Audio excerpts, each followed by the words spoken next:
second Hex, the second round of burst from Whisper. It's going to be the Aegis gone. Swaps the BKB in early, so he'll have it immediately as he comes up. Yeah, BKB and Skadi going to be here for the next round, but straight away, they have the Remnant. The Fear comes in, they surround him. Can he heal up here, Arme? The same Teddy comes in to play the BKB. He turns towards the Bear. The bashes are coming out. Can he kill the Bear off? He can. Yuma's Bear will fall. Arme turns towards Thompson. Thompson's gone. Arme survives.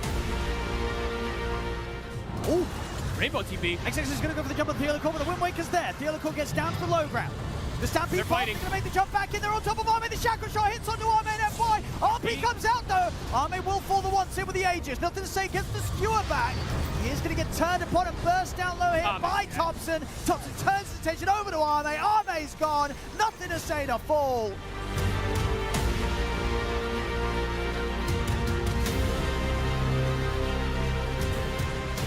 So we're trying to get away. Natsumi chasing after him. The Fisher block actually locked him in. The Drum Racer sees an opportunity. He gets buried in the black hole up 3 and 4. That is Raven. A death blow to Huligani as they wipe out the entirety of the team.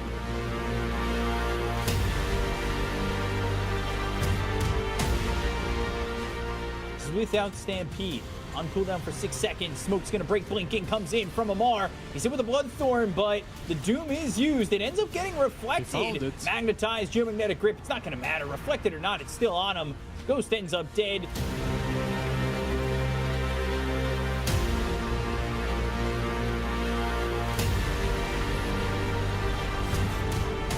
Echoes wants Malady really badly, does get the Krellis off, keeping himself alive, making space. The throne, and now exposed. They got to jump in. Churchill with the BKB. Erica's just trying to take down the throne, but they get the fortification out of him. But can you kill this Shadow Fiend? He's falling low. Watson just crushes him with the rapier. He's going to buy back, but now Ninja's Prophet. He's stomped. He's in trouble. He's got no heals. He's dead. Flanted caught him with an arrow. They're all crumbling on the side of Yandex. They're all dying, but the Magnetize is doing so much. Can he protect the throne, though? You cannot.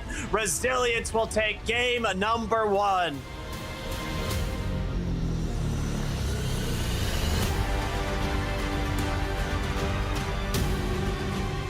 Jump forward.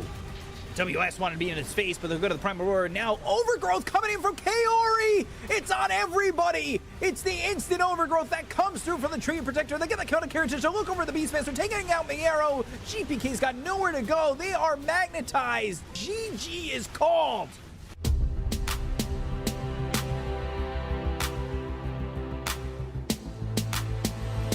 Bark trying to sidestep the Remnant, but then he's put in a Sprout.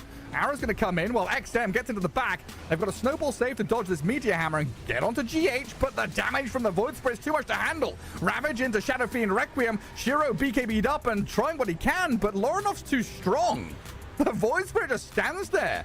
Shiny golden blue shimmers from the Void Spirit, and now Divide deep in. Kills the Shadow Fiend. Shinkyu's blasted by Sumail. It's the Nature's Prophet who gets all the kills. An Ultra for him.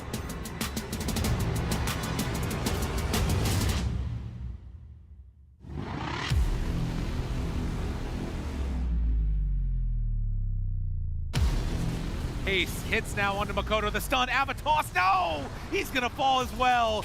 Dead for 80 seconds and Nightfall. Nowhere left to go. Liquid. They got the Aegis. They're pushing WS back. They are going to take it.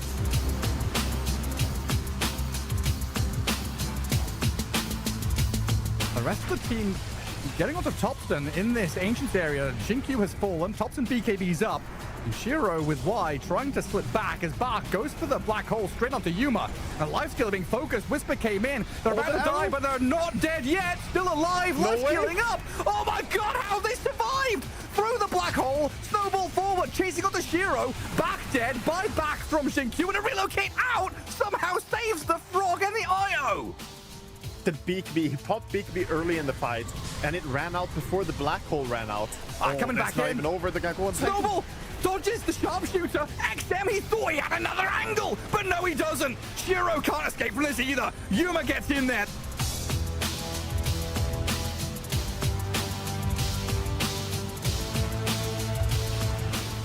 Sumail? Now he's up to high ground.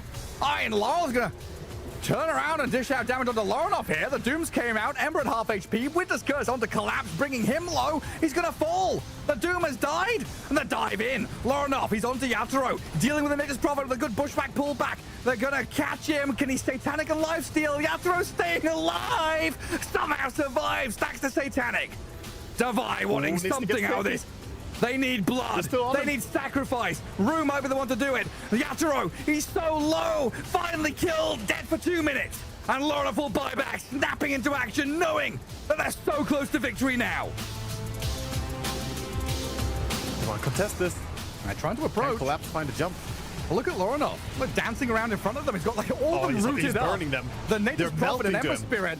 They've nuked them down to like half HP before the fight's even begun. Lar will throw the spells at Sumail. Sunstrike's gonna come and try and land on the Nature's Prophet, but he's pretty fine to stay sustained through it all. And Rue and not be a fall, and Lorinov's picked up a double kill. It's just beautifully executed by Nigma Galaxy. This Ember Spirit straight on them. Sits on Team Spirit. They can't bloody move. Citizens arrest. Sit down. You're not going anywhere. Lorinov trying to finish the job. The bear bashing up Sumail. They can't quite kill the Ancient yet. They need Omar and Lorinov to do the final bit of damage. They've got it now. The throw's within reach. The damage is done and the game is won. Nigma Galaxy 2-0 over Team Spirit.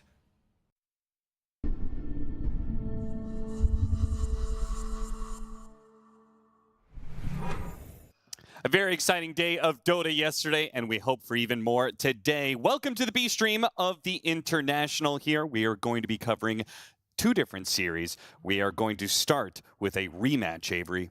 That sounds pretty juicy. It does. That's the thing about this group stage is like you can end up 3-2, you can end up 2-3, but then at some point you just have to play that last series, and that's all that matters, right? Yep. None of these previous series mean anything other than the momentum you got and the mentality you have going into this match. So you better bring that experience. You better bring the good vibes, the good mentality. Look forward, not behind you, right? Because maybe your path here. I was talking to some players at breakfast today. Some of them were like, "Man, our path through this bracket, we had to play all the 4-1 teams. All the, like our seeding was 1.5 because it clumps them towards the top." Where some of these teams, they had an easier path, quote unquote. Right? I mean, Nigma Galaxy, people were looking at them. Oh, what an easy path they got. Well, at the end of the day, they beat Spirit in order to qualify. Well deserved. Exactly. So I think some people were underrating or overrating certain teams, right? Anybody who faced up against Yandex, oh man, we had to face up against Yandex. They're like the best team right now. Well, turns out that's not actually the case at all, as they received a number of losses, including that final one against Iron Wing, putting them in the loser side of the elimination round, which nobody wanted to pick them. Which meant LGD had to pick them as there was nobody left when it came to LGD's turn. That's the interesting part is the pick selection amongst those teams and who people wanted. I heard a lot of talk about people didn't really want Team Resilience, even though in theory they're a very low-seeded team because they're kind of just a wild card. Sure. You don't know much about them. You haven't scrimmed them. You haven't played against them. They're just kind of an unknown entity, where some of these guys, maybe they're a little better, but you know them, you know what they want to play, you know how they draft, how they're going to behave. You may have more confidence in that sense. You were able to prep a little better. I think Yandex is kind of at the other end. Like, they don't look great at all. A lot of their series have been really rough. They're trying to figure stuff out, but they could figure that out at any moment. Yeah. And their ceiling's really high. So LGD, they got stuck with them here. We'll see what they can do in that series. It's going to be pretty hype later on. But I mean, you've experienced that before, right? A team that is not really in the best shape, but then for one series, they just turn it on, and they're the best team in the world. Yeah, I mean, TI8, we had selection, and there was this garbage team called OG that was coming. They won a couple series. We didn't think they were any good. But, Tell me about it. That team was trash. Yeah, they had a run. So you never know when one of these teams is just going to pop out of nowhere and suddenly go on that miracle victory run. That could be Resilience, could be Yandex if they flip the switch. But, look at this schedule. I got to give the nods to Spirit. Maybe a little bit Falcons in that Falcons Vici series and LGD Yandex. I mean, that's an actual coin flip. Yeah, it's crazy because Yandex are coming in with so much expectations. It's something that we talked to Soxa about before TI, right? In so many of his runs at TI, he did not have expectations, right? Digital Chaos, no expectations there. When he stood in for Tundra, no expectations there. And they ended up having very good runs. Well, this is probably the most expectations that I would say Soxa's squad has had going into TI. That or Tundra? How favored do you think Tundra was at the TI-11? No, they were low on the radar. They were pretty low, right? I feel like this is by far it matters a lot. The highest expectations that Soxa has ever had. And I mean, we're looking at the B stream here. Like, I think GamerLegion, they have the advantage of that. Yes. The underdogs. For Not sure. a lot of pressure on them. They're in a good spot. They've been looking pretty good. A lot more pressure on Iron Wing in that series, and in this Aurora Boom Boys. Like, this is maybe one of the most brutal match of the day, in my opinion. Agreed. I think both of these teams feel like they are a top 3 team here if they get it going. Yep. And one of these is going to be incredibly disappointed with this result based on how many grand finals they've been to this season. I mean, I think Boom Boys and Aurora probably make up like at least 10 grand final appearances. Yeah, seriously. Aurora had like some of the most grand final appearances of any of the teams, but unfortunately, you know, experienced a sharp drop off going into TI. Sure. Boom Boys has been one of the most consistent squads for years now. Yeah. And so that's where I look at this series. To me, this is one of the closest series in terms of expectation and going to be one of the most brutal for the outcome. And it's just going to be a bloodbath because both these teams, they like to scale. They have some explosive mid laners. They have some carry players with very different hero pools. We should see them get a lot of their comfort picks on both sides. And it's just going to be a matter of who executes better. Well, I believe that draft is going to be underway very shortly, so we can take a look at what heroes are going to be the favorites here for Boom Boys and Aurora, because it's not just about what each team favors, right? It's about the interaction between the two. I mean, this is for sure. two teams who already played against each other, two teams who come from the same region, have played against each other a lot throughout the year. And Aurora won that earlier series. Yeah. So that's worth mentioning here is they maybe have some extra confidence going in here. Like, we've already done it. It was a 2-0 as well. So how much of an advantage in your experience do you think that actually gives you, the rematch? Because like everybody says, oh, when you lose in Dota, you learn a lot. So when you play a rematch against a team, are you actually favored just because you won before? not always. It's not always the case. You don't want to look at it as a 100% binary thing. However, I do think that confidence feels pretty good. I would rather be the team that has won that previous series, particularly if you have a history. It just feels like you've figured a little more out. There's not a lot of time to adjust. You have a good read of them. It just feels good going in that series. I think that there's a couple caveats in Dota. One is, you play a team lower bracket final and you meet them again grand final, that kind of thing. Sure. Like in this top 3 scenario, but we're not there yet. This is just all on the line, and you're going to have to figure it out very quickly. So you better hope you learned something in between for this rematch. And yeah, if you go that late into a tournament, you've already figured yourself out. You're confident in yourself. Things obviously have worked for you in order to make it that far. I can't say the same necessarily for these two teams. So I could see what you're saying. Aurora, especially, I mean, at TI, right? The win has got to be worth even more than any other tournament. Overall, the score has favored Boom Boys across the season. And in fact, recently, Boom Boys have had Aurora's number until this last matchup just yesterday. They won the 3 previous series, 2 at PGL Wallachia and 1 at Blast Slam 7. I can see that. They're a very disciplined laning stage team. They rarely give up bad pickoffs around the map. And I think Aurora's playstyle, they kind of revolves around getting one of these heroes between Nightfall and Makoto that can kind of find that clutch pickoff on the map. The Lina comes to mind. The Tiny comes to mind. And once you get that pickoff, WS connects with either like a Largo, a Dawnbreaker, or something, and you just snowball into objectives off of that 1 key kill. If you don't give up that 1 key kill, the map can become really static for Aurora, and it just feels uncomfortable for them in some of those situations. So I think Boom Boys, if they can play a really disciplined game here and not give up those bad core kills, maybe limit some of those big pickoff heroes that go through the pool, I think they can be in a good spot. They're going to be in the Earth Spirit. Again, the Tiny gets left. This is the big hero for me that, are you going to give it to Nightfall? And maybe this Necro is just a pretty tiny block, to be honest. I think they're really thinking about these big melee boys coming out between WS and Nightfall in the side lane, and they're really saying, you know what? Yeah, you want to pick Tiny, you want to pick Dawnbreaker, you want to pick Timber, this type of archetype, you're going to have to play it into an early Necrophos that we're going to flex around across 3 lanes. Got to remember, Boom Boys, I think they're one of the teams that truly flexes this hero and not fake flexes it. So you really have to keep the laning prowess in mind here. I love this response, though. Invoker, just a great hero to just destroy Necrophos. Is Necro still a broken hero? No. Because stocks have gone down on this hero, but I'm not sure how much of that is Falcons single-handedly bringing the stonks down. They're definitely lowering it with a very forced strat behind it. I think the hero's stronger than that makes him appear. Sure. You need to be able to flex him, though, and you need to understand how to play him in the different roles and what those timings are.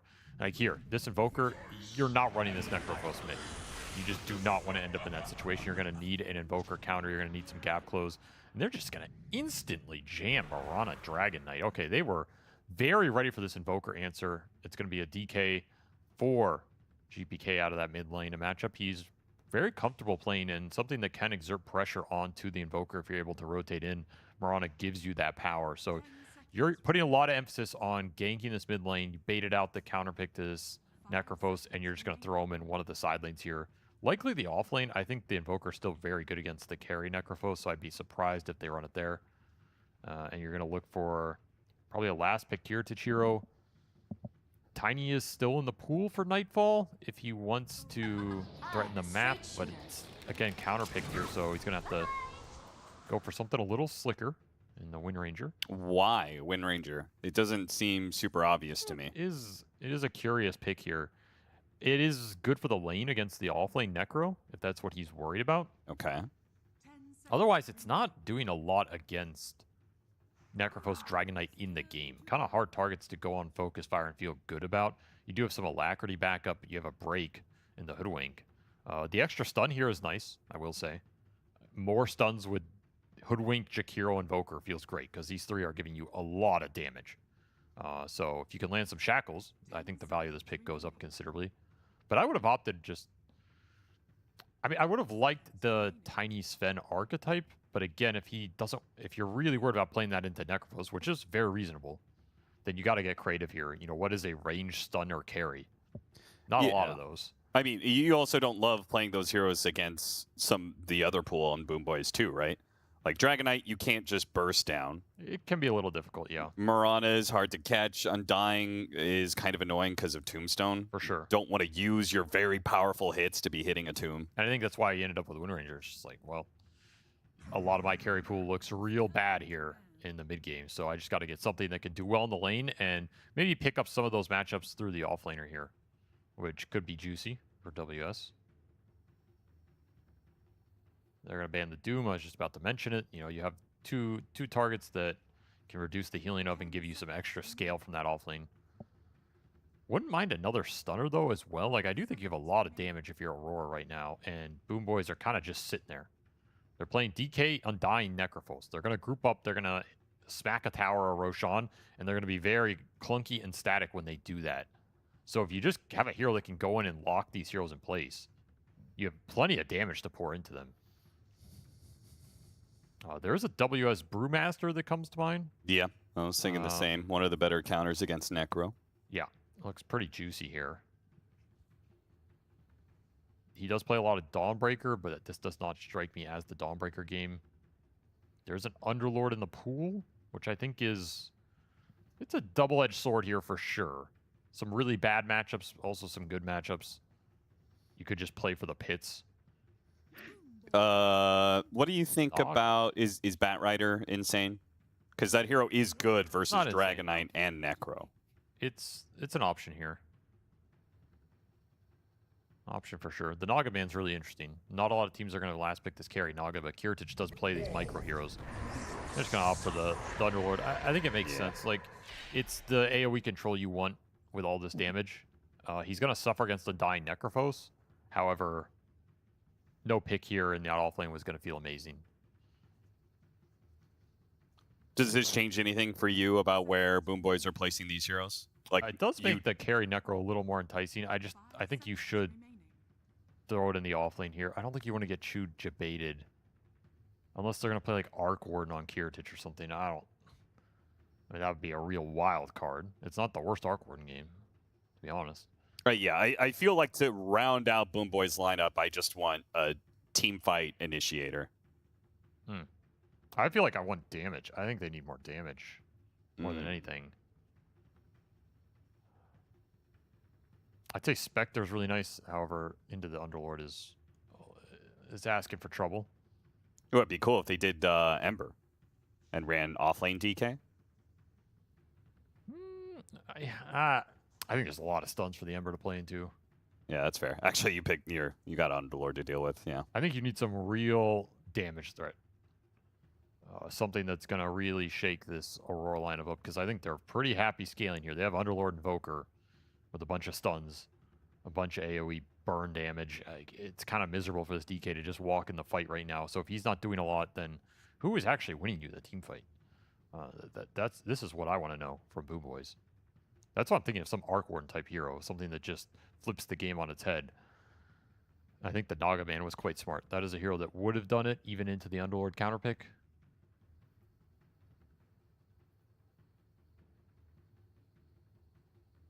I'm really thinking about this.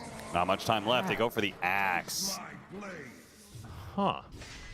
Not a hero I think I ever would have had on my radar for that last pick. It has been really unsuccessful this event as well. Yes. Very unsuccessful. My goodness. Another reason it's not on my radar. I'm kind of just assuming that people are starting to write this hero off. Other than a Furion answer, I think that is the one hero. If you're going to get Furion, then you got to consider the axe.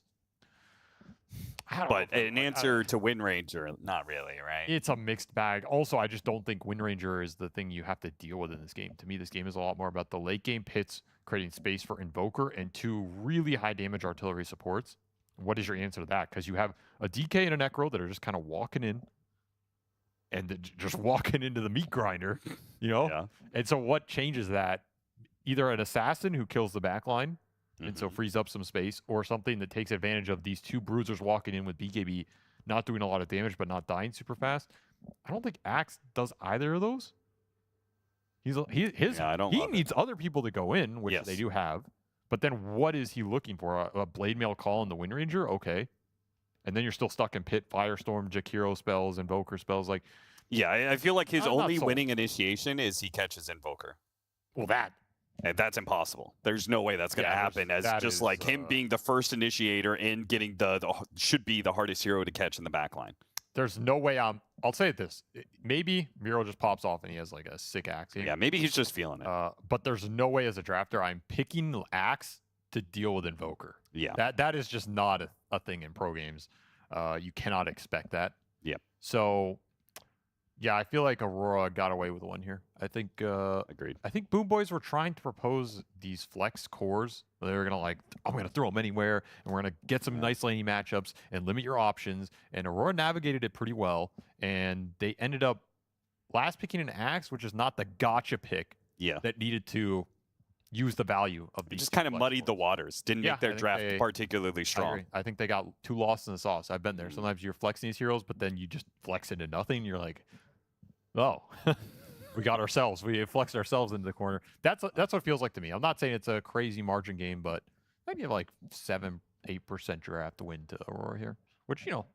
Well, considering the fact that they're already kind of favorites, seeing as they beat Boom Boys in the group stage just yesterday, kind of compounds things. But we'll see. Maybe Boom Boys will outperform what they've drafted. And the upside is they did throw this Necrophos into that Underworld lane. So they have winning lanes. They have 3 winning core lane matchups in theory. They have a Necro against an Underlord that wins. They have a DK against the Invoker, which they got the counter pick. That wins. Yeah. And they got the last pick Axe against Wind Ranger, which, you know, is also a winning lane here. They can just demolish lanes in this game. That's the one wild card, and they are a team that is capable of doing that. Yeah, I mean, that was Boom Boys' MO for the longest time as a squad. For literally like 2 or 3 years, they were known as just the team that you had to get through lanes. If you did not survive lanes, then the game might crumble. So that also is kind of concerning me, because I feel like Boom Boys kind of went away from that and became, in my mind, a more fully fledged team and a scarier threat deep in tournaments. So to kind of see them just go back to all right, let's just win 3 lanes and rock out, you know? I don't love that. They do have some roaming potential with this Mirana. And I think their lineup, because they have a Dragon Knight, if they win lanes, taking objectives is going to be very easy. You have natural initiators and frontliners. The progression in this game is very straightforward.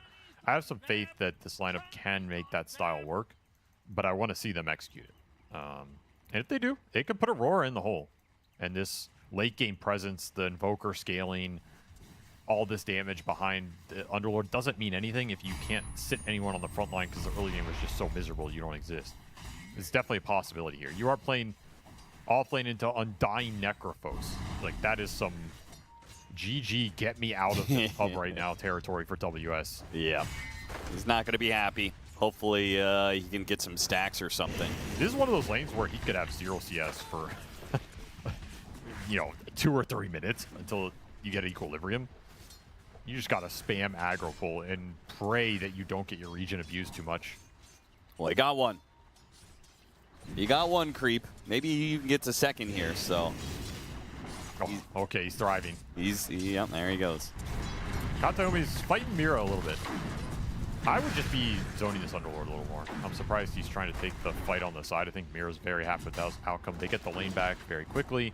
Yeah, usually it's better to play with the Necrophos anyway, right? Yes.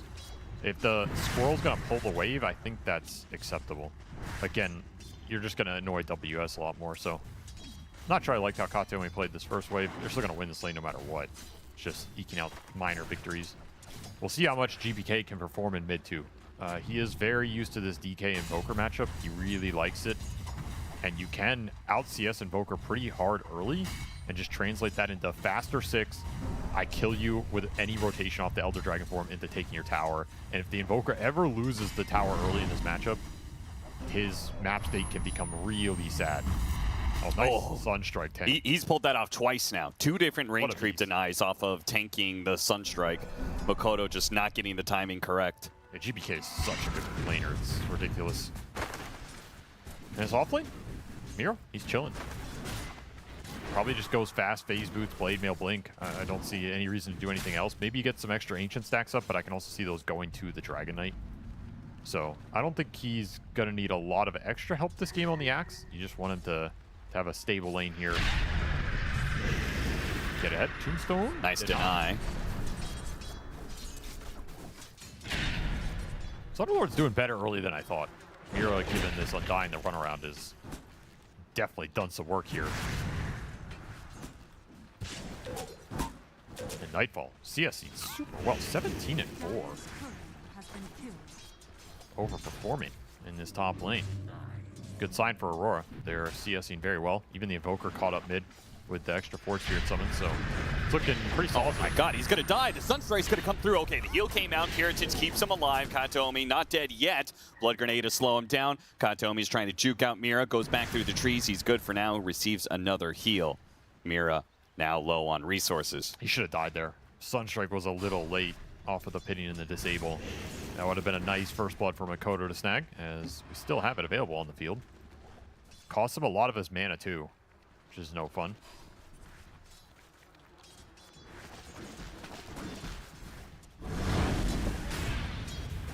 (19-7) for GPK over the 13-0 Invoker.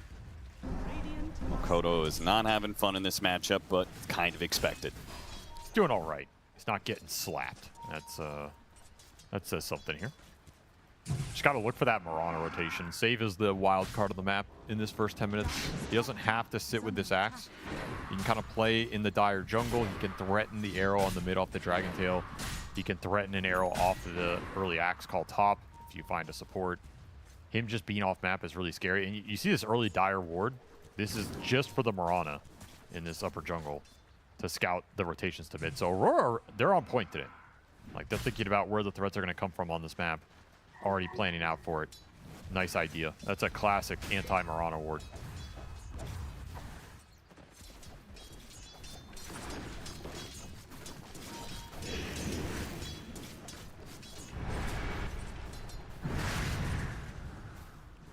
Lanes are starting to swing Boom Boy's way a little bit here. Particularly Underlord. cannot exist down here. You're seeing the regen investment. That's all net worth down the drain just to stand on the lane. Nice rotation, though. Bushwhack into Sunstrike, but it's going to miss. Doesn't really matter. He's surrounded by too many heroes.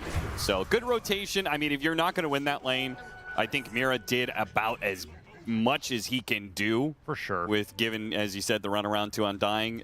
But now that's kind of over with. WS is just in hell, and Mira can't save him. So better to just win that top lane more. This does free up Kataomi. He can kind of choose what he wants to do now this lane is done. Undying's not the best at rotating mid. Yeah, However, what does a freed up Undying really mean? I think you do have that option because you have the DK. He can just Elder Form, stun this Evoker, you drop Tombstone Blood Grenade, Mikoto's dead 100%.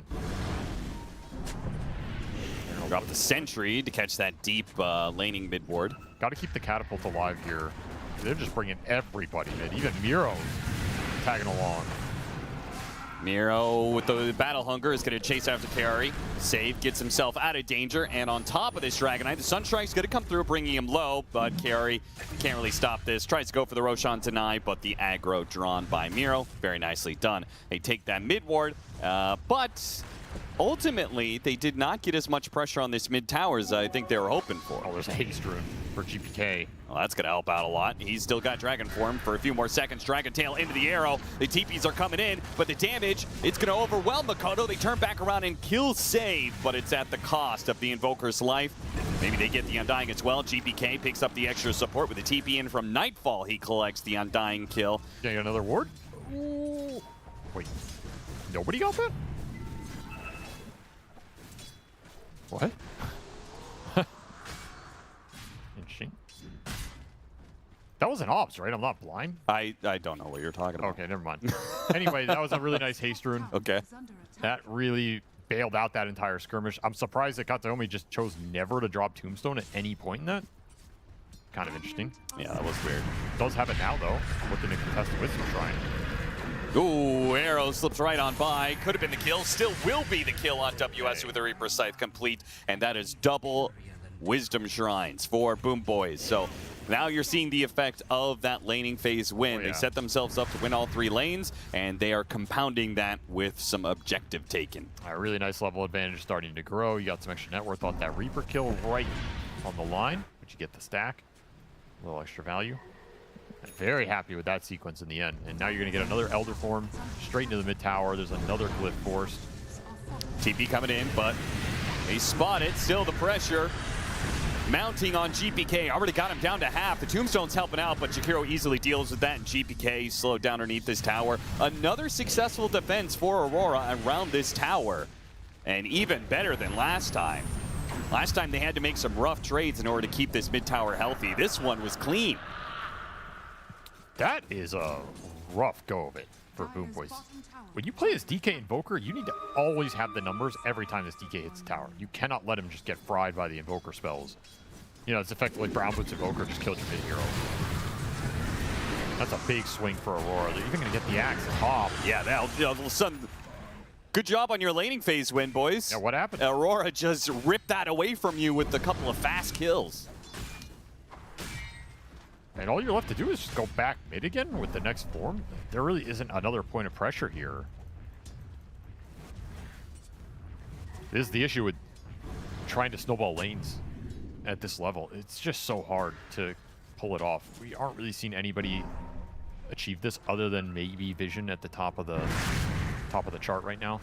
Yeah, and that's there's a lot of things going on with them. So yeah, they're just really goddamn good. So yeah, how much of that is, you know, them strategizing versus them just being better? It's just not a meta to run games over. We're just not seeing it. Most of them are going later. Most of the win conditions are in the 40 to 50 minute period, I want to say. Yeah, I mean, I think it's the longest average game length of any TI so far. So that's good for the viewers. I enjoy that.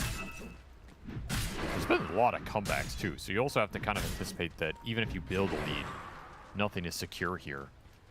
It just makes these kind of drafts a little hard to execute. So Boom Boys, you got to take a little breather here. Not trying to overforce things. Continue to play to scale. Make sure you hit your Necrophos timings. Those are going to be the biggest in this game. You will always have this sacked Underlord that you can kind of abuse in the fights.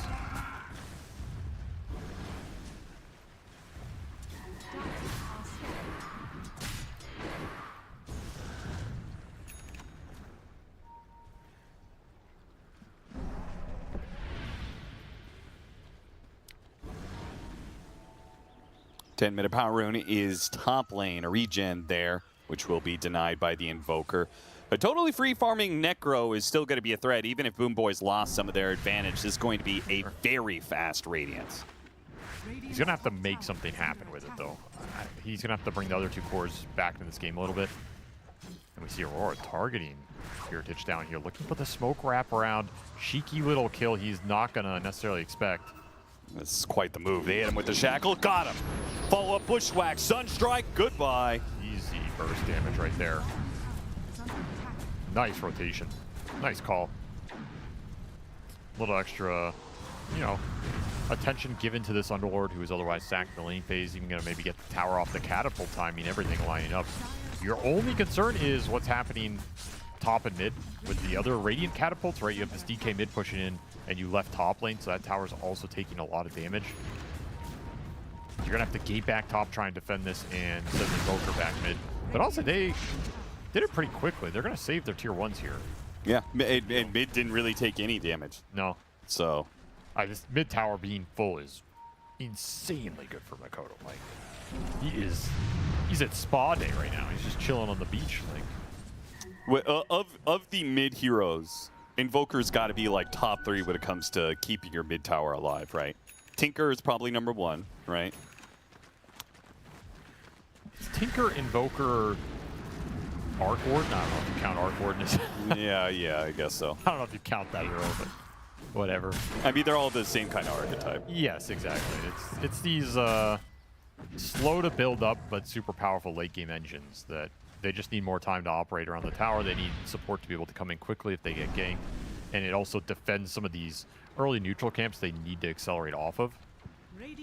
The only thing I think is different with some of these is the way you farm Ancients has changed. I think a lot of these heroes can farm Ancients a lot sooner than they used to. Like, we're already seeing Makoto. He's just going to an Ancient stack.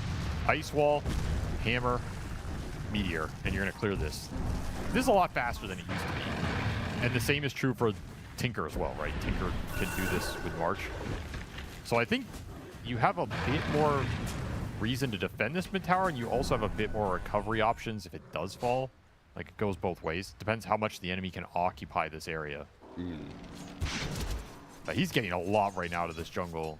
Boom Boys are nowhere close to occupying this. They're going to try and smoke the DK Blink in here now, but it's late to the party. And they're not even bold enough to go up that ramp. So this is just all free GPM time for the Invoker. Yeah, what are they going to wrap down the side of the map to catch the Underlord? This feels like a muted play in terms of, even if you land this on the Underlord, so what? Wait. They might get the Wind Ranger. Oh my goodness. Nightfall. He came through the gate. Fortunately, the arrow doesn't land, but he's still going to have a bit of trouble here. If he takes too much damage, it's going to be Reaper's Scythe coming his way with no saves available. WS back through the gates. Wait. He just didn't Dragon? Pulled him up. Sunstrike. Oh, the Necro almost dies. Gets off a Lotus. And sadly for Aurora, they miss out on that opportunity. Chop top too. What just happened? They were trying to make the gate rotation bottom onto the Necrophos and just got completely caught off guard. I mean, I guess the two-man smoke play worked. Did they know that play was coming? It seems like a kind of insane read. My guess is that smoke was originally we're going to kill Underlord down here and pressure the tower because we have Reaper. They're basically smoking to Reaper. And that just fell into the lap. Like, oh, okay. We'll take the way bigger kill. Oh, that's an insane sequence for Boom Boys here. Yeah, fair. They're going to have Blink on the Axe now, too. I mean, that was big for Miro. He got the kill into the tower, into another wave. Now they'll have kind of all 3 of their heroes online. While Boots of Travel's done for the Necro, we'll have the initiation for the Axe and the initiation of the Dragon Knight. Aurora's going to have to play some good defense for the next 10 minutes. Invoker's still in a really good spot. That's the good news for them. Makoto is just jacked to the gills, so you can play around him earlier than you might have otherwise been able to. And he is such a good answer to Necro that... Yeah, you always have damage for anybody in this game. That's what Invoker gives you. Might find GPK, he's just looking for something up here, finding nothing. Actually jumps in to stop the what a madman ward kill. That was kind of a crazy move. Trying to get some information. I think you're still waiting for this Axe Blink. I don't think you can really force any move here, given the map state. I do kind of want to see him just farm GPK, because yeah, I think whenever you have a farming shard, you need to be able to buy it at 15 minutes. You know what I mean? I just don't want to see him fall behind. I think that's the biggest thing with Dragon Knight for me. Sure. Well, one good way to not fall behind is to get your farming shard at 15 minutes. Or get it off Tormentor, your third network. The double-edged sword, I suppose. Katomi staying in front of his precious Necro, making sure that Aurora don't get a successful gank on him. Mira trying real hard to make something happen here. Feels like neither team wants to just force the issue up a ramp. Some really annoying spells to fight into if you're the aggressor here. The blinks are online for Boo Boys, though. The Axe one's flying out. He doesn't have it right now, but it's on the courier. Baiting out and aim damage, both sides. Baiting it out and save. He'll break the stalemate by denying it. If I can't have it, nobody will. Still expect Boom Boys to smoke with this Axe Blink to try and make something happen. They can Boots to travel the Necrophos into the play. They'll have another Dragon Form in 5 seconds. Yeah, I think for mid tower to fight for. I think it's much better for Aurora if nothing happens, right? If they can get WS to his Aghanim Scepter and level 2 gate, changes a lot. For sure. They're pretty happy with the static map state right now, so you gotta upheaval this.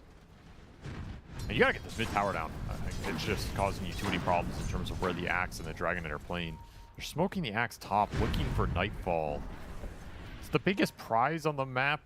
It's just not gonna lead into an objective necessarily. Why do people level up gate, by the way? Well, hold that thought. You gotta go here, right? Got the call on him. Follow up Ice Path. Arrow is gonna land though, and no dunk, but still a kill.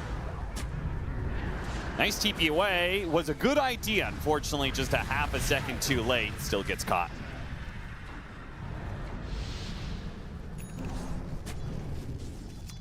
That's something, I guess, off that actually. You're happy with that individual exchange. Again, though, not leading to any sort of progression on the map. It's the only downside of it here. And Aurora, they're going to make a play off that. A backstab off the bottom gate rotation.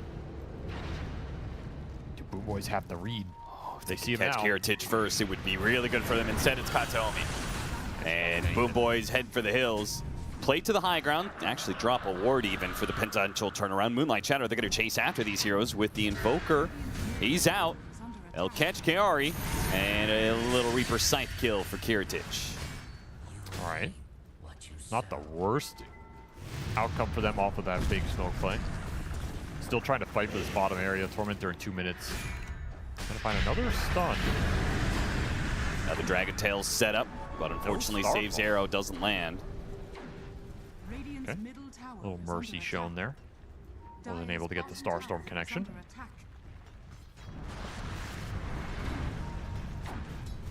Dire are scanning.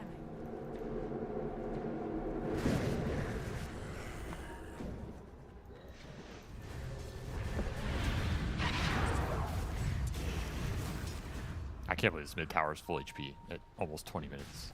It's wild. Against a Dragon Knight. Yeah. That should never happen.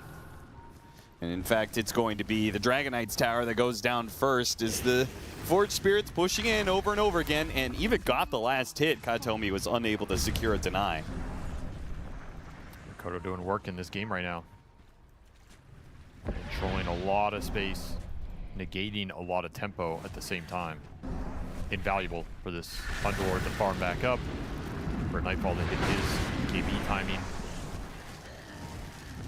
It's a very frustrating hero to play against in these games where you just can't break the map open. If you can kill him that one time, it feels great. Otherwise, you're just chasing ghosts.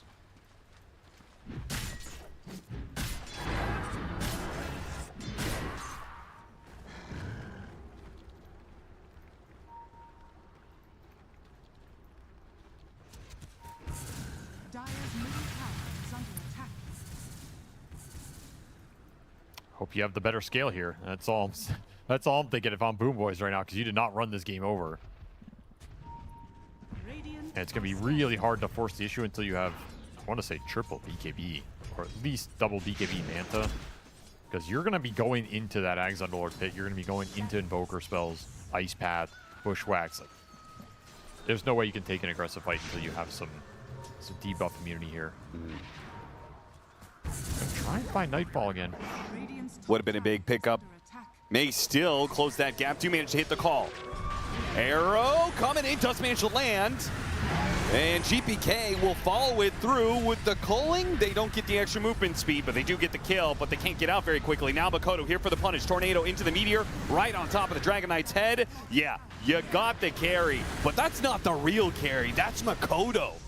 Makoto's the one who's going to be scaling up and carrying this game. So a 1-for-2 trade, a 1-for-3 trade is very valuable for Aurora. Might even get the 4th save. He's lingering around. Yep, got shot by the Bushwhack. Sharpshooter from Mira. And Makoto raining shots in on save. 4 kills for Aurora. 3 of them going to Makoto's pocket. He is incredibly farmed now. And the Necrophos never joins his fight. So it's just a bad overcommittal from Boom Boys.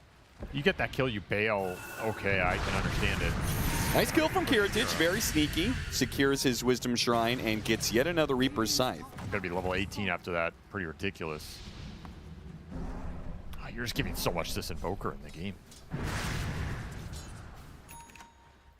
Really scary. And that's the issue with forcing aggressive fights before you have BKBs. I just don't see how it's ever favorable for you, right?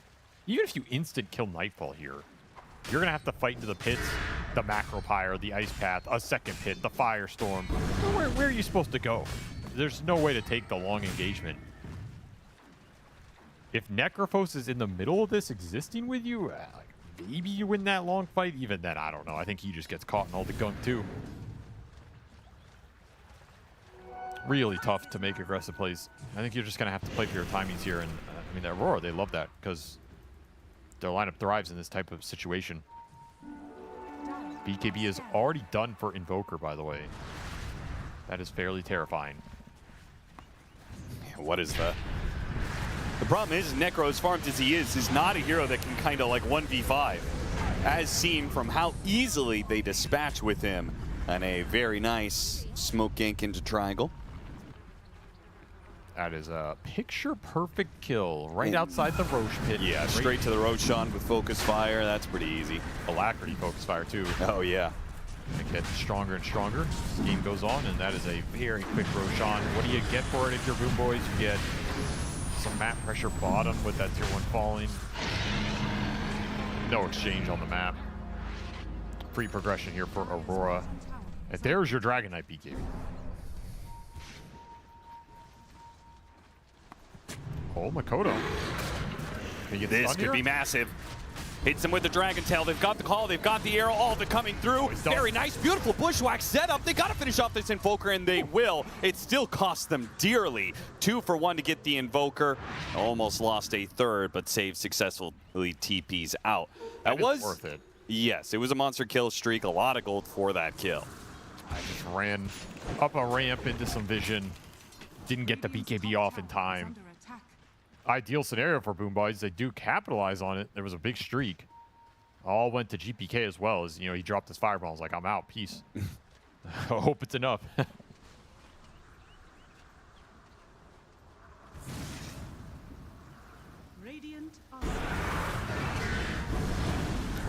Back-to-back pickoffs on the 2 most important cores of Aurora. This duo has been doing work in this game, that's for sure. Yeah, they've found a lot of openings. They picked it very quickly in that second phase, very confidently. They know how to execute the 2-man gang squad. Done some work, bought a lot of time. If you can get to your triple BKB, that is the point in this game where you can strike. And you can ignore a lot of the control from Aurora. A lot of their capability in that 9-second interval is muted completely. I mean, doesn't that kind of go both ways? It's not like Boom Boys have much of a physical damage threat. I'd say they could, well, yeah, I guess that's fair, but they do have Axe with the Blade Mail call. Yeah. And I think their stun initiators are more reliable. So often it makes your BKB stronger because you're going to be able to start fights by either go in Dragon Tail, go in Axe Call, threaten the chain stun with arrow for the other stun. And you're popping BKBs while that happens. whereas the enemy is not necessarily getting theirs off.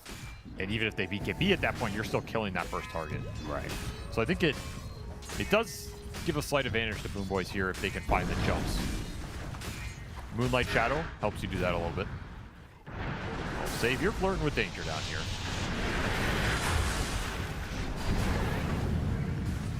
And the kill from Mira. He does have a lot of ward vision down here. Just did not scout all of that. Double Yule Scepter for the Aurora supports, by the way. Yeah, they both have they have two different supports that utilize Yules pretty well as setup. Plus, very good against Axe, right? Yes, you're gonna have to pop BKB preemptively if you're Miro, which is hard to do apparently. The more and more of these games I watch, it's surprisingly difficult. It has been a bit of a problem at TI games we've casted. I will say as a Dota player, your muscle memory is just not built to do that in sequence. That's the biggest reason. So I'm memeing a little bit, but there is some truth in, like, you have to train your brain to think about BKB jump instead of jump BKB, and a lot of players don't like doing it because if you BKB and then you second guess the jump, you look like a fool. Sure. But this is a game you can't afford to do that. The instant Yule Sub, there's Tornado off Invoker. There's too many problems for your Axe Call if you don't preemptively pop it. All right, there they are. All 3 BKBs up for Boom Boys, plus an amp damage. I mean, this is their time. Yeah, this is the moment to strike and get something big out of this. And guess what? There's still a mid-tier 1 yes. blocking your path. It makes the smoke movement kind of awkward. Kiritich just says, screw it, I'll take the mid-tower. Everybody smoked behind him, but Aurora just going to give it to you. It's a 27-minute tier 1 mid. They're not too concerned about it. So ultimately the smoke is kind of fruitless.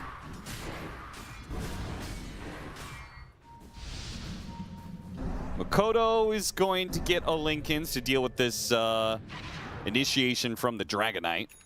May even see it block a Reaper Scythe if Makoto isn't the one initiated on. That's fair. Help somebody out. Oh no! That's not quite what you wanted. A little bit of dysenergy there may have allowed GPK to survive as they get the call out from Miro. Dragon Tail heading towards Nightfall. He actually managed to survive for a little while, but the Reaper's Scythe finished him off during the BKB. WS now popping a BKB of his own. Aurora retreating off of a failed initiation. Wait, the turnaround with the Meteor and the Sharpshooter. Oh, the Manta pop. It dodged a bit of damage. They're going to chase after him. A call on 2. They have the Yules, but the damage is done. Kiritich was able to separate. Now the arrow going after Makoto. He's making a run for it. They do have the Tombstone save. Beautiful stuff there from Kataomi. Kaori's going to be run down. Makoto, he'll get out, it looks like, but disaster for Aurora. It should have been a clean kill on Dragonite. How did it go so wrong? And beautiful execution from Boom Boys. They salvaged that. Slight misplay with the Tornado Shackle. Ooh. I mean, I won't say slight. I think that's a pretty bad misplay. I say slight because at the start it's like, well, how bad could that misplay be, right? And it just spiraled from there. It's also a setup. They saw the situation. Nice snipe from Mira. Whirl. Always annoying. Like, that wasn't a situation where it was like, oh my god, there's a hero right in front of us, and they both reacted really quickly. That was a planned, coordinated play. Yes. And they just didn't communicate who was doing what there. Oh, Makoto will find another pickoff. Aurora salvaging the after effects of this. They really are. This really didn't turn into too much of a boon here for Boom Boys, but again, that was supposed to just be a bad situation. Beautiful spell casting, beautiful saves. The amount of sustain coming out from the Necrophos and the Undying was doing a lot of work in that engagement. Yeah, we talked about the importance of saves in these. Like, these team fights are very long and drawn out, and when one side has saves, it does matter a lot in these later team fights. 100%. Especially when your heroes have a lot of innate regen. We're seeing a lot of hearts, a lot of, Centaur heart, this type of stuff. You save that hero, he resets, he can regen back up. Yeah. It's like an Aegis. And that's why Aurora are going to try and get some saves themselves. The Undying has the benefit of just an easy 1500 shard tombstone save. Aurora with their double Yules, can make double Wind Wakers at some point. Mira's going to go for it, though Kaori wants an Aghanim Scepter. I don't mind this. I don't think you need double Wind Waker in this game. You just need one for that Axe Jump or the DK stun to break that chain stun combo. And when you've got Underlord, you've got really good setup for Ag's Macro Pyre. Yeah, the Ags looks pretty juicy here, I'm not gonna lie. They kind of synergize together. The pit holds them in place for the damage. The Macro Pyre slows them down, so they're in the pit for longer, more likely to get more latches. And these heroes are, again, pretty, they're not clunky, but Axe, DK, Necrophos, once they're in the fight, they're kind of just sitting there. They're not mobile. Right. There's no Ember Sphere in this game. There's no Storm. You drop a macro on some of these guys, they're probably tanking it for 5-6 seconds. Nullifier, next choice for GPK, who has done a very good job recovering, right? Like, it was looking like a game that he might struggle to keep up, but he has. He's almost the same net worth as the Wind Ranger. Oh, he's killing it. Already, like you said, level 20, so he has the Breathe Fire, extra damage. He took the health, the cooldown, and the Breathe Fire damage talent. So going for more of that surviving spellcaster Dragon Knight than the scaling right click. Yeah. It's a lot of damage. It adds up.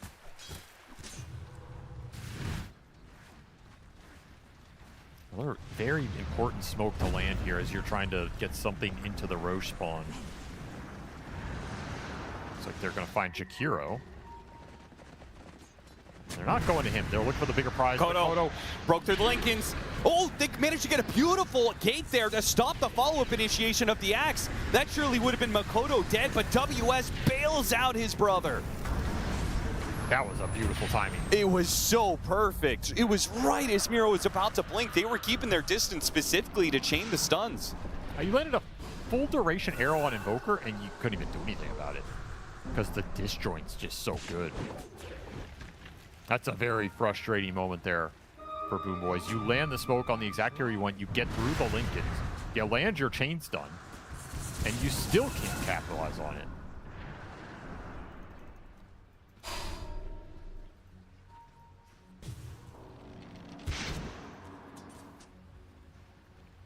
Perhaps a moment of concern.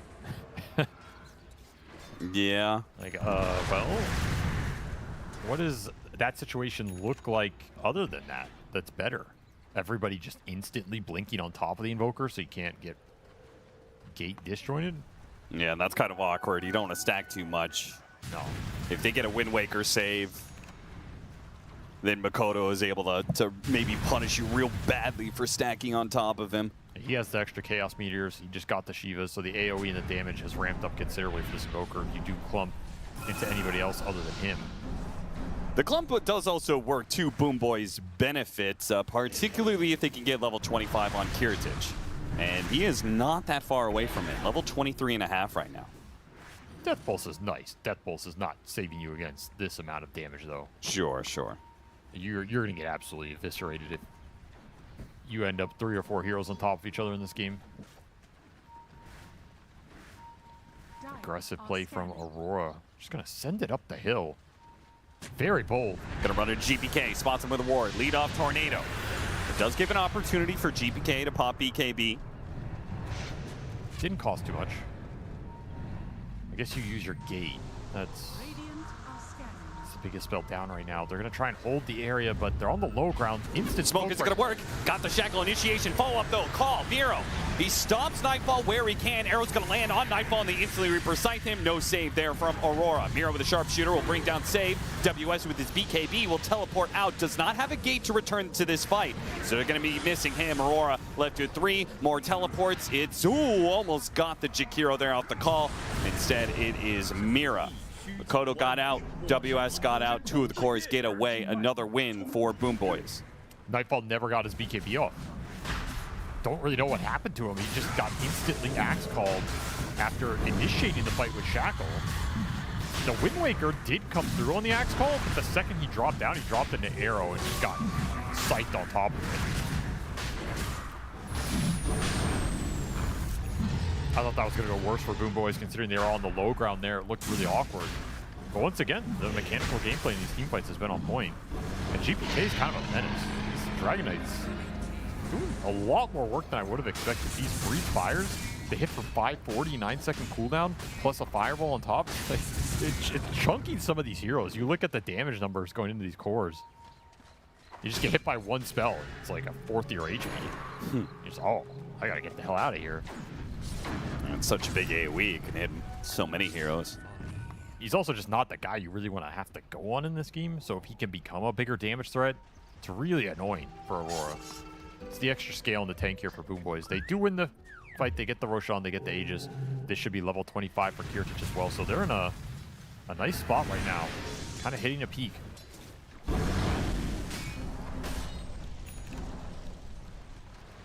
Mjolnir about to be done for GPK as long as he doesn't get caught by Aurora here.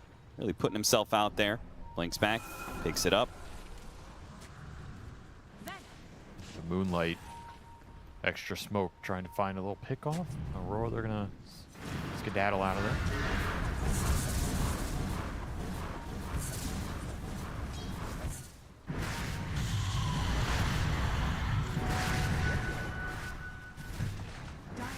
Dagger reverse tool is... It's good. It's so broken, man. He's kept it to tier 3. Pretty good. Trying to break through the trees. Mira, Wind Waker staying up in the air, but they have so many ways to get vision on him. Tombstone zombies will chase after him.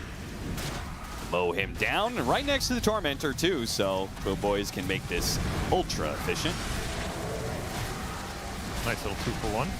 How's Save doing on his Aghanim Scepter, by the way? He's about 3/4 of the way there. He's gonna get a shard. And a fresh shard, so about to get both the Aghanims upgrades. This game state's looking a lot better for Boom Boys than I thought it would, given how strong the Invoker is. Like, he's 11-2, but they're building a net worth lead. They won that Roshan. These heroes are getting fairly tanky, scaling up. And they're just always going to have the advantage of getting successful openings for fights because they're the ones with the extra smoke, right? Moonlight Shadow, that's so good late game. And Mirana also gives you those openings. Eventually, we're going to see like level 25 Mirana, right? Where you're just spamming out arrows and maybe you finally hit one that gives you an opening to go for a fight. There's definitely some hidden skill in this lineup that's really annoying in the ultra late. You also get the Ags Dragon Knight for, you know, that black dragon that all of a sudden you have this guy going over cliff lines and super tanky and just obnoxious as well. Yeah, that's true. Like who really puts out physical damage to threaten him? It's the Wind Ranger, but again, the Wind Ranger is your only physical damage, so it's very easy for Miro to just target Nightfall every time. Miro, it's going to spot WS. Has to save the call, though. And it can call into Arrow Chain Stun, but they won't have the damage unless somebody else comes through. It's the Necropose with the bots, too. The Reaper's Sight to chain it. Beautiful. That's the kill. Nicely played by Boom Boy. That early bots, too, definitely gives you some extra kill threat. You don't have to save that call for the BKB cancel. You just kill him straight up.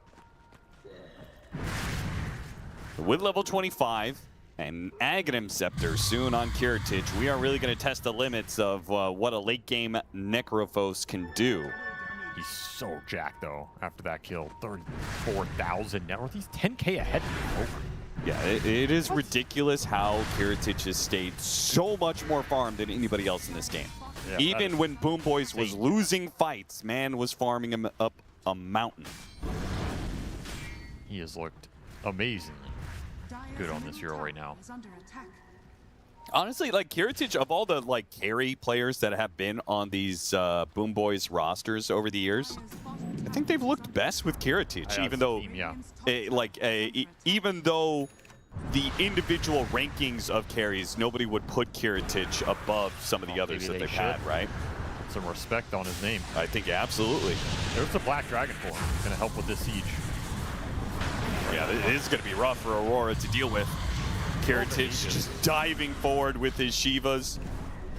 Aegis out in 20 seconds.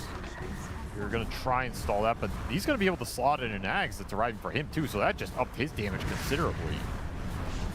A fully eaten Sin is They're going to try for the Dragon Knight. Go for the break off the sharpshooter. Oh, he's so low. The heal is coming in for the Necropost. They do manage to get a Miro. His initiation was stopped by WS. Another great gate play. And a dying tombstone that only delays the inevitable here as he pops out with a flesh golem. A second death. A second kill for Aurora. And a nice defense hold. They are still able to fight if you're Boom Boys. They have the Undying back into play. Gonna hold the high ground. Hold the high ground, get a quick kill onto the Jakiro. Do not have to use any Reaper's Sight. Use it for Mira for an extra kill, but he didn't die immediately. Wind Waker's on out of there. Bushwhack holding in the Necrophos. The Sunstrike, it lands, doing some damage. Shackle Shot follows through. The Firestorm's building up. Shivas to slow him down a little bit more, but a Force Staff got him far enough away. Resetting back up to the high ground. Oh, yeah, TPing over to the tier 2. They really do not want to let these guys get away. A beautiful tornado hits on 3. Here comes the meteor drop right onto Kiratik's head. Shackle Shot holds him in there for a while, and yeah, they just cannot seem to kill him, man. And the AoE damage over time, it's finishing off Aurora. Eula Scepter goes out, but Makoto's still in trouble. Need the cooling plate. They don't need it. BB, they get him. He's a beast, dude. They just cannot handle Kiritic in a 4 versus 5. Look at the damage on the Invoker. He took 1,000 from Hearthstone. Oh my god, what an arrow from Save. Not going to dive in for the kill, though. The Invoker is dying trying to kill Kiritic. That's pretty... It's just how farm he is. He ate an entire ag, so he got to keep all of his item slots on top of outputting that extra Heartstopper. Just disgusting. And it means so much when he like starts that skirmish with a kill, right? Oh yeah, the region just goes insane. Yep. And he finds an arcane rune. Okay. Brother, 1.9 second death pulse. You don't want none of this right now. Gonna be slowed down, Mira. Oh, it's just too much mobility, too much tank to handle. All the way back to the fountain. Mira's chased too. What a beastly performance right here. And look at him, he's trying to leave right now. Trying to get the other lane. Trying to get the lanes in quick as possible. They still have the top lane. They can go for free. They don't have to worry about bottom tier 2. He's 13,000 ahead.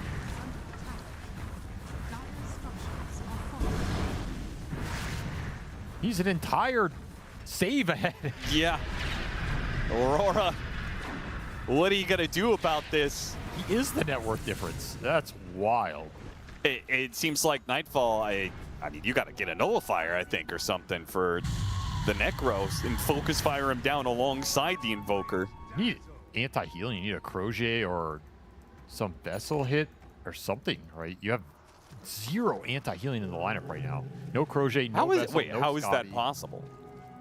Well, they didn't build any of it. What do you mean, how is that possible? How is that possible? A professional team did not build any anti-heal against carry Necrophos, who has kind of been the biggest threat for 20 minutes. I think it is it's biting them here a little bit. They went double Octarine between the Invoker and the Underlord. I think these are great Octarine heroes. But one of those could be a Crochet, could give you a little bit of extra oomph against this Necrophos. That's the biggest problem right now. They underestimated it. And it brought the other cores into this game. Right now, this Dragon Knight is level 25 as well. So he gets the Wrath bonuses. You have the Black Dragon online. He's doing some serious damage. He's a big problem. I mean, I guess to be fair, I thought Invoker would deal with the Necro. I also thought he would have the damage. Clearly, Aurora thought the same as us, but... He even has Conjurer's Catalyst, Timeless. Like, the damage should be there. You have an Ag's macro. Radiant's bottom tower.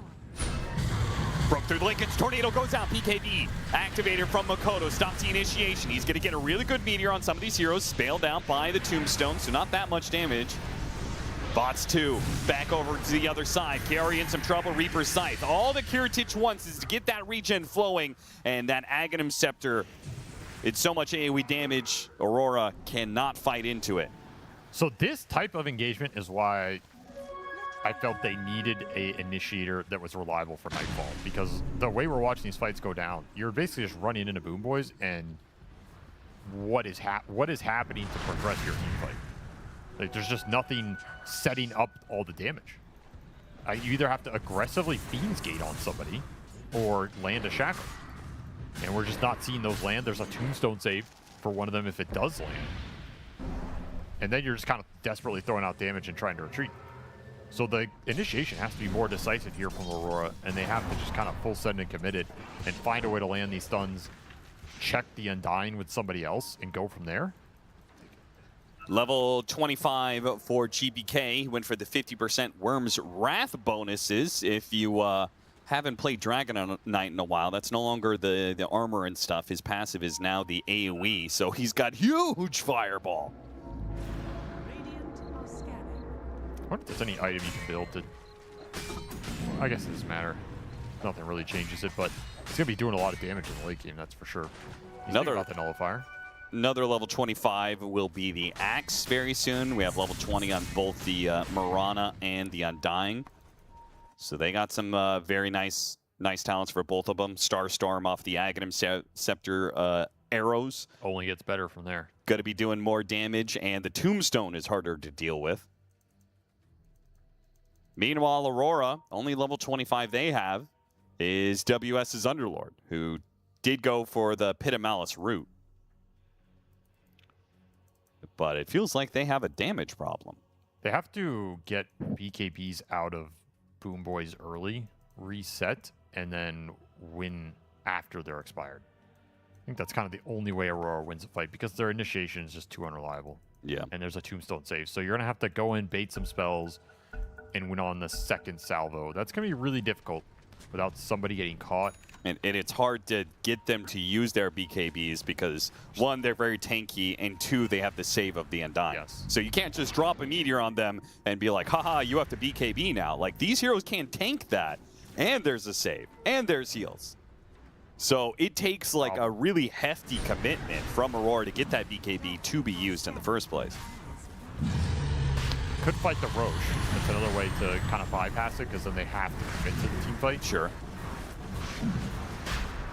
See what Aurora can muster here. But tough so far. And GPK, he can just cliff walk this entire area. Really annoying. Do have constant ways to get vision inside of the pit. Kiritich pushing out, pushing into them with the Moonlight Shadow. Got a shield room. Oh, gets dispelled. Got the initiation call there. Emira in some trouble. And he's killed. Aurora don't really get much out of Boom Boy so far. The Reaper Scythe going to be used. There's that extra regen for the Necrophos. 2 supports down. They just have the course to deal with. Save. He's going to get blown up by Nightfall real quickly. WS, he got all these heroes inside the pit, but Makoto and Nightfall were just dealing with a support. Didn't even get the BKBs. Yeah. They held 2 of them in the entire fight. Never needed it. There's a refresher for Double's Scythe, just in case you needed it. There's one on Roshan as well.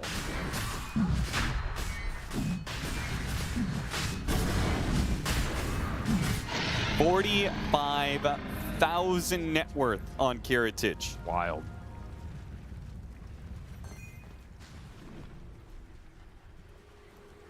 He's already closing in on that 1,000 GPM.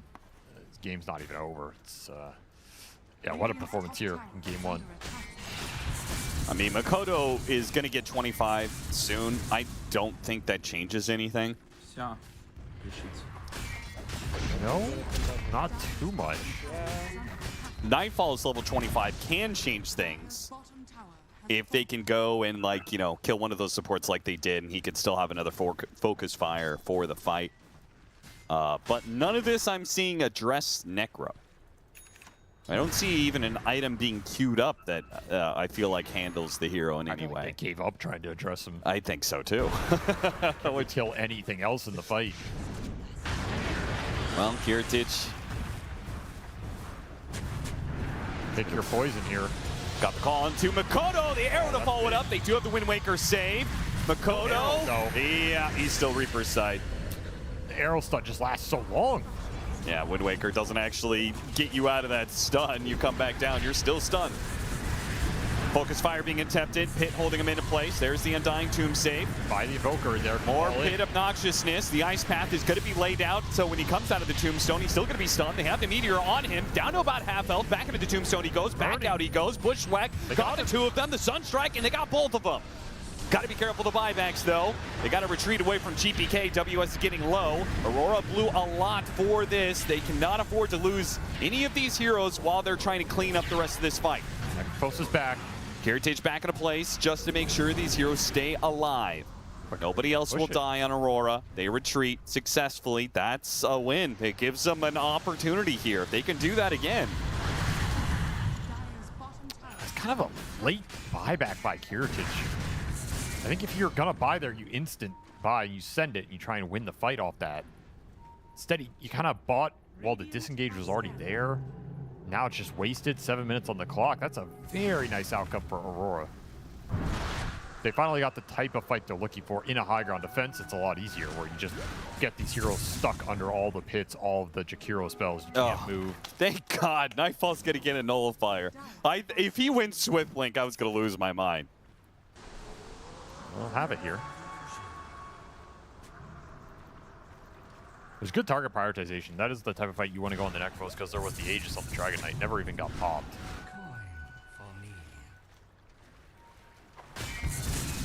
Man, all those tombstone saves were just so annoying. As long as you have the pits on top of it, it's not the worst deal because you still have to come out into all the goo, but...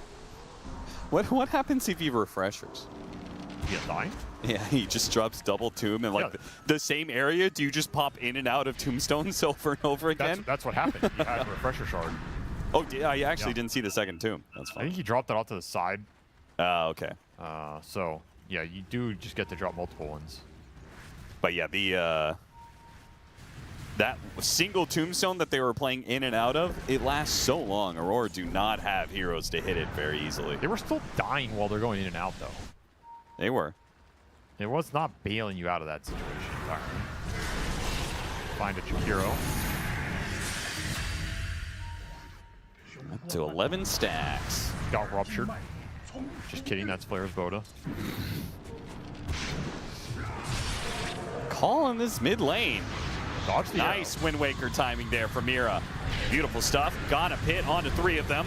Meteor's going to be dropped on Miro's head. Just tanked it. Sharpshooter gets Mira up to the high ground. GPK is just going to fly over this cliff area, still see if there's somebody for him to kill. WS has to pop his BKB. Nice call. Got 2. Mira sets him up for the arrow to land onto Makoto. But it looks like the team couldn't fall in. I mean, it's pretty deep out there. Ice Path. Sunstrike doesn't actually land. Bushwhack, it also doesn't land. Good 4 staffs. Get GPK out of there. Would have been awkward if he had died there. He does have an Aegis, but dying inside of the enemy base may have been 2 deaths for him. Especially since his form is running out. You don't want to die cliff walking and get stuck on a bad side of a cliff. Yeah, true. No dragon form. They got a Jakiro buyback. They got an A on this off of the Invoker. That's about it. Kiritich is almost level 30, so Reaper Scythe doing even more damage, can throw it even earlier in a fight. And he has a refresher too. So there is a possibility that you just double Reaper somebody who's being particularly annoying. He also has a decent amount of Reaper stacks. He's got up to 11, 27 HP region. Pretty nice.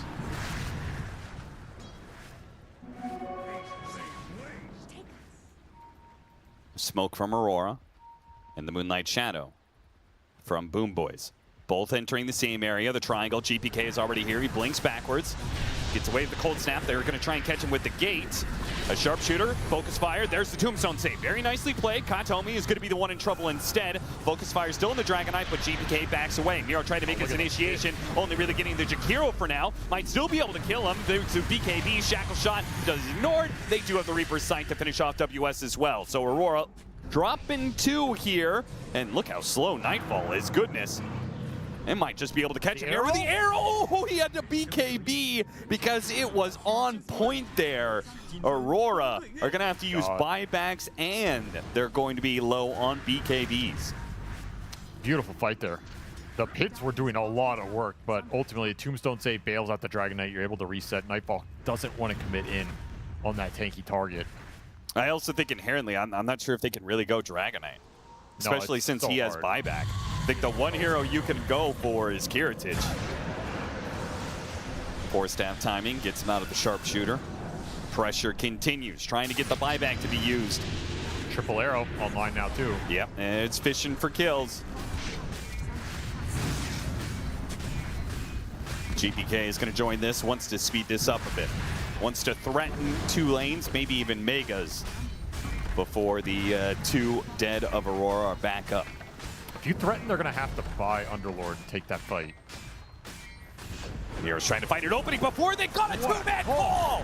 What a sneaky smoke that sets up a beautiful play. Makoto didn't die for it, but they did manage to get the support. There's that WS buyback trying to deal with the tombstone right now. Look how long it takes to kill it. GPK pops out, Dragon Tail stuns. There's the Wind Waker, BKB TP away. He's out. Nightfall's in front of Nightfall, and clean retreat from Boom Boys. Yeah, can get out with everybody? I think so. Maybe save. He's got a Force Staff and an Aeon Disc. Okay. He is going to be the one to die. Not too bad, though. Only losing 1 support for that while getting the buybacks of both Mira and WS out of the way. Drop the signature move right in the base. Definitely some little extra, you know, BM points right there. Yeah, damage from the Mirana is starting to add up. He landed a double arrow hit at the end there. That was very smooth. What a call from Miro. Just smoked up that mid lane, jumped 2 under the tower. Aurora, they were not expecting that at all. Yeah, they were stacked on top of each other.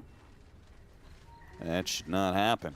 I will say there's a Roche spawn potential right now. It's kind of an awkward time to force that fight if you're Boom Boys.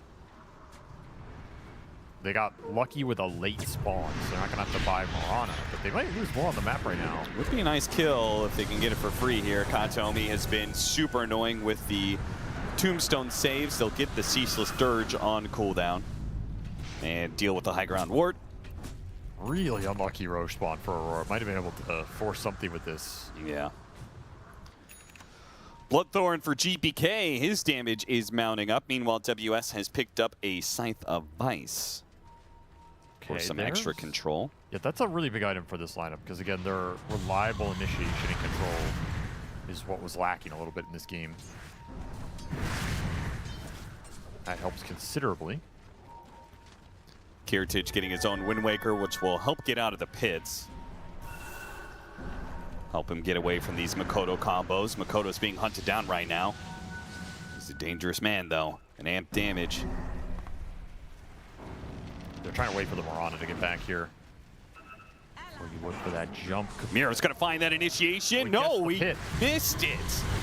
Smoke broke. They do have a BKB being used early by Kiritich, trying to just man up and go for the kill on Nightfall. Can he actually get it? He's braving through the focus fire. The macro fire's going to be laid down. The bushwhack, he pushed too far. He may have to use another buyback here to help out his team. A call on 2. Beautiful stuff. Miro just keeps on landing him. The follow-on sets of the neutrals will help out. An arrow lands onto the Jakiro, and they're wiping out everybody in this fight. Aurora not getting away clean. They pushed out on the map, said that there's just one final stand for them. They needed to be able to win a Roshan fight. Instead, the game likely to end here unless Nightfall can pull off some sort of miracle. No, a Reaper's Sight to put him down again. They have buyback on him. They already bought back on the Invoker, but they have struggled to deal with the 5-man of Boom Boys, and being able to do it with just 2 is impossible. The stuns have been so good from Boom Boys. This Mirana, every single time the arrows are landing, the axe calls have been insane in this late game. Miro found some very clutch 2-man calls. It just sets everything up. Yeah, the Necropulse dies, but he has buyback. And all he has to do is just exist in the fight. And he's your damage leader pretty much every single time. Yeah. Oh, Kiritich, she just took all that net worth, shoved it down Aurora's throat, just ran at them, died. Bots 2 back into play, and his team had already kind of won the fight by that point. There's the buyback to be used. Mega's already inbound. Tier 4 is going to be threatened. They still have 50 seconds without WS. Maybe they can get Jakiro for a 3 versus 5 hold, but Aurora. Possible. You just don't have to damage into these heroes with the tombstone saves. It's going to need a miracle. And Mira, he's already got the initiation onto Nightfall for the dieback. Makoto, Aeontis, Prox, they're going to play inside their fountain, and GG is called by Mira. What a game from Boom Boys, and Kiritich in particular, the Necrophos of nightmares. That was one of the Necrophoses of all time right there. He was so far. It's just disgusting how far ahead he was. He's an entire hero ahead of those enemy cores early on in the game. It wasn't like we're talking 80 minutes or something where the network's irrelevant. Like, he was absolutely jacked, and he made it work. He landed so many Reapers, got so much bonus regen. Just walking at him. Classic Necrophos. I walk at you. What are you going to do? Apparently nothing. You don't have the damage. I think the odd hero out in this game was absolutely the Wind Ranger. Yeah. Like, I just think it's too hard for Nightfall to go in, find the target he wants, have that target controlled, and bring it down. It's impossible. And in that sense, maybe the hero is Undying. Like, I think this hero stocks are just going up and up and up every game we watch. People don't have good answers for these tombstone saves. If you kill him, he has Ceaseless Dirge. He instantly comes back. He's in the fight anyway. It's too difficult to wear through all these lives. And then Soul Rip is honestly doing a lot of work in these late game fights as well. It's a significant amount of healing over time in a meta that seems to be trending towards survivability, tanking up, making your cores as high HP as possible, abusing buybacks. This hero just fits it all, right? And he's winning lane. So what's really the downside of Undying in a game like this? It's pretty hard to find it. One of the only saves that persists against Nullifier. Yes, right. That's another big thing. You can't itemize against Tombstone. No, there's just nothing you can do. You just you just want better heroes to deal with Tombstone. That's all you can really do. So, or you just have more persistent damage. Like, that's another reason this Wind Ranger feels really rough in this game, is because he has to commit his damage on target. That guy gets Tombstone. You pop out later. The Wind Ranger doesn't have BKB. The Focus Fire is wearing out. You had to go on some other target. You're getting Axe called. You can't just exist in the fight and deal damage. And I think that's a big difference in this game. Like, yeah, Kiritich, it's not like he's doing a lot, but he's just sitting there. And at some point, he has Ags, he has all the regen, and then he's doing a lot by just existing. So the skill difference in terms of how hard it is to execute, you know, it's very favorable here for the Necrophos. Yeah, as seen from Makoto in many of these fights, throwing like 1,000 spells, meanwhile just dying to literally nothing from Kiritich. Yeah, he took 1,000 damage from Heartstopper in that engagement right there. So, you know, what you're asking yourself, okay, we need a different approach to this game when you look back on it. I still think Invoker is capable of carrying this game, but man, it felt like the other two cores were just completely shut down. And no hero 1v5s in the current state of Dota. Yeah, you get one kill there with your Focus Fire, but then how do you commit to the long fight here? I mean, hero, just too many perfect calls. Call was beautiful. I mean, I will say that I think both offlaners did a great job initiating in this game, but Miro's calls were just sick. Well, his are also more reliable because there is no save on the side of Aurora. Yeah. And once again, it's a save difference, the player, but also the spell is like, it's so much easier to play these late game fights when you can bail that first target out, reset, and go back in. I think it's something that Falcons have used a lot when they won TI last year. Like, they are really good at baiting you into the jump. That guy gets gone on, you commit just enough, you bail that guy out, and then the other cores go in and win the fight for you. And it's a really simple way to play Dota. It's a really comfortable way to play Dota because you're not sitting there going like, what if we get jumped? What if we get jumped? What if they're around the corner? What if they do, you know, we can't get jumped, we can't get initiated on. You're not thinking about that the whole time. You're just like, I see Necrophos in the front. I wait for something to happen. Something happened, I press my Tombstone.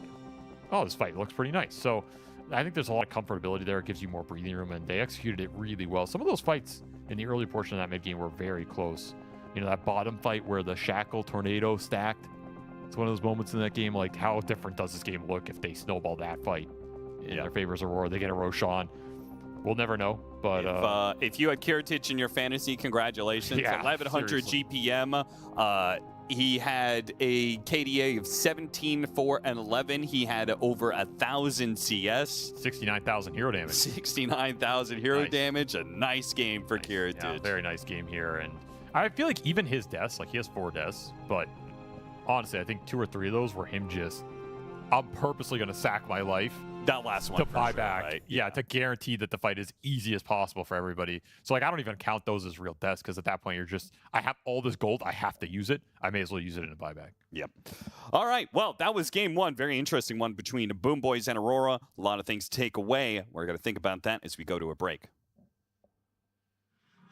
Boys have had a fantastic year, and I'm here to have a talk with Mr. Kataomi.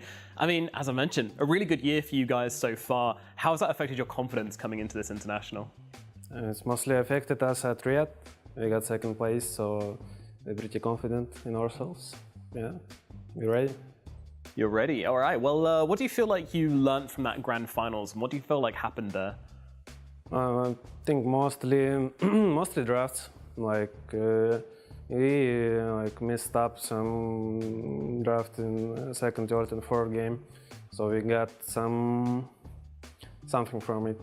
Yeah. Okay. When you're doing very well, does it make it harder to sort of improve and learn and do better? Not really. I don't think any team right now is doing really good. Like, you know, all this year, it's a new team who wins a tournament. Was no team who win 2 tournaments in a row. So you cannot tell like, oh, I'm so successful. I cannot learn from this bots nothing. You know, I'm the best. You can always learn from other teams and from just your pups. You know. Yeah. Looking back on this year for you, then, what's been the biggest highlight of the year? I mean, probably our win at the Wacha. Probably the biggest highlight, or like the Red Masters second place finish. Yeah. Well, Achia, what do you feel like you guys did particularly well, better than all the other teams? I think we had like amazing hero pool and amazing like map awareness, like map understanding how the map moves in the game. I think at that moment we was better than other teams at it. Then we like got a bit, you know, not lazy but you know, chill.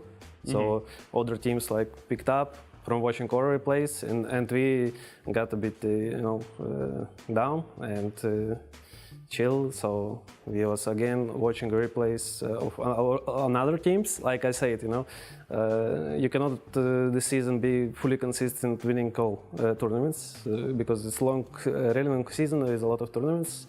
Yeah, and just at watch we just was better team than another teams. Yeah, the standard is extremely high. You mentioned having a really deep hero pool then, or really good hero pool. Do you feel like that's the same now? Does this meta suit you guys? Yeah, for sure. Like, you have to play all the meta heroes that was played. I mean, I think our team maybe even forced this meta of some heroes in another teams, you know? If one team play some heroes and they got successful with it, they're winning with it, then another team's also gonna rate these heroes. So that's how meta is being created. Like, I created this meta with Bane and Wyvern, now it's like any plus 5 playing it, and I'm getting banned first stage of these heroes, I cannot play it.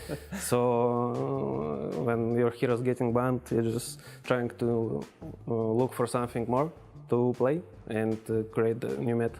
So what do you feel like the team's mentality is coming into the International? Are you treating it as like big tournament, got to get the energy up, bring the hype, or is it more just like it's just another day of Dota 2? I think it's better to put that kind of a pressure on yourself and on the team. Like, it's something very big, you have to win it. Like, if you don't play good, then everything is over. Like, you know, everyone is dead. It's really bad to come to tournament like this. We're just trying to focus on our gameplay.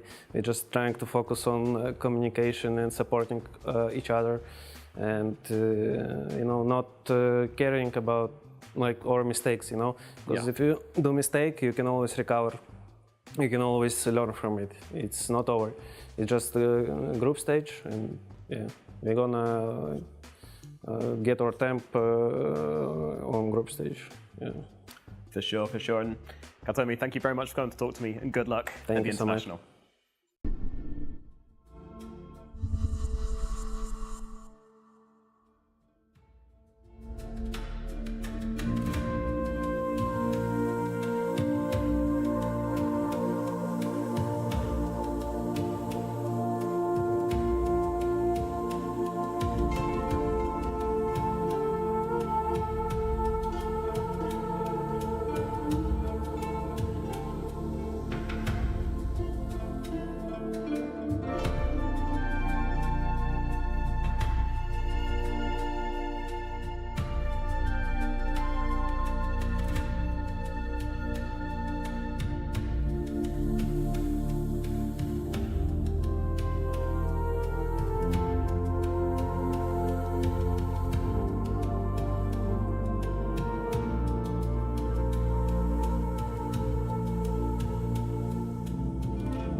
Welcome back to the series between Boom Boys and Aurora, where Boom Boys have picked up the early lead in this best of 3. This is elimination. Reminder, we are in the elimination round. The teams made it through the groups, and they managed to get this far, but losing one best of 3 denies you an entry into TI playoffs. And again, I think this is maybe the most brutal one of the day. They're all brutal, but like, of course, again, I think both these teams had such high expectations.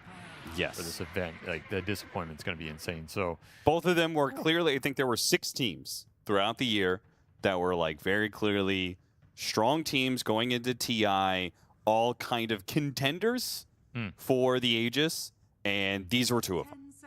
I think it's fair. They're in the top 8 for sure going into this, so one of them will not be in the top 8. That's right. You gotta figure it out real fast here if you're Aurora, because that game 1, I don't think I look at that draft and feel like they were severely outdrafted or anything. I think I think I talked about it before that game, where what does Boom Boys have that is worked against Aurora? And I think it's they just don't give up the bad pickoffs on the map. And I don't think we ever saw Aurora pick some core hero off and then snowball the game on it. It just turned into kind of a static game until Boom Boys hit their timing, and then they made some smokes. Not all of them landed. But then the few opportunities that Aurora tried to get aggressive, it kind of backfired pretty hard. And then eventually this Necrophos just took over the game. So yeah, it's kind of hard if you're Aurora to analyze why exactly that game is so difficult, other than let's create easier kill opportunities for ourselves. That's one thing you can maybe look at. Like get this Undying out of here. Get these heroes that cause initiations a lot of problems and get some more reliable initiation. That's maybe the one thing I would look at if I were them. The Tiny for Nightfall could come into play. That's another hero that can do it really reliably, and the burst is just insane and extremely consistent. So that's what I'm kind of angling towards. Make the game easier for yourself to play in that initiation arena. Ember can help with that, because this is just a hero that synergizes well with any support duo and gives you really nice casual kill threat across the map. But I still want to see some like hard stun, hard disable, not getting countered by save type situation for them. Undying's still in the pool, by the way. Got to keep that hero in mind. Very spooky hero at this point in the tournament. What are, like you said, more persistent damage? Like, what do you mean by that? Like, just like zone control type damage, like Firestorm? I mean, that's the thing. They had Underlord. Like, isn't theoretically you just are owning an area? The Tombstone is only a temporary save, then you come back, you're still in Pit, you're still in Firestorm. What are better answers? I think it was okay. I think, again, the Wind Ranger was just the odd man out. Yeah, sure. If your carry can't sit there and consistently output damage because you either have to run away from stuff, you're really BKB dependent, or your spells are just not landing, then it's a big problem. You just have to recognize the amount of HP you're going to have to get through in these lineups and account for it properly. And I think they underestimated how much HP you were going to have to push through in that game. And Wind Ranger's not the best at having to push through a tri-core. She's very good at answering a hyper agi carry directly and taking the big damage source out of the fight, and then you win it as a product of that. But that's not that was not that style of game. All right, well, you don't think Liquid would make that sort of situation? Like, I feel like when Liquid draft Wind Ranger for Mickey, they have a scaling bid like they had with Invoker, and so it's not up to Mickey to kill 2 or 3 heroes. He only has to kill 1 guy. Sure. And then... Oh, what? Is it mid-Slark? It's got to be, right? There's no way you draft this hero this early unless it's you know, just a straight lane to counter pick to Ember Spirit. It's a very one-sided matchup. They do flex it. Kirtich does play it. They're showing support, so it's not going to be some weird 9-class style Slark. So yeah, 99% you're thinking it's just mid-Slark here, which is... I mean, that's just badass right there. That is. I mean, maybe the advantage of being up a game in the series. Some mega confidence to go for this in a potential closeout match in this elimination series. And you're just going to jam mid-Slark. Again, the drafting for Boom Boys has been incredibly fast and decisive, which probably shows very good prep, very good familiarity. They knew who they were going to play against, and they came ready and willing to experiment a little here. Or maybe pull out something that they've played in scrims that's been successful, right? Maybe this like a pocket strat. You give the Ember, we get the second phase Slark. I will say Slark with Coddle is absolutely disgusting. This is one of my favorite combos that doesn't get talked about a lot because we often see this Coddle with the mid-spirit heroes, the spellcasters, but Slark is so good with Chakra Magic. It is insane. It also allows this hero to not have to invest in early mana regen items, which is a huge deal for Slark because you just want to go all aggression. You want to ramp into as fast of like a diffusal, into a faster Ags if you need the Ags in the game, whatever it is, where your extra attack speed and Agi comes online so you can start building stacks and not have to worry about, I have to go some Orchid or something because I need mana on this map, because you run out of mana on this hero incredibly fast. So Chakra is such a big spell for this hero. It really changes how fast you can play. I'm excited to see this. This is a really cool pick. Could work out really well here. We talk about persistent damage. Slark is one of those heroes that gives it to you. If you're going to play a bunch of tanky boys with tombstones or you're just sitting in the middle of the fight, this hero can give you that.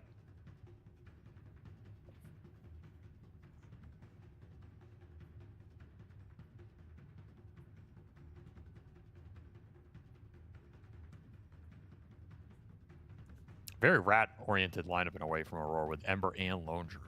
Yeah. Really threatening to push some lanes in and then find the pickoff.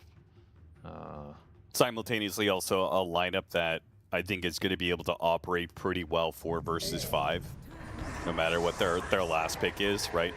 Ember, Undying, Hoodwink playing around sounds like a pretty scary trio to fight into. I think this Underlord pick is... I mean, part of it's like we have to have something against Lone Druid, but I think part of it is they're looking at all the map pressure and going, we need some hero that can just deal with waves. And then add on to the fact that it's a good answer to Ember Spirit. Yep. I think the pick makes sense. Yeah. I think it can get abused, like game 1. The Underlord pick made sense to me, but it did end up getting abused by a very strong lane and an Undying, which is a really good matchup for Undying. So you're in a similar boat here where you need this Underlord to help fix your map and let your Slark and supports run around without having to deal with a lot of lanes. You just need it. Otherwise, this draft doesn't function. But man, it could be a really tough Underlord game into Lone Druid Undying lane, Hoodwink breaking you, and then you're just taking every fight under Tombstone.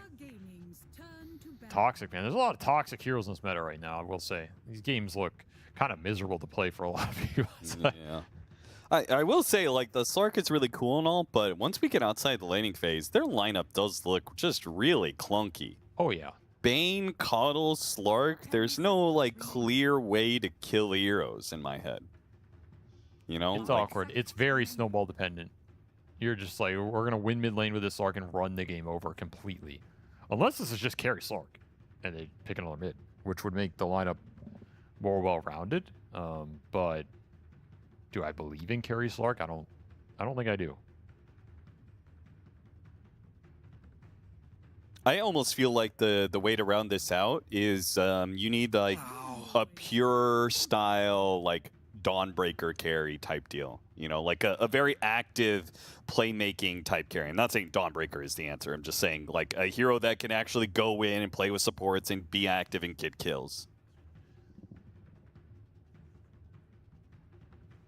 Or you can last pick Broodmother. You've been on this Broodmother. I really have. I still think that hero has a place in the meta. People, it's a hero when people forget about it. I don't care how bad the hero is on paper. Like, it's going to win you a game. But I doubt we'll see here. your kill threat looks so weird. If you put a Broodmother in this lineup, who's going in? Who's going in for... Because right now, it's like Slark kind of goes in. Not really. Underlord usually wants to respond to somebody else going in or something else happening, right? He gates into the fight. Well, then, but what is Kiritich playing here? You know? Is this just Alchemist or something? Yeah, I think it's a melee strength stunner. Well, he has his choice. There's Sven, Alk, and Tiny all in the pool. I'd say the Sven and Alk look better than the Tiny here against the LD. Alk could snowball this game a little more. It's not a bad Alk game if you just tempo it. Don't let the LD farm, right? Which I think is what you're basically proposing, because when you pick this mid Slark, you're saying we want to run the game over. Yeah. I'm not going to sit here and AFK farm. So I kind of like the Alk here. I think the Alk fits what they want. It's another hero that can gobble up some waves. Can just sit there and kill Tombstone and not be threatened. It's good against the Ember.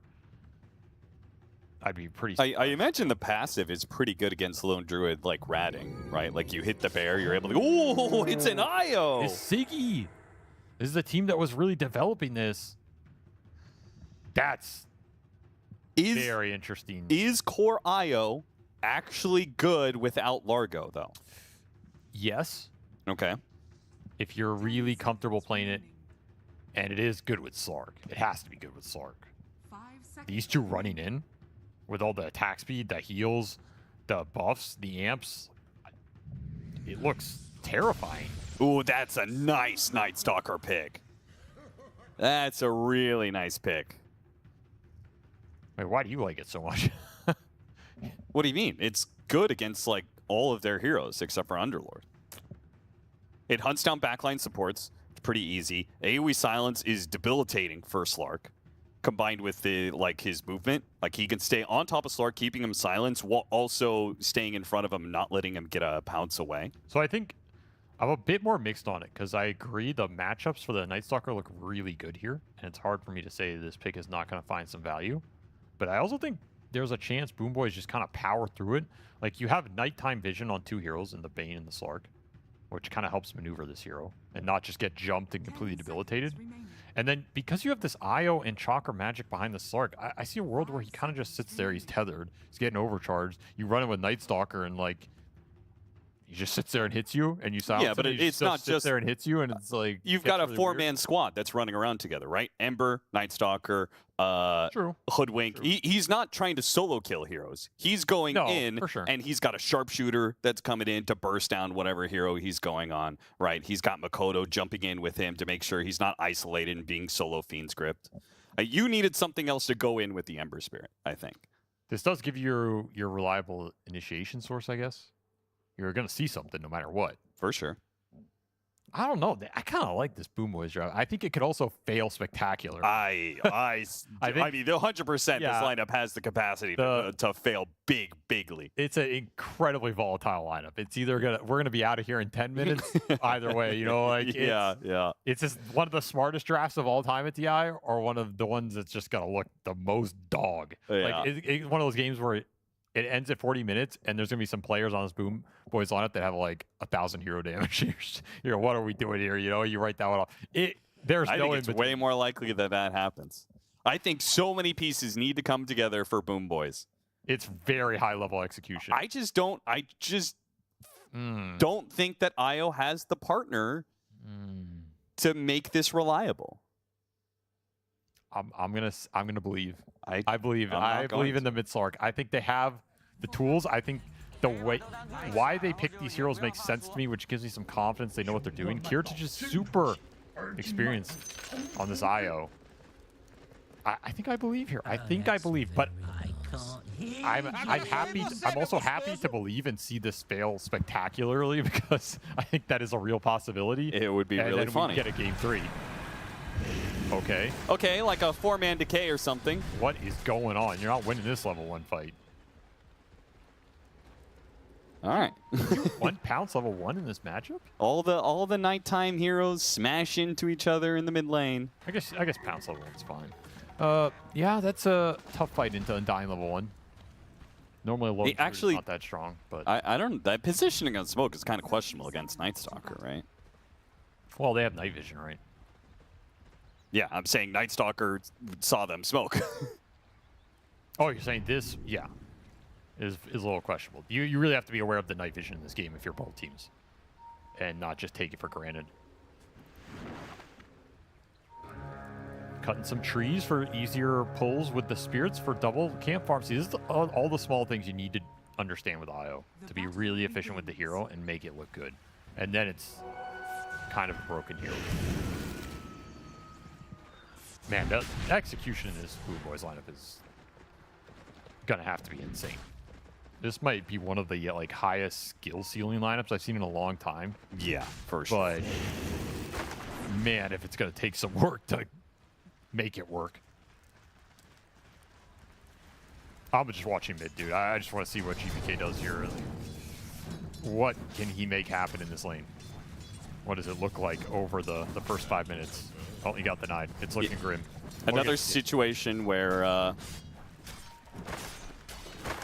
Makoto is dealing with a counter pick, which is kind of GPK's MO for the longest time. He's such a dominant mid laner that he gets really good value out of counter picks. For sure. Do you think that, so here's a kind of like almost a theoretical question. Do you think Bane's nighttime vision is actually good against Night Stalker? Yes.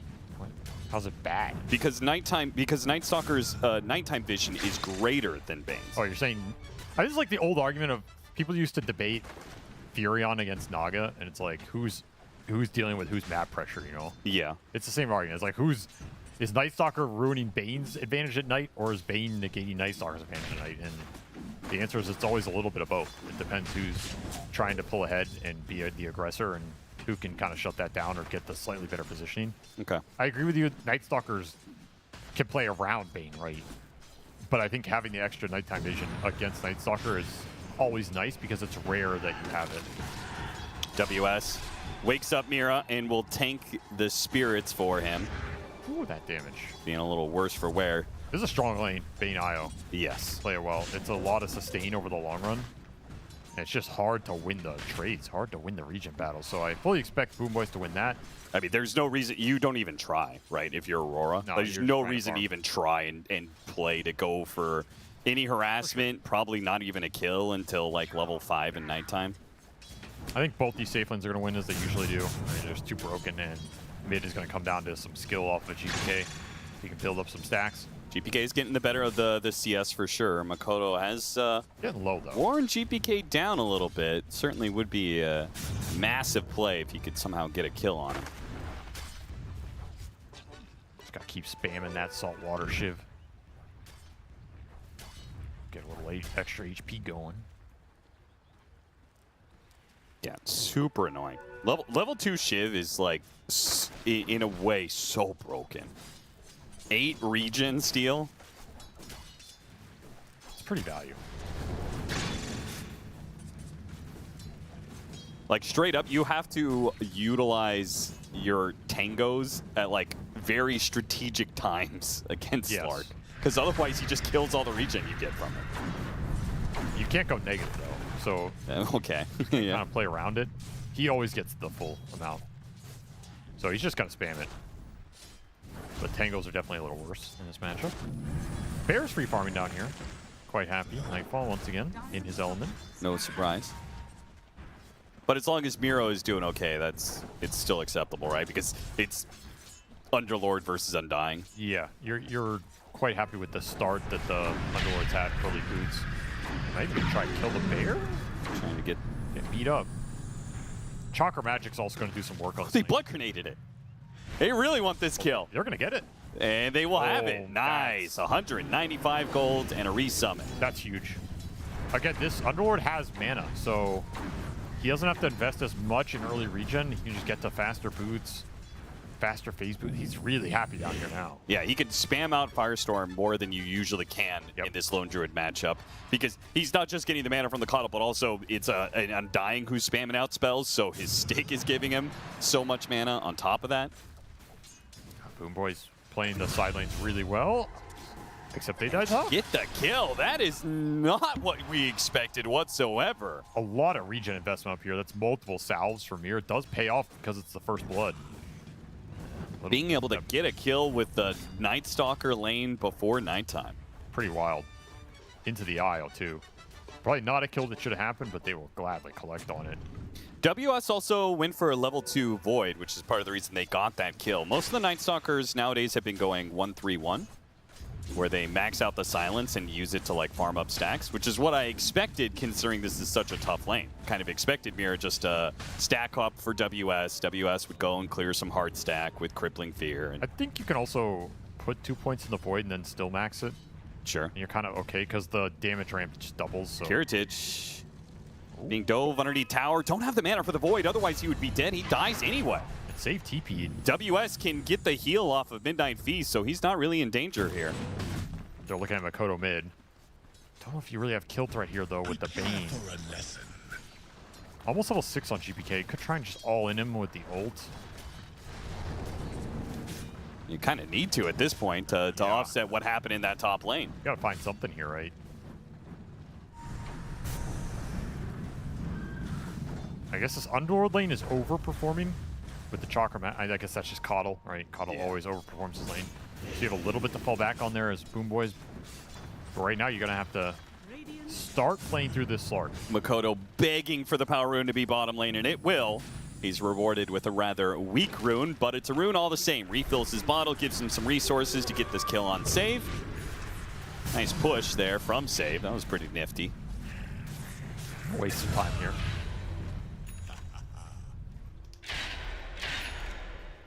Night Stalker going after the IO again. He's getting pressured up here. Just doesn't have the helm done. It's a long way away. Trouble CSing. Slow start for Kirtich.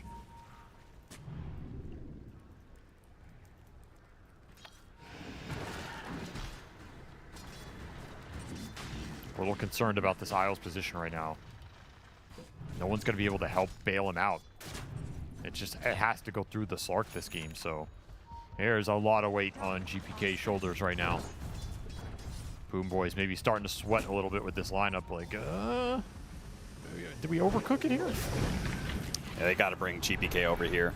The threat of the bear, both with it being able to sit on the shrine and then being able to play to it at some point in time. WS will protect his own shrine here. Nightmare play gets him off the Wisdom Shrine. Oh, he body blocked him enough. That was fantastic from Kataomi. He'll obviously die for it, but worth it, I think. There's no way he should have gotten that.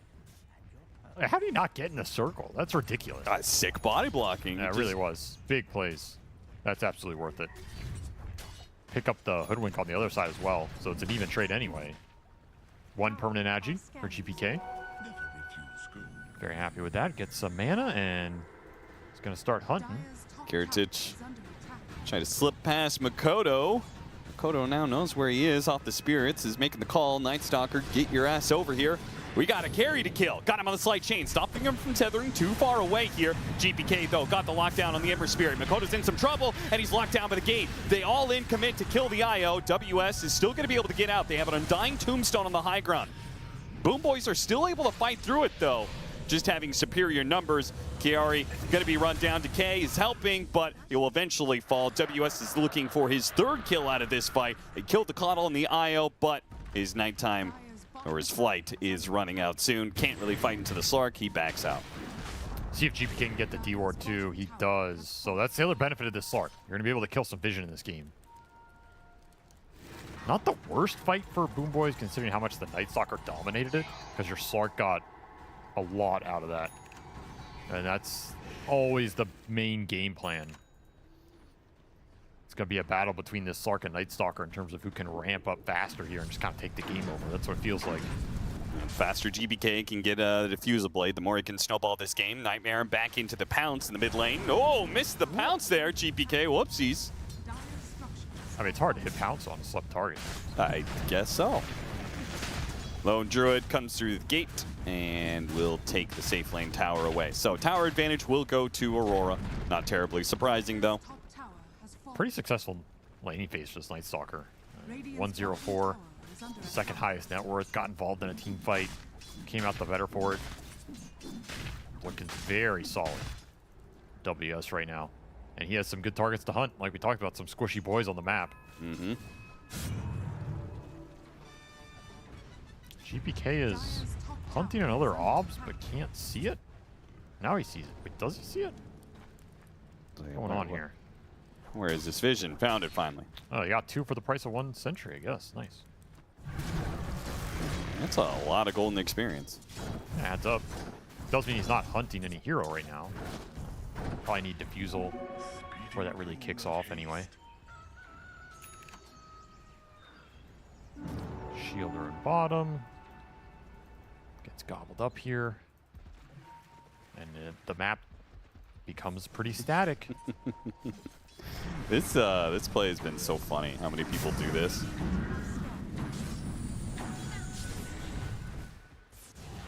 Huligan's just chilling, man. Watching the show. Yeah. Welcome to TI. Whoa! Blasted down. Katomi is given the mid lane so he can get his level 6. GPK will find his diffusal blade in the jungle somewhere. Kiritich is recovering after a bit of a rough laning phase with his Helmet Dom. Wants to get to his Aghanim Scepter, and then he'll speed along to carry Ion, making the jump onto Katomi. Gotta be careful on plays like this, though. They do have the Dark Ascension. Oyui silence, but very good pit coming out. Now the Beam Script couldn't keep the silence onto the Bane. The Bane will be the death of the Night Stalker. Kiari with the Flesh Golem is still kind of hard to fight into with the Tombstone out there trying to deal with these zombies right now. Kiritich about to relocate back and away. And he's out of here. They dealt with the Tombstone. That'll decrease the pressure. Bushwhack somehow missing both GPK and Miro. The Underlord pits have been doing some work to stall the aggression of Night Stalker. It really gunks up the early fights with this triple melee core lineup. I mean, you get BKBs and stuff later, you can bypass it, but right now, pretty hard for Nightfall to join a fight like that and find impact. He dealt 44 damage. You know, this bear just doesn't exist. Nice reload in, nice defensive gameplay from Boom Boys, really good grip from Kataomi, and that's what you're looking for. Just stall out these Night Stalker timings and put the game in a place where the IO continue to farm up, recover, you get to that defusal on the Slark, and then your options open up considerably.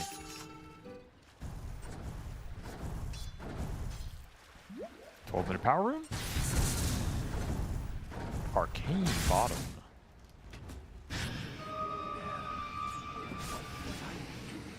Went over the cliff. It's going to put Mira in a bad spot, trying to keep him close enough for GPK to get the kill. Pounce after him, sharpshooter pushing him farther away, trying to get to the trees here, but a nightmare. Will ensure his death. Finally, GPK does get that extra bit of permanent agi he was looking for. It adds up. We've all been in that pub where the enemy Slark has, 20 permanent agi. It feels pretty doomsday-ish. Mm-hmm. And that kill was without the diffusal blade, which will come through. Rod of Atos, really interesting. Like most people have been ignoring Rod of Atos on Underlord, but I feel like this game, it's a fantastic choice. It does look good here just because Night Stalker Ember are not building early dispels. Yeah.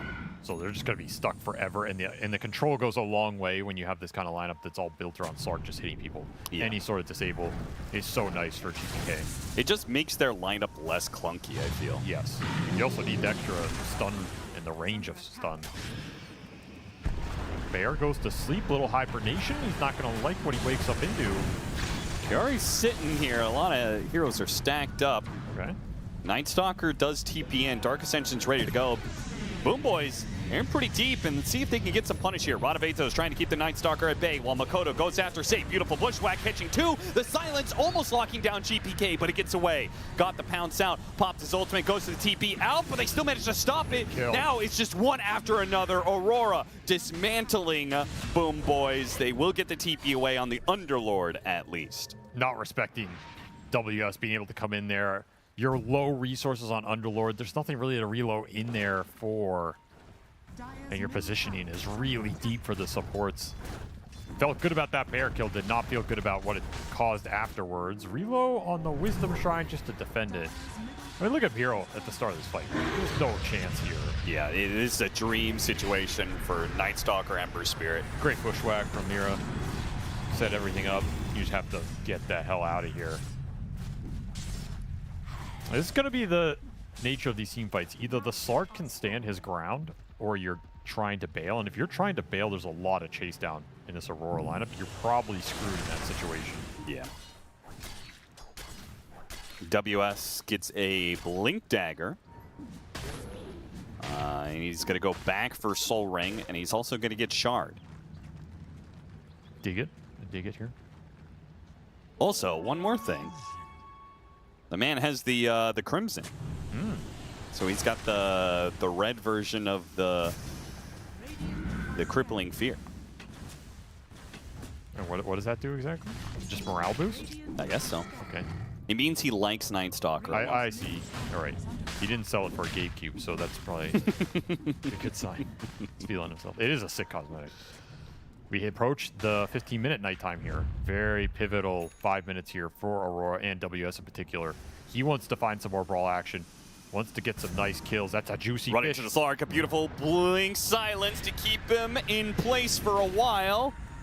He can still get off the ults and maybe have to TP away. He's got to get away from the bushwhack though first. Slight Chains doesn't land on GPK. He gets away with his ult. They're still going to try and chase him down. Another blink coming up for the Night Stalker. Keeps him in vision. GPK, a pit, laid down, trying to bail him out. The relocate is coming in. Kiritich is going to make sure that GPK stays alive. There's no mana. The rest of them get out though. These fights are so awkward. None of them have mana. They have a Kata lineup, but none of them ever have mana. What's going on? Kiritich managed to get the tether away. And they will manage to get out. That was a really sticky situation. Good retreat from Boom Boys. I was surprised they get out of there. Honestly, I thought GPK was going to have to TP or something. Oh, didn't respect the fact that WS might just keep chasing. Radaventos, oh, he still got him.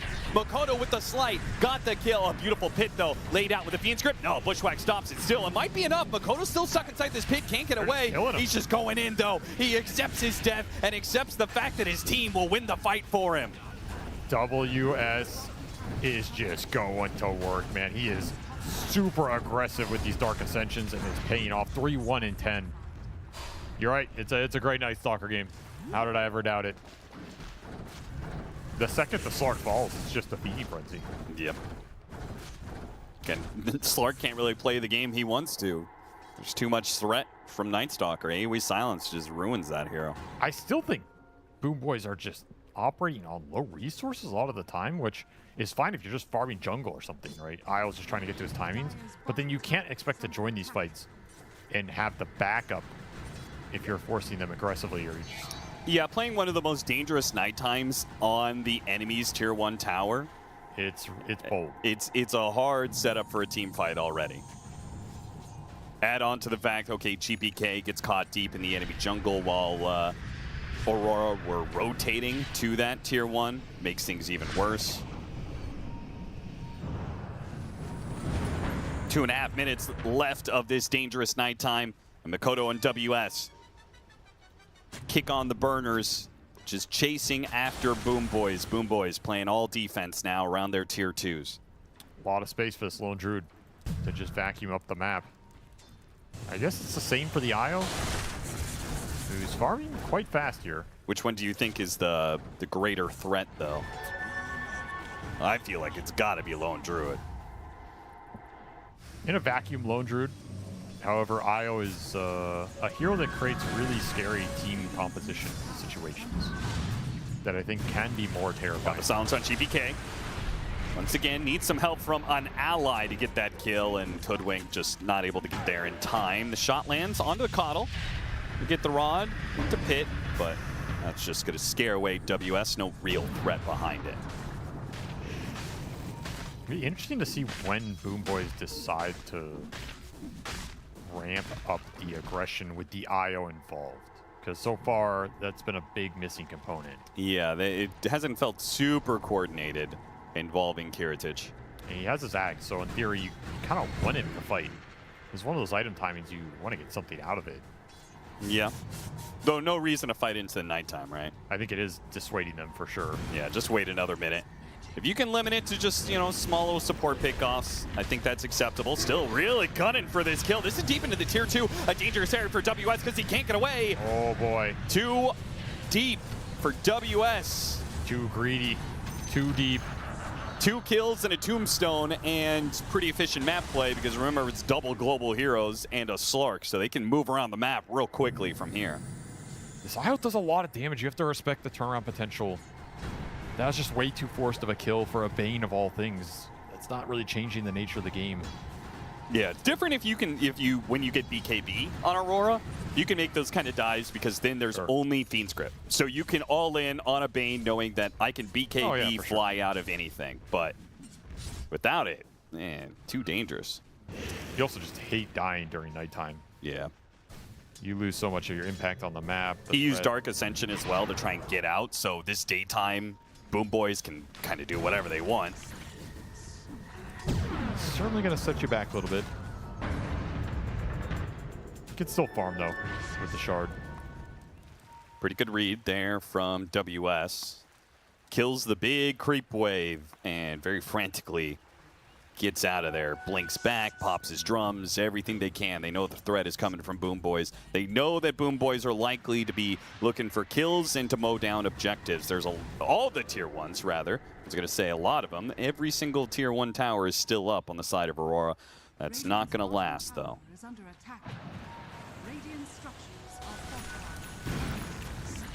There's the axe for the LD.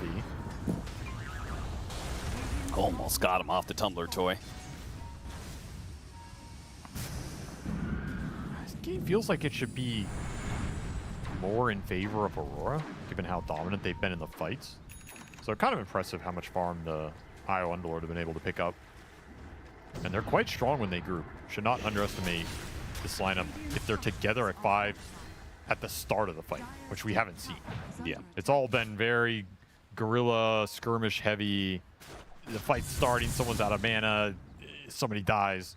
If you're just together as 5 as Boom Boys, that's where this Night Stalker power is going to be tested. Can you just run into that brick wall, be able to deal with it?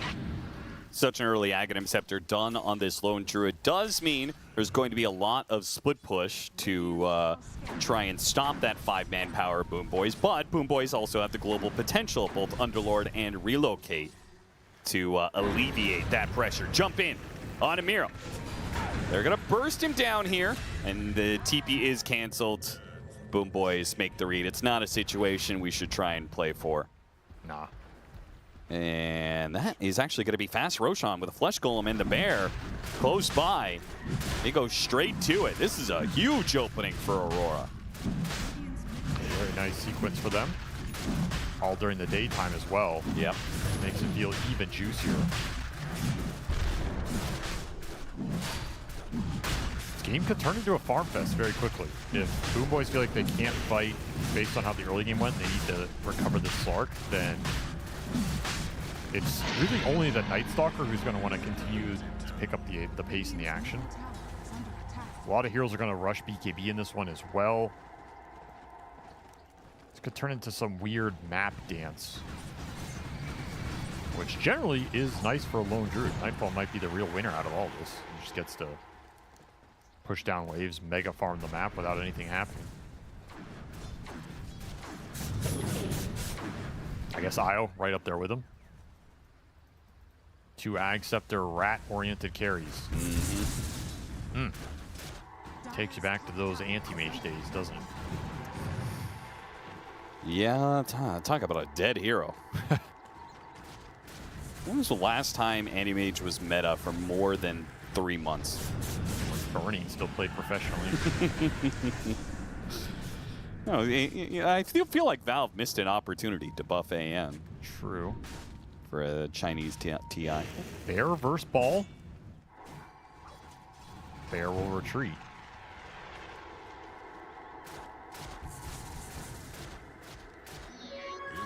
I mean, he'll tactically farm. Yeah, it's actually funny watching these interact. It's like neither one wants to deal with the other. There's a truce. Yeah, they just want to be able to hit creeps around each other. Good read on the wards here. Hard to keep this aggressive vision down against the Slark. Another nighttime's coming up. In fact, you're at that window where WS, he's down for any fight. Dark Ascension will lead to the next nighttime. I think he has to just finish BKB now. Yeah. You're going to have an Underlord Ags. That's going to cause you a lot of issues if you can't just man up and kill the one target you go after first. Huddled around this tier 2. Bear's going to start the assault on it. The Dark Ascension initiation from KR. He got a beautiful tombstone already blowing up the Underlord. That was fast with the extra damage amp from the Flesh Golem and the Sharpshooter bringing him down. Miro had very little impact in this, and that means Boom Boy's just got to stem the bleeding, and thankfully Kiritich was there to do so. Saves GPK's Slark with the relocate. Should be able to tether back. Oh, he's actually going to pop BKB, and they're going to fight into the Bear. Fight into Makoto, who loses Aegis here. WS slowed down. No longer has the flight. Oh, nighttime. There's a little window here where it's still daytime, and WS is almost dead. They got him on the final orb. These balls are doing so much damage right now. Aurora not respecting it whatsoever. Yeah. Lingered a bit too much and let ball after ball slap them in the face. Amira, he's going to be hunted down by GPK with the Harpoon pulling him back in. Now it's Aurora's turn to be bleeding out some heroes. You got to respect that 50 pounds.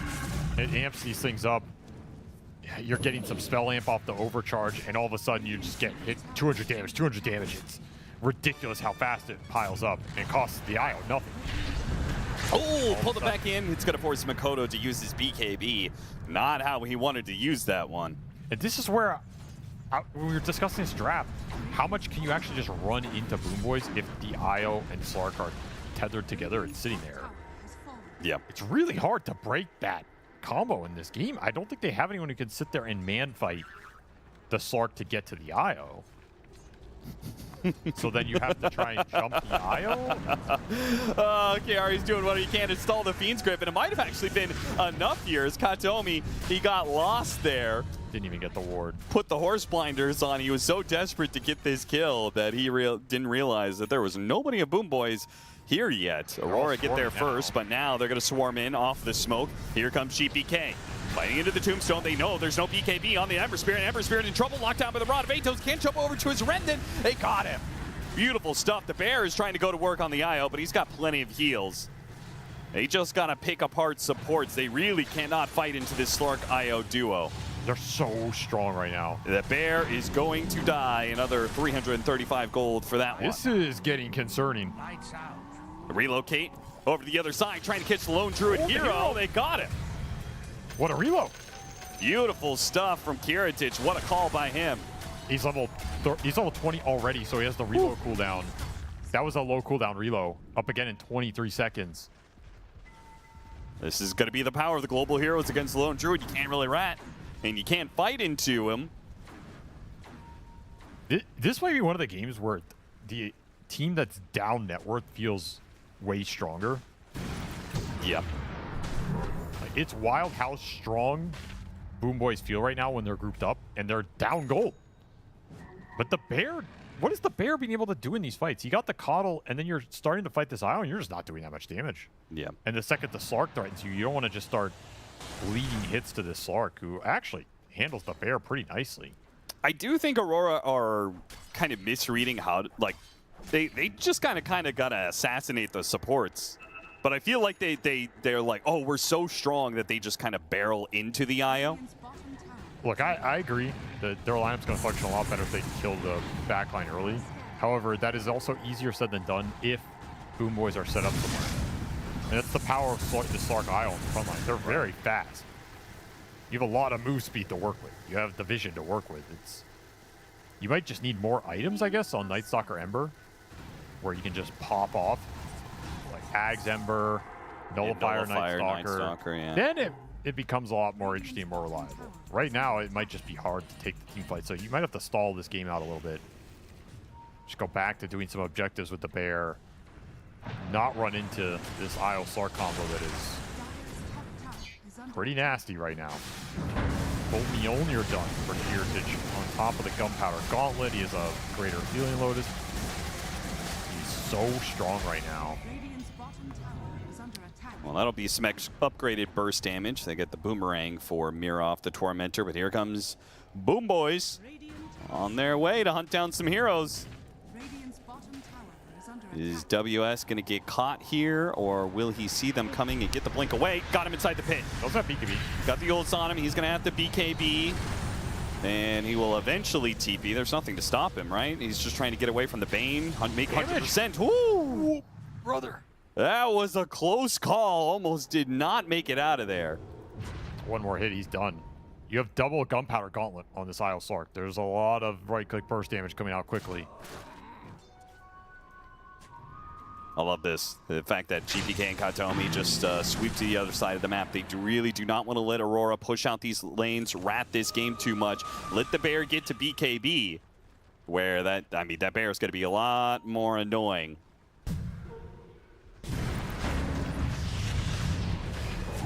It's a good target. Yeah, they just keep on picking on this Underlord. What they can't do is stick around afterwards. Damage, man. Yeah, Makoto, he's going to have to use a Remnant. Kiritich barreling down at them. The Relocate's going to pull him back. Not too far. They're going to look again here. The Dark Ascension, it got popped there. I think that is always the best target to start on. honestly. Maybe better than supports, because the Underlord dies very quickly in this game, and you don't want to tether him to bail him out. Yeah. And it makes the Ember's game a lot better, the Night Stalker's game a lot better. It allows them to use BKB at better moments rather than just, oh, I'm stuck in the Rod of Atos pit. Same for the Bear. The Bear doesn't have BKB or anything yet.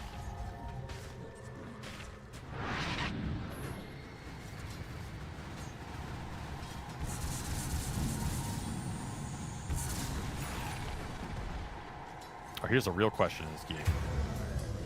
GPK finds another pickoff. He's got Gem, by the way, so... Oh, reload on the Squirrel. Get him. I mean, you've got the cooldown for it, so you can kind of freely do this for support kills anytime. The map is so scary. The second you lose a hero, you just want to head to your fountain, so you don't bleed chain kills. My question here, Austin. Yeah. Who scales harder in this game? I have to believe in Lone Druid. I think it's IO Slark. Think so? I think if you get 5 or 6 slots on both of them, I don't see you fighting it. I really don't. I mean, they cover each other so well, right? Like, exactly. You have Shard, you have so many. You have this fast reload. I just don't think you can handle these two. I think you can kill everybody else, and then maybe the fight gets weird, you know? Yeah. Have you seen, by the way, that Nightfall bought his Shard for his Bear? Oh, really? Interesting. Dire are scanning. Why? Radiant's top tower. Are Lone Druids doing this? Oh. It's gonna pull somebody in, I guess? Try and break a tether or something? That's I mean, it doesn't go that far. No, it's kind of hard to use. Satanic for Kiritich, he's untouchable. He's going to be untouchable for quite some time. It's just Aurora will simply never have the damage to threaten him. Another pick off on Mira. It's fast too. Sharpshooter will not get him out of there. It's just some lawnmower just runs you. Reload on mid. Relocate and the gate. All the stop. Nightfall's Bear, and he will not use a BKB for it. Feeds grip on Makoto. They have the Tombstone safe, and they're going after the Bane with the darkness here. WS going to cut him down. What else can they get out of this? Going after the Coddle, but they have to keep their distance away from GPK, who is stacking it up. Relocate back into plays. Kiritich gets the other side of Makoto, who with the long slight has no remnant to get out. They're starting to cook him. The damage is just overwhelming. There's so much map control, too, between this IO reload, the Slark running around with Gem. GPK is reading every Nightfall move. Oh, that's his last Bear. He's going to force him to use BKB. Okay, got out. Actually, didn't manage to get away. Very nice. It's got to be so oppressive to be on the map in this game. Yeah. Slark's killing all your vision. He has the nighttime vision presence. Then you have this 30-second reload, 40-second reload that's threatening you if you show deep on the sideline. And then they're Omega fast. They're 500 MS running around. It's going to be 25 to 34 minutes. Yeah, what a sick series from Kiritich so far. Absolutely came in prime form today. Proving his worth and then some. You get the Roshan while the supports are hunting down the Bear. Cleanses off the Nightmare and then followed up with another slowdown, forcing him to use BKB.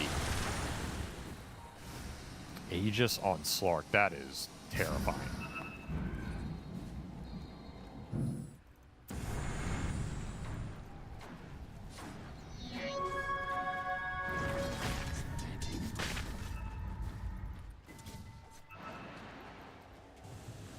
Dire's bottom tower is under attack. Radiant's middle tower is under attack. Welcome back, Harry Isle. Oh yeah. When it's good, it's real good.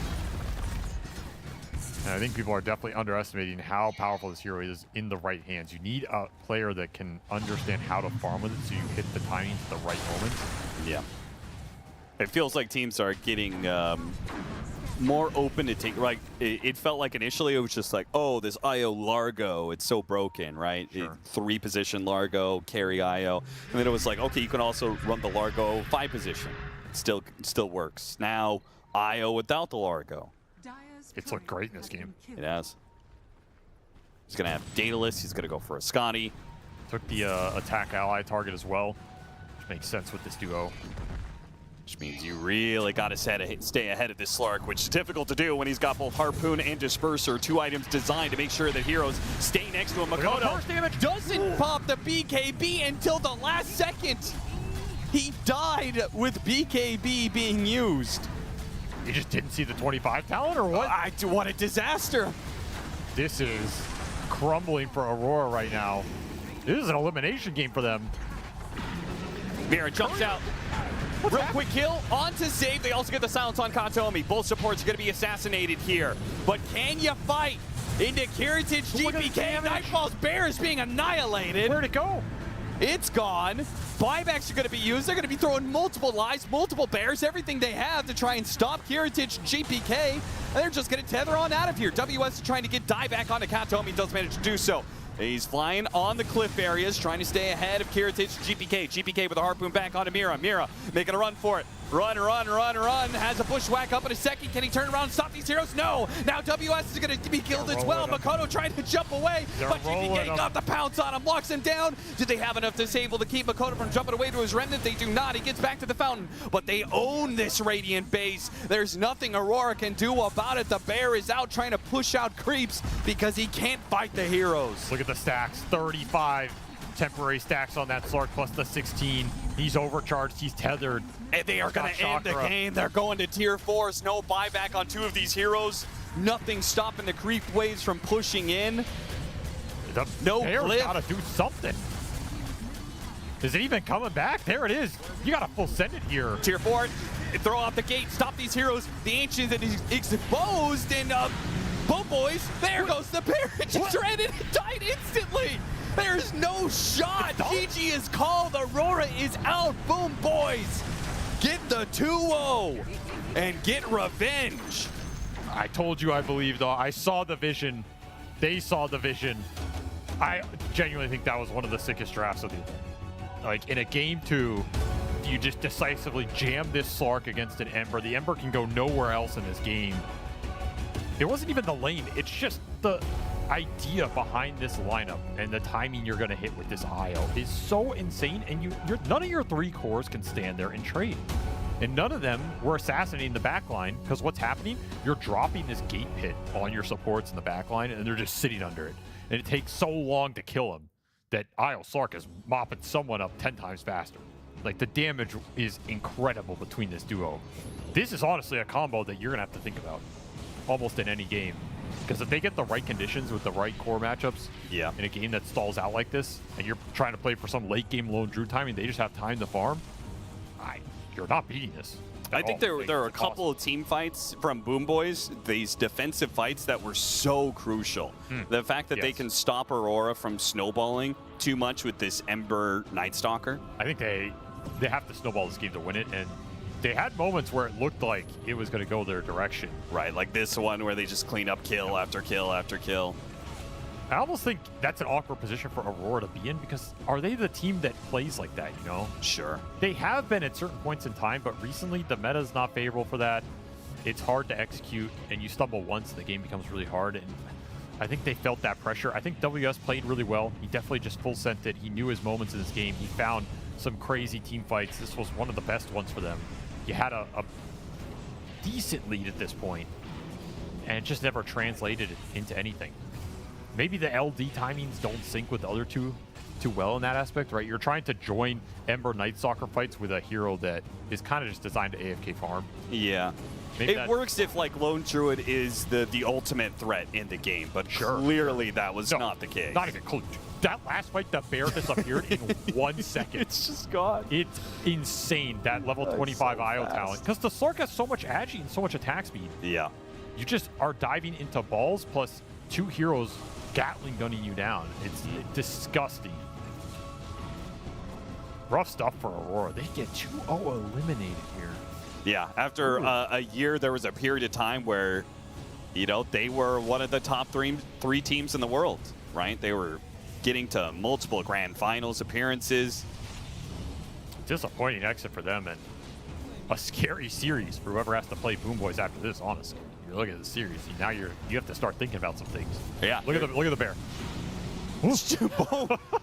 I don't think he hit anybody once. I mean, he couldn't hit anything because GPK protected the IO with the shard, and they both just turned and killed the bear. Incredible. Slark shard's another problem in this game. Yeah. Because you have to commit in with your 2 assassins and try and kill supports or the Thunderlord with your BKB timings, and if they just sit under a Slark shard under a pit, that's where I was not sold in this Night Stalker pick, because I think the biggest thing you had to address here is what happens when this IO Slark hits a timing. You either have to temple them out of the game completely or address it in some way. I don't even know what addresses this, honestly. It's something you have to sit there and theory craft for a day, you know, with the boys and be like, is this going to do it? Is this going to do it? Maybe this combination of heroes. It's not that simple. Whew, what a game, too. What a lineup. And this is, I think Kiritich might be the best carry IO in this event. You have to respect his prowess on this hero, his experience on it, and how well he's playing it. It might be his best hero, honestly. Like, his game might have convinced me of that. Right now, he's terrifying. He knows how to execute this hero. Which is incredible to do after a very sick Game 1 performance on that Necrophos, sure. right? Like, Kiritich has really pulled this Boom Boys roster together, and as a squad, they're going to be in the playoffs of TI. They're looking good. They're looking good. They're finding some momentum. They got some strats. They're cooking some people out here. Excited to watch this team on that main stage. They're going to be a fun team to watch. Absolutely. All right. Well, we have more series to go here on the B stream. We've got another one to watch. So we are going to go to a break so we can load that up.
Welcome back to the day of eliminations here at the International. There are 5 teams who will be eliminated by the end of the day and 5 teams who will make it to playoffs. Here on the B stream, we just said goodbye to Aurora and I guess hello to Boom Boys in playoffs. Next up, we've got Iron Wing versus GamerLegion. This has got to be the biggest David versus Goliath matchup in this elimination round.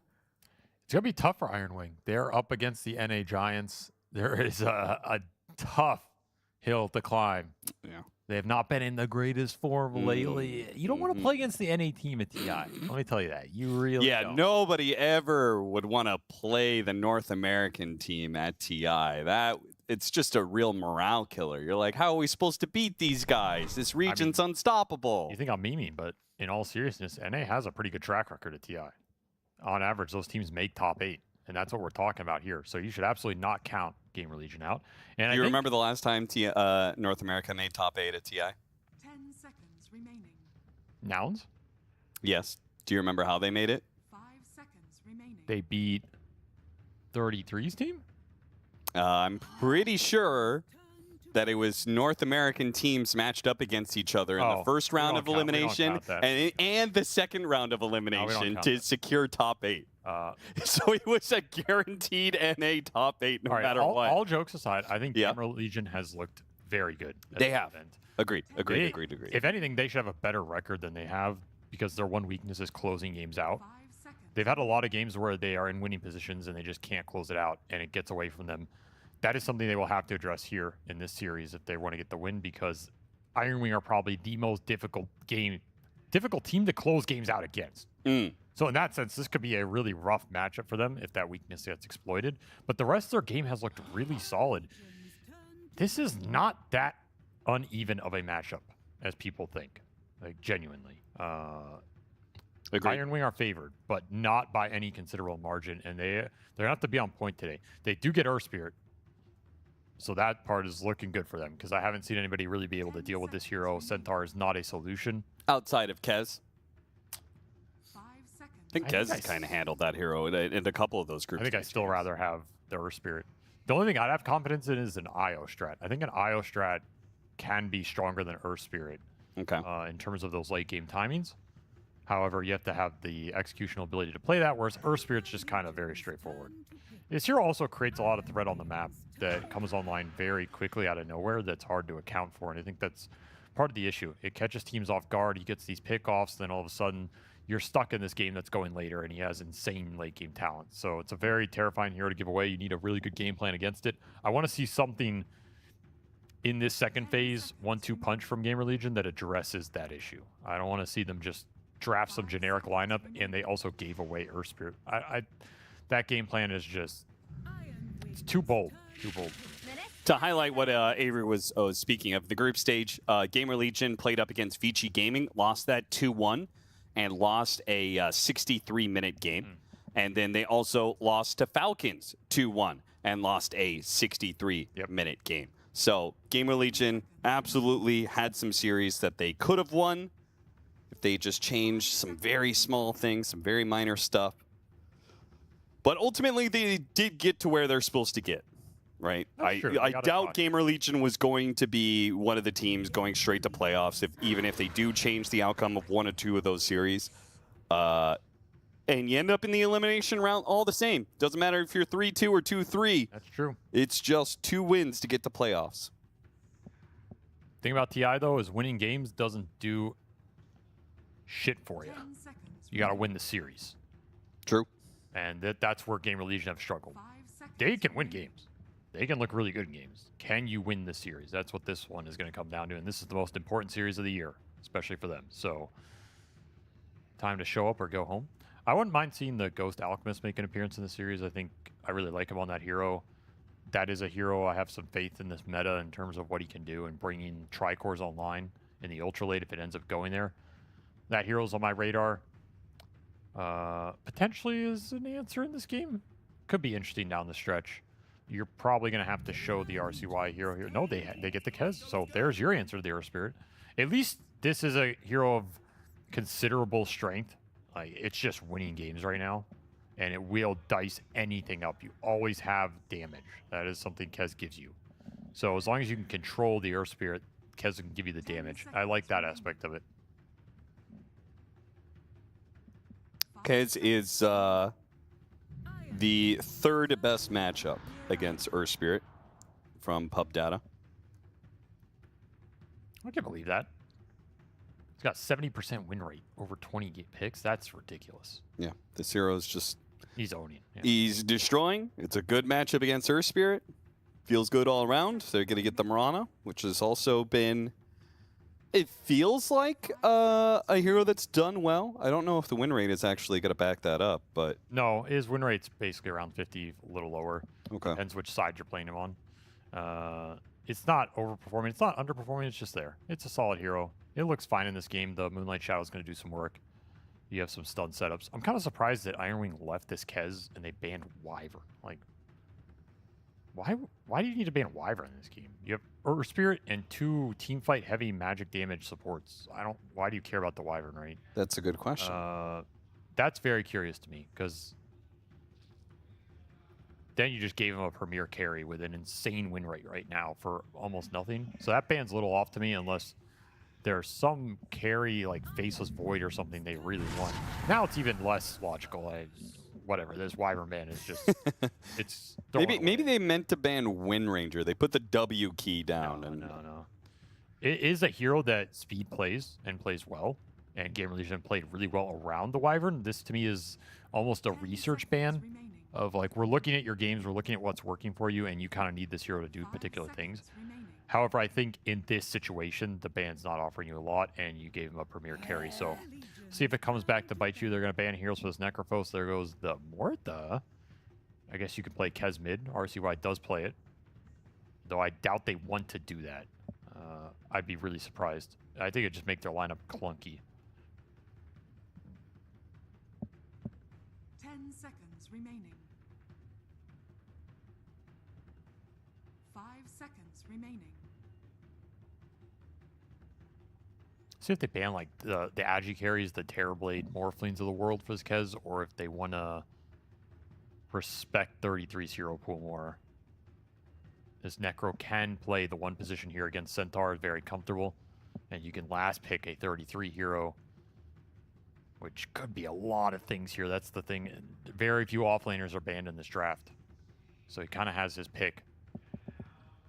Yeah, in a way, I feel like I'm way more scared of Necro carry anyway. I would tend to agree, unless there's some carry matchup that Ghost really just doesn't want to play into. Then I think that is the better role to ban here. Like the IO, yeah, that I'm with 100%. Sure. Really scary hero. Though Pure's IO was not that impressive in that game. They won it, so it did get the dub. However, it was not the same farm rate trajectory as we just saw in the previous series in the hands of Kiritich. So there are levels to this carry IO. Is are you stacking too much damage on Iron Wing? Can never have too much damage. Too much magic damage? Oh, a little bit, yeah. Which is why I was pointing to this Wyvern ban's really strange, right? Because it's just, yeah. It seems like the worst Wyvern game of all time. I get that. I'm more so going back to it.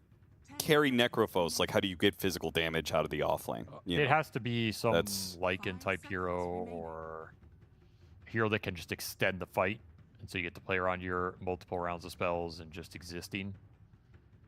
Timbersaw is a hero that can give you damage. It's not physical, but again, you can play the super long fight with that Tricore, and you're pretty happy.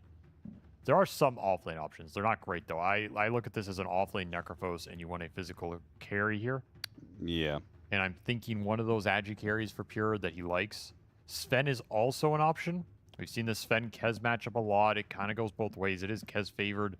However, if you get off to a really fast trajectory with the Sven, you can sometimes run away with it. And you do have good matchups against everything else here. It's just overwhelming physical. That TA ban, I think, is whatever. I don't think they would have picked TA there. Maybe, but nah. What would you think of Jug?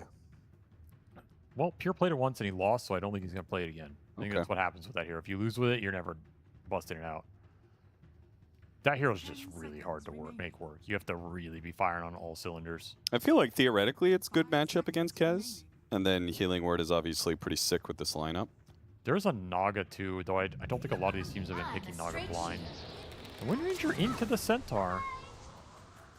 Double-edged sword. Quite literally the double-edged hero. Well, yeah, I mean, we talking about it at EWC. I think I remember you saying that you didn't think that Centaur was actually that good of a counter against Wind Ranger. I don't think it's prohibitive by any means. But I don't think the rest of the heroes strike me as like, oh, this is a great Wind Ranger game. It can be a hero that just takes Kez out of the fight. You can land the Shackle and the Focus Fire, but there's the cart save. So that's where it's like it goes both ways. It's okay here. It is a physical. And an RCY Ember Spirit to round out the draft. GamerLegion definitely have a lineup that just kind of looks solid. Yes. This is just looks very meta. There are very popular heroes. I think all of these heroes are probably in the top 20 picks of TI. No, there's nothing wrong with either lineup here. A lot of well-roundedness, a lot of team fight, a lot of stun-heavy pick-off capability for both teams, maybe a little more for GamerLegion in that regard. And then I think on GamerLegion's side, you're really trying to focus everything through this Kez and let him be the powerhouse of this lineup. And if you're on Ironwing side, it's through the Earth Spirit and his late-game capability. So to me, those are the two heroes that these lineups are built around, and you're really going to try and fight through as this game scales and progresses, because this series is probably going to go to late games. Both these teams are on the scale heavier side. They draft for it. The games have been going late, particularly for GamerLegion, because they can't close it out too reliably. So you kind of have to expect these games to go 50, 60 minutes and understand what those team fights are going to look like, what your timing is at that point. And I think both the Kez and the Earth Spirit lend themselves to that style. So this is a very close draft. It could absolutely go either way. I mean, when you were talking about it going late, I was like favoring GamerLegion's draft, and it swung me the other way because I was Necro late game, Earth Spirit late game. Like, yes, Kez is very good, but I feel like most of the late game is just on that one hero. Whereas Iron Wing have scale coming out of all three of their cores. I give a slight edge, maybe. I think Centaur Cart can maybe pose some issues. I think Ember has been a very volatile hero in the games we've casted. It's either a complete whiff and does nothing, or you get to that 5th slot with Ags +1 after your core buildup, and you get the Deca Remnant online, and you start popping off, and you're just slaying backlines like that Lornoff game we saw. There's like almost no in between. So if we get that version of RCY, then I think their scale looks fine. If it's the last net worth Ember that isn't doing anything and just running around with Urn, like, I agree. They're going to run into damage issues. I also think they designed this draft to make it hard for Kez to hit heroes, right? Necrophos, Wind Ranger have some very defensive mechanics. Earth Spirit's just kind of all over the place. It could be a hard Kez game. You might need Nullifier at some point. He doesn't really like building it too early. Yeah, Necro's hard to hit. Wind Ranger's hard to hit. There's a Tombstone save. There's Brambles to run through. The Earth Spirit is your best target to latch on, but that's not always reliable either. That hero can be annoying with the invulnerability on the roll, and then you get kicked away. Someone gets grit pulled, right? There's a lot of annoying save mechanics in this Iron Wing lineup, and that is how they've liked to play at this event. They like to create a situation where you look at their draft and you go, who the hell am I killing? Yeah. There's no easy target. And that gives you a lot of flexibility in the team fight, a lot of wiggle room, a lot of ability to mess up or even just get initiated on straight up and still win the engagement based on how much turnaround there is. Both teams going for the smoke about the same time here, where the smoke lasts just long enough right before bounty runes spawn. But doesn't look like either one is going to find much with it unless Iron Wing really try and invade. They're going to wrap around here, but I think the Mirana will be able to scout this out. Also, just looking at it now, isn't this a completely free Necrophos game in the end? Did you fall out of the nest? Yeah, there is like, what are they doing against this hero? Very little threat against him. Because Ember's terrible against this hero. It's all sustain, anti-chip damage. Centaur's a terrible matchup. You just get melted. I mean, Kez is... It's probably one of Kez's worst matchups, right? I don't know if Kez has bad matchups because he's Kez, but if I had to pick one, Necro's up there. Because he doesn't want to buy super early Nullifier. He wants to go some Deso build, and you just can't snowball against the Necro. I think 33 is in prime position to be an absolute god in this one. I mean, there's no dispels in this lineup either, right? I think they're their supports have to do the heavy lifting to shut down Necrophos early, right? The Arrowin? Yeah, I was thinking more of the burst damage that Hoodwink provides. You get the right stomp into Sharpshooter. Like, that's a fair amount of burst damage against Necro. I still think it looks as good as it gets, so this could be a big problem as we go later in the game. We've seen what Necrophos can do. At 33, he doesn't play off-lane Necro. He plays carry Necro in the off-lane, so if he has the opportunity to go greedy items and scale, he's going to probably take it. Doesn't Ember Spirit have a timing, though, with Vessel built up? A little bit, yeah. In the early portions of that mid-game, you can potentially snowball it a little bit here. That's true against almost anything,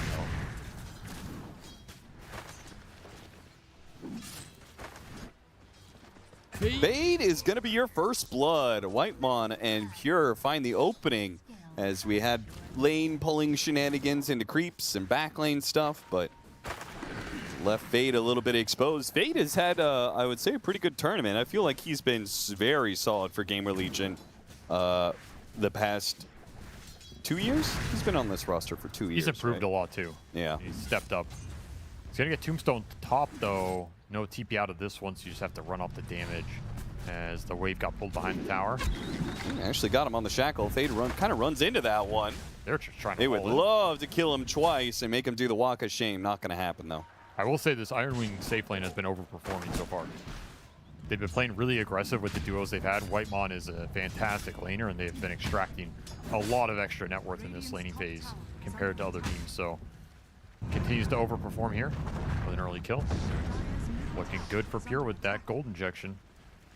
Nice kick. BZM secures the range creep. Mid lane matchup is dead even, 12-3. Both sides. Let's see if RCY gets this flag bearer. Ooh, barely got it. Call's call.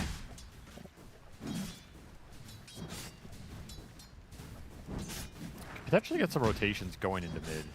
You want to take a little, you know, amble towards the runes with these two supports. A lot of kill threat between the Hoodwink and the Mirana behind the Ember in this game. Maybe snag a couple extra kills early and snowball, pick up that Vessel pace, and then you can put the Vessel to work on some of these other cores. Could be some snowball action there for GamerLegion to look at. I just don't think you can really leave the Kez against the Necro, and it's hard to leave the Centaur against the Undying. So you gotta be careful when you pick those roaming moments and really make them work. Dire's middle tower is under attack. And you get the Lotus there for our GamerLegion. Much bigger Lotus, though, going to the Iron Wing off lane, which is doing fantastic. 19-1 for 33. Nice free farming here. He is looking primed for a really nice game here on this Necro. The more I look at it, I don't know, it just looks so perfect for him. Nothing gets rid of Ghost Shroud this game. Nobody sits there and man fights him without taking a lot of damage. And there's no save against Reaper. Like, these are all the things you try and do to make a Necrophos game harder, right? Make the Ghost Shroud worse, make the Reaper savable with some disruption or something. It's all free. It's all super straightforward. You can just cast all his spells at will. So it's going to have to come from itemization, which means you're going to have to find a lot of net worth here. Yeah, like Centaur doesn't like to go super early Ags, but the Aghanim Scepter would do so much work in this game. For sure. Might have to go some sort of weird Helmadom Blink, then maybe an Ags. I don't know. That sounds kind of bad. Yeah, it sounds too all in. So in which case you still go the heart, and that just means you're either getting Ags after that, which delays your BKB, which feels bad. Or you get BKB and the Ags is just never there. You just have to not sweat and play for the late game. Your timings are going to be really late in this game. As long as you get there in a good spot, you can make them work. Again, you just need a lot of net worth to hit those. Okay. The slow game against Iron Wing. And Iron Wing has certainly not had the cleanest of games, especially in the ones that we casted, where they took some leads and threw them back a little bit, which was, I felt like a little uncharismatic for this team. For sure. Moonmander was not pleased with some of the base diving that was going on. see if they tone that back a bit. I think they were overdoing it a little, maybe just to try and move from the Undying, but it's read by GamerLegion. They get kind of in front of it. They're going to try and deal with the Tombstone before the heroes get here. Nice bushwhack to catch 33, but they're just kind of getting overwhelmed. There's not much you could do about this. Just limit the losses. Maybe they don't even lose a hero. They limited it very well. Speed, point blank arrow. Doesn't look like he's got anything left. So tries to go for the neutral deny. 33 will still pick it up with the right click. So they got 1 kill out of this situation. BCM kills Fade at the top lane. Okay. Ember Spirit left alone in mid. Surprising rotation. Level 5 Earth Spirit going up top, no power or anything, just kills you, and that's kind of frustrating for Fade. It's like, come on, man, why? Why me, you know? What did I do to you? Weak point on the map, though. Nice little extra kill for BZM, and he'll get back to mid in time for that power rune as well. Nice catapult timing, getting some extra damage. And pressuring him, keeping him away from a lot of CS, even if they're not killing him. That was an effective move. It wasn't super fancy and it didn't explode or anything. They just got a lot off the map overall. Very efficient play. RCY, because he was left alone in mid lane, pushed it in, got the siege wagon on the tower, it gets a regen rune. So he will hopefully make it up to his team with the power rune advantage. He threw a remnant towards that bottom Roche pit, so he's considering leaning towards this bottom lane with that rune regen. Okay. I kind of like this. Could catch Iron Wing off guard. They see the Ember mid. They don't think he's going to be able to get here super fast. If a fight breaks out, you can absolutely join this bottom lane. Just set up a chains into arrow. Some nice damage. Yeah, I think he's setting it up right now, right? Cutting the wave like he's doing. He's planning for it. The opportunity is there, they'll take it. Wisdom Shrine is also coming out. He can kind of lean towards that a little bit. Now I'm just kind of confused what's going on. I thought he was going to like Flame Guard kill the wave real quick. Then I thought he was going to go to the Wisdom Shrine. Turns out he's going neither. And it's Iron Wing. We're trying to get it right now. Bushwhack holding him back. Wisdom Shrine is going to be successful. Ember Spirit cuts over, teleport in, hits the chains onto Whitemon. Wanted to get Pure. Pure might get the kill on Bignum as a result of that missed chains. And does indeed. Pure making a run for it with the win run. He's got a TP. He's out. Unless RCY has a remnant coming up. He does have a remnant. He's going to lose sight of him. And 50-50 goes the way of Pure. That is very rough for GamerLegion, especially as their carry is likely to die here in the top lane. The Pulse go survive against this? I think. Oh, he's got Raindrop and he's got wand charges coming up. So he's good. Punish comes through. Bushwhack on Ahri. And Acorn shot bounces over to 33 as well. They hunt him down. Good fish with he's an here arrow. In the trees. Ghost's got to be careful, though. If he walks right into this Death Bowl, so he might die. You give 33 some regen back into play. The ward being dropped spawns 33 as he pokes his head out. He dodges some damage here. Arrow stops in front of it. They finish him off. That's a turnaround for Ghost. From almost dying to he gets the kill. Gets to stay down here for a little bit longer. Raindrop doing work. He'll be level 6, I think, if he gets the solo experience off this wave pushing in. He's just missing a lot of CS, and the Centaurs continue to get punished top. 0-3 start for Fade. Slog to get to this helm of the Dominator. He's nowhere close. Just getting punished super hard, being left alone in the solo lane. They committed a lot of the support resources bottom to try and bail out the Necrophos pressure, and it is mounting into a significant net worth lead early on here for Iron Wing. And it's not like Ember Spirit can really help him out. He's probably got to put his attention to that bottom lane if he goes anywhere, which means free focus fire. Tombstone behind the tier 1 tower, a focus fire. And no response from GamerLegion. No, not a lane they want to send resources to. It would cause too many problems across the map. Yeah, Big Dumb thought maybe I can go through gate and get here. He just drops off a ward and then heads back to this bottom lane. Again, man. Yeah. Oh my, this is a little out of control. You're just feeding off him, right? They have to kill this Necrophos. They cannot allow him to live with the Centaur dying the way he's dying. And it looks like they easily have that kill in hand. Now RCY got caught by a bramble here. Curse Crown laid out on him. Let's see if he can dodge it with the slight. He does. Nicely played. Silence laid out with the Magnetize. It's actually putting Ghost in an awkward position here. Has to Raven's Veil to get out. RCY. Oh, that power shot almost got him. Almost enough. Very close call there. Fortunately, Flame Guard kept him alive. They do have the scan on him. They're going to search for another power shot here. Hits, not enough damage. I mean, nice lands from Pure. It was. He's a sharpshooter. Ember can come back here. Oh, yeah, they're going for the kill. Got him on the bushwhack. He already activated Wind Run Focus Fire, though, so that threat may force RCY back. He doesn't have a remnant to jump away to. Arrow attempted. Oh, Pure, he lives. Gets the kill onto RCY. Running away from the Mirana, and BZM kill speed before Pure goes down. And now, Pure might even stick around for the power shot, and that gets the double. Pure Smooth DOTA. moves from Pure. When his rotations work, they are a beauty. They are a thing of beauty. When they fail, it's horrendous, like that Jug game. This one, he's styling. 3-0-3, all over the map, landing everything. Making space for his carry Necrophos. That's the game plan right here. Yeah, the carry even taking the safe lane now. It looks really tempting to come back in here on this Remnant, but you used a lot of your spells bottom. You just don't have the charges here of your RCY. And yeah, maybe if the arrow had come through and landed, but Pure sidesteps that beautifully. Really well played by him. And now you're just trying to overcommit, trying to salvage the situation, getting baited in. Earth Spirit, doing Earth Spirit things with the early nuke damage. It's just overwhelming for these supports. This map crumbled really fast. 5k Goldie, they took top tower, they took mid tower. A lot of it is just abuse on this Centaur. Zero is maybe getting figured out a little bit. Yeah, it is. People are really taking advantage of the laning phase. Block out his camps, force him to lane, kill him every single time he shows up the lane. Doesn't have an alternative. He doesn't really contribute on the map. No. Stampede's available now. It's a little something.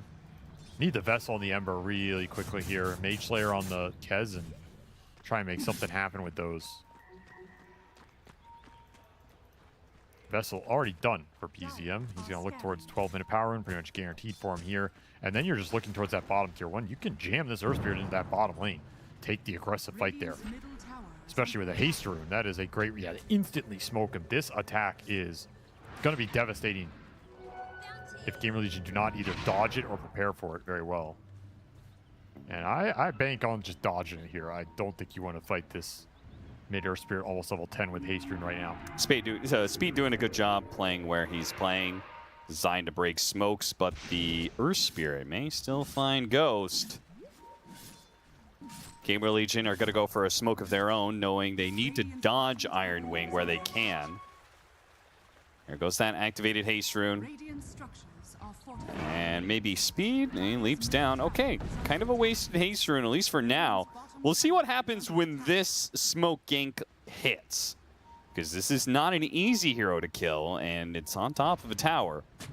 Iron Wing have plenty of TPs available. It starts. Sharpshooter, see if they can shoot him down nice and quick. Not enough damage. Some saves, perhaps. Stampede being used, and it gets the kill and gets them away from the tombstone. Very nicely played by GamerLegion. That's a big kill to find. Because you have to get this Ember to Vessel, and he needs the extra gold for it. Dodge that gank bottom as well. Maybe it leaves Pure alone. Bottom lane, they hit him with a Silent Starstorm. He runs away, no arrow. Just go through the gate. Trying to play for the 14-minute Wisdom, perhaps. The roll in from BZM. Already got the kill on Big Num. He dies so fast, he can't even TP away. 25 seconds to the Wisdom, and they're setting up to steal. They definitely want both here. This Centaur is a creep right now. Continue to take advantage of it. Especially with Stampede on cooldown. He can't even unblock his camp because he's a Centaur. How does he reach that sentry? He could see it. Well, with Ari here, posted up, 5 seconds to spawn. Roll in after Fate. Shackle shot hits speed in the back line there. A jump in from RCY. Gets a courier. Maybe trying to get the kill onto the Undying, but it's going to be a pretty rough trade-off. Fate is already dead. Ghost does manage to kill Ari in the back there. Playing on those neutral areas, it looks like it's going to be the two supports in some trouble. Shackle shot lands onto the Mirana, bursts him down almost, and slight chains on a Pure, hit by the bushwhack. Committing, BZM rolls in, kicks back Pure. Very nice with the Remnant to finish him off. Whitemon spotted, low health. RCY once more kills out of this. Can he get it? TP away. Oh, and hit by the silence. Beautifully played by BZM. Trying to cover his allies as best he can. Couldn't save Pure, but he does save Whitemon. Bignum doing some work here. A lot of burst damage going into some of these cores. They just don't expect it. And a really nice fight from Ghost. Found the early pickoff on the Dark Willow on the backside. Able to snowball that. They end up getting the Wisdom Shrine in the end anyway. Very disjointed engagement from Iron Wing as your Necrophos not in there, right? Just farming bottom. Doing his own thing. You're missing a lot of that firepower. He's trying to get towards the Radiance. BZM making a play mid with amp damage. You are out of remnants here. Take that. Just kicks the chicken right to RCY to gobble up. He's just killing chickens, killing wards, killing creeps, killing everything. He's gonna kill a stack. Look at him go. Very farmed Earthsphere, by the way. Yeah, this is a good sign for Iron Wing in general because BZM had a very rough series against Liquid. Well, he was playing against the Earth Spirit. That is true. It's rough for anybody playing against Earth Spirit. Dire are scanning. Yeah, not looking like a great time for GamerLegion with the Radiance done at 16 minutes for Iron Wing. Compare that to a Helm of Dom at like 15 for Fade. Nice leap there from Speed. Uses the Moonlight Shadow. Centaur is going to go on a bit of a walkabout.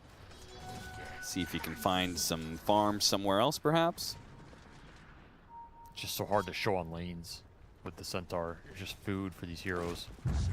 Yeah, I thought he was going to go play into the Dire side of the map because hard to find farm right now. I think you have to at some point. Rat this game. Try and recover. Continue to play through the Kez.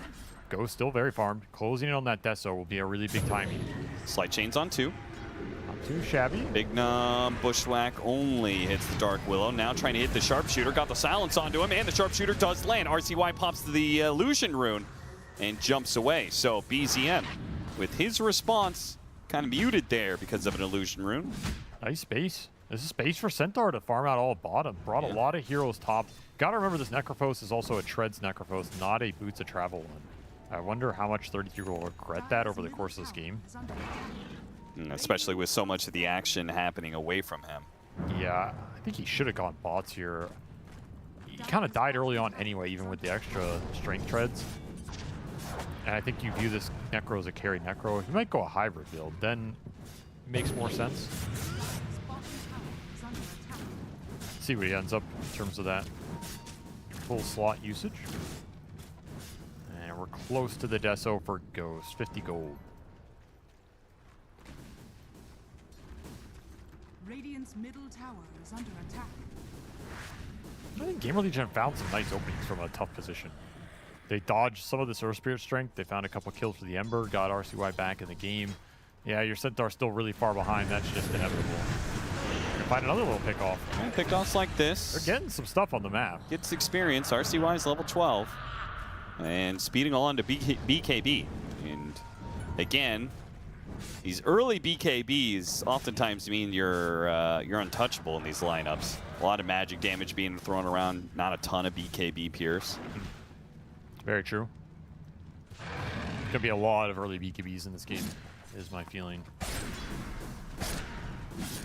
Too many ways to casually control these cores in a team fight. Both teams have a lot of toxic lockdown. Bold uphill go with the 2 supports. Trying to pop Whitemon again. Stampede to get away.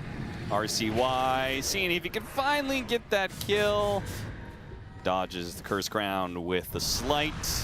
33 will keep Whitemon healthy. I mean, they'll at least take some of these neutrals away. Live in this area. Ghost cleans it up. They're very confident with the Deso Kez being able to connect to a play there. RCY going for a trip.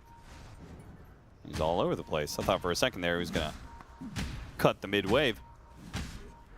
A BKB almost done for BZM. Oh yeah, he's a big boy. That'll be scary.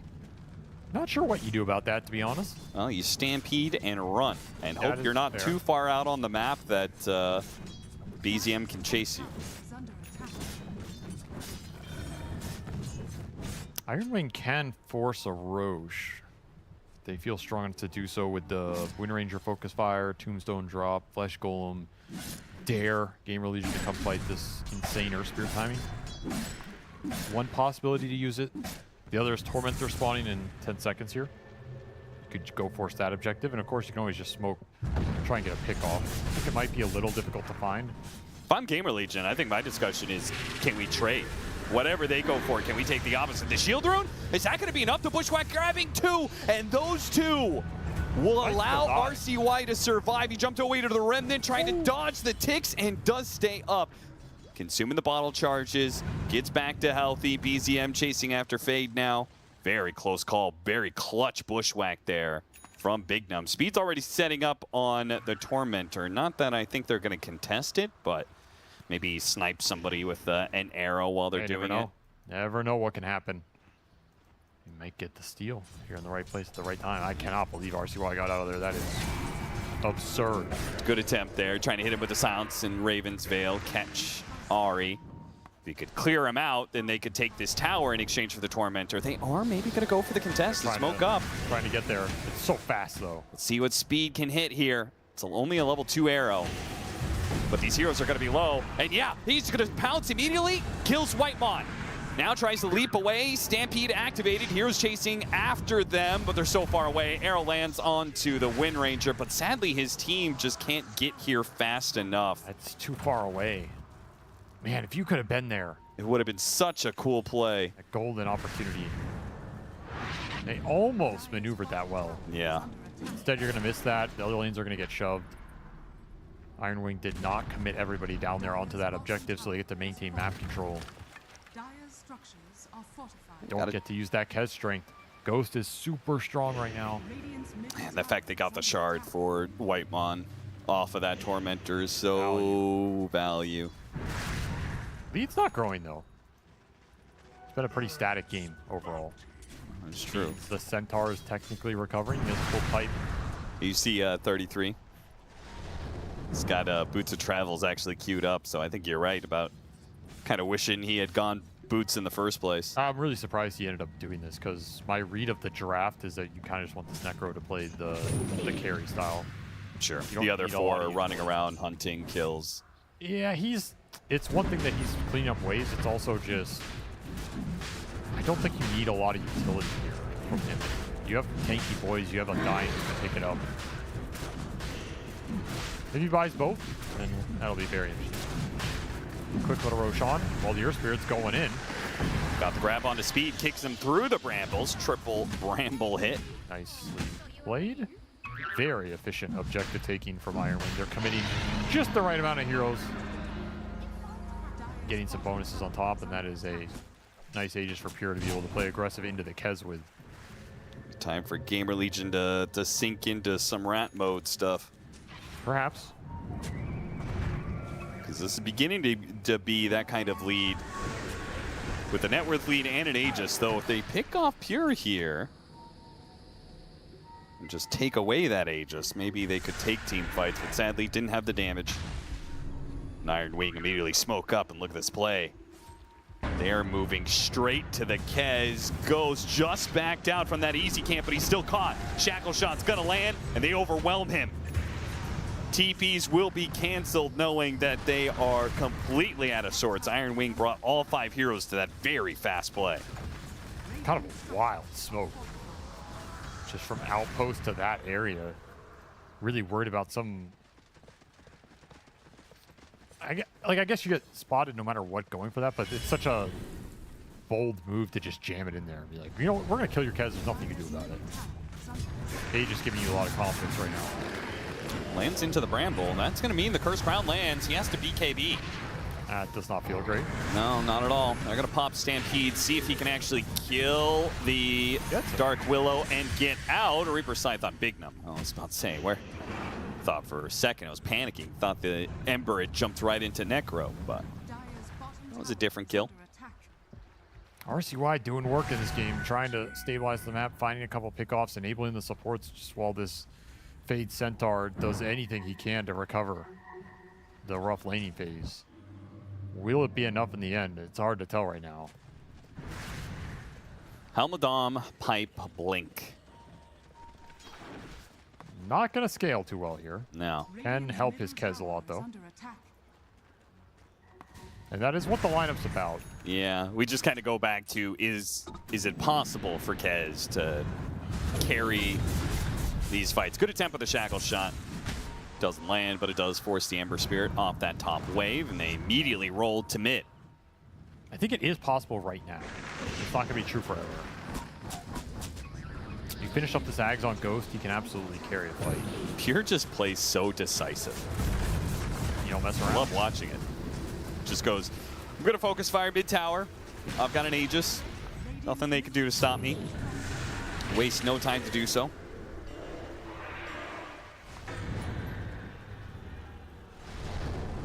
They are really chasing after RCY while his BKB is on cooldown, but they couldn't catch him, and the BKB is back up now.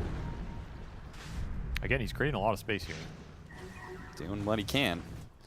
Allowing Fade to farm. Finally got onto Iron Wing's side of the map. That's nice. As Iron Wing say, you know what? We're done chasing you. Gonna drop a tombstone on your high ground. What's up? Anybody home? Another focus fire. All right, Pure. No, he's not wasting any time. That's for sure. He is putting GamerLegion under the gun, or maybe under the bow. Raps Lotus for 33 was his choice. Got him on the shackle shot. No follow through from BZM.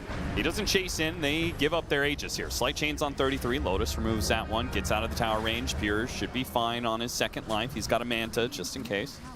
Get this tower and back up. Tier 3 dies. Successful push. Brought some heroes back too. You have a gem on the Earth Spirit, so you're not too worried about map control or vision right now. Yeah, pretty rough for GamerLegion. Fade finally gets his Blink Dagger, what they were waiting for this whole time. And he comes back to collect, but Iron Wing have already gotten what they came for. Tier 3 and out. They also have a very nice chokehold on the map right now. Dire Observers covering top and middle lane. All you have to do is think about them going out bottom, and you can chokehold this entire map right now. Very scary situation for GamerLegion to be in. With a Shield Rune, BKB, and soon to be a Shiva's, BZM is a monster. He can roll in and do whatever he wants. Bignum spotted on the sentry here, trying to get a zombie on him. And Bignum very smartly uses the sharpshooter, shoot himself up to the high ground here. Unfortunately, his TP is still on cooldown for a couple seconds, so he'll die. Godlike for BZM. Already level 18 too. That's the real scary part. We're gonna play on this ward, but these are tanky heroes right next to a tier 2. Really, they're gonna try for BZM?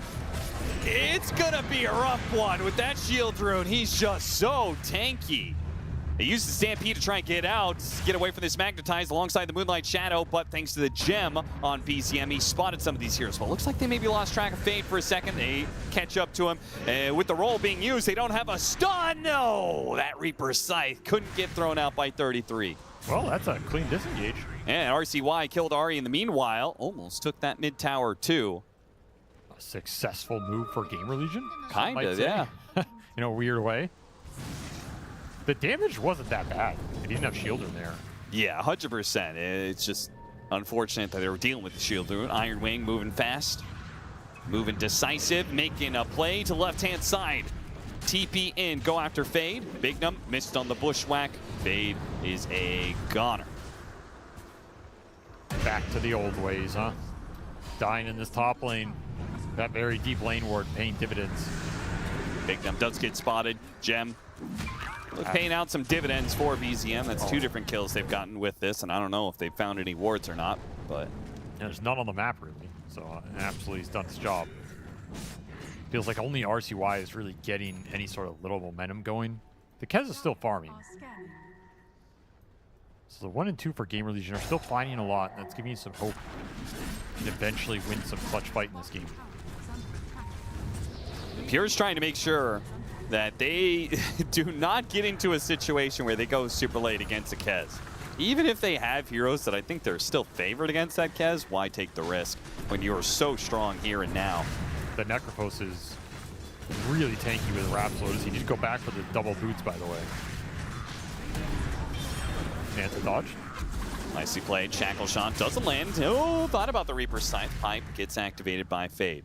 Just bringing them back. They're not interested in the racks right now. They just want to force GamerLegion to the base so they can build a net worth lead. Ghost said, absolutely no way in hell am I going back right now when I am so close to BKB. He's got it now. Got his level 20 talent. Got the Gunpowder Gauntlet. Very strong right now. Very, very strong. If you can get a fight centered around this Ember Kez dealing the primary amounts of damage, it's not looking too bad. Yeah, it's going to require a clean initiation. Like, if they can hit the stomp with the Kez jumping in at the same time, get some damage on Wind Ranger and Necrophos before they activate their abilities. For sure. Closing in on that Ember Ags as well. I think RCY has done a nice job finding those little extra kills, getting a lot of net worth in a game that's not had a lot of space. He's already there. He's going to be a menace to this support duo, especially. Everybody's stacked up behind Ghost, but they have this deep ward on the side of Iron Wing. Got a lot of information there. They know this smoke is coming their way. They're just going to sit up on the high ground. Now, Iron Wing are going to go for the long wraparound. And that means Iron Wing. This is a good angle. I don't think Iron Wing expect this. I mean, as the longer it takes, maybe they start expecting a BZM. Hit the stomp on it too. With the Echo Slash immediately, but there's the Tombstone save. Beautifully done still. It's going to be an Undying down. Got the stun onto BZM. Trying to get in front of him. He actually managed to get the roll over to the right-hand side. Ghost's going to chase after him, as is RCY. Beautiful shackle shot onto Ghost, and he's getting ripped apart. Focus fire, Reaper's Sight. They know that Kez is the biggest threat, and they want him dead. RCY jumping away. With that Aghanim Scepter, he will get out. Big Num, perhaps not so lucky. Glimmer, TP away, but it is denied. Shackle shot puts a stop to that one. At least the Centaur got out. That was 2 for 2 as the Undying died at the start. But they lost the gem, right? Yes, and ultimately you're going to lose some buildings here because the Wind Ranger survives. Yeah. You have to focus that Earth Spirit down. It just takes so long. Your BKB on Kez runs out. And you're just getting chased by Pure the entire time. Reaper's waiting for you. Too many threats to take that long of a fight right now.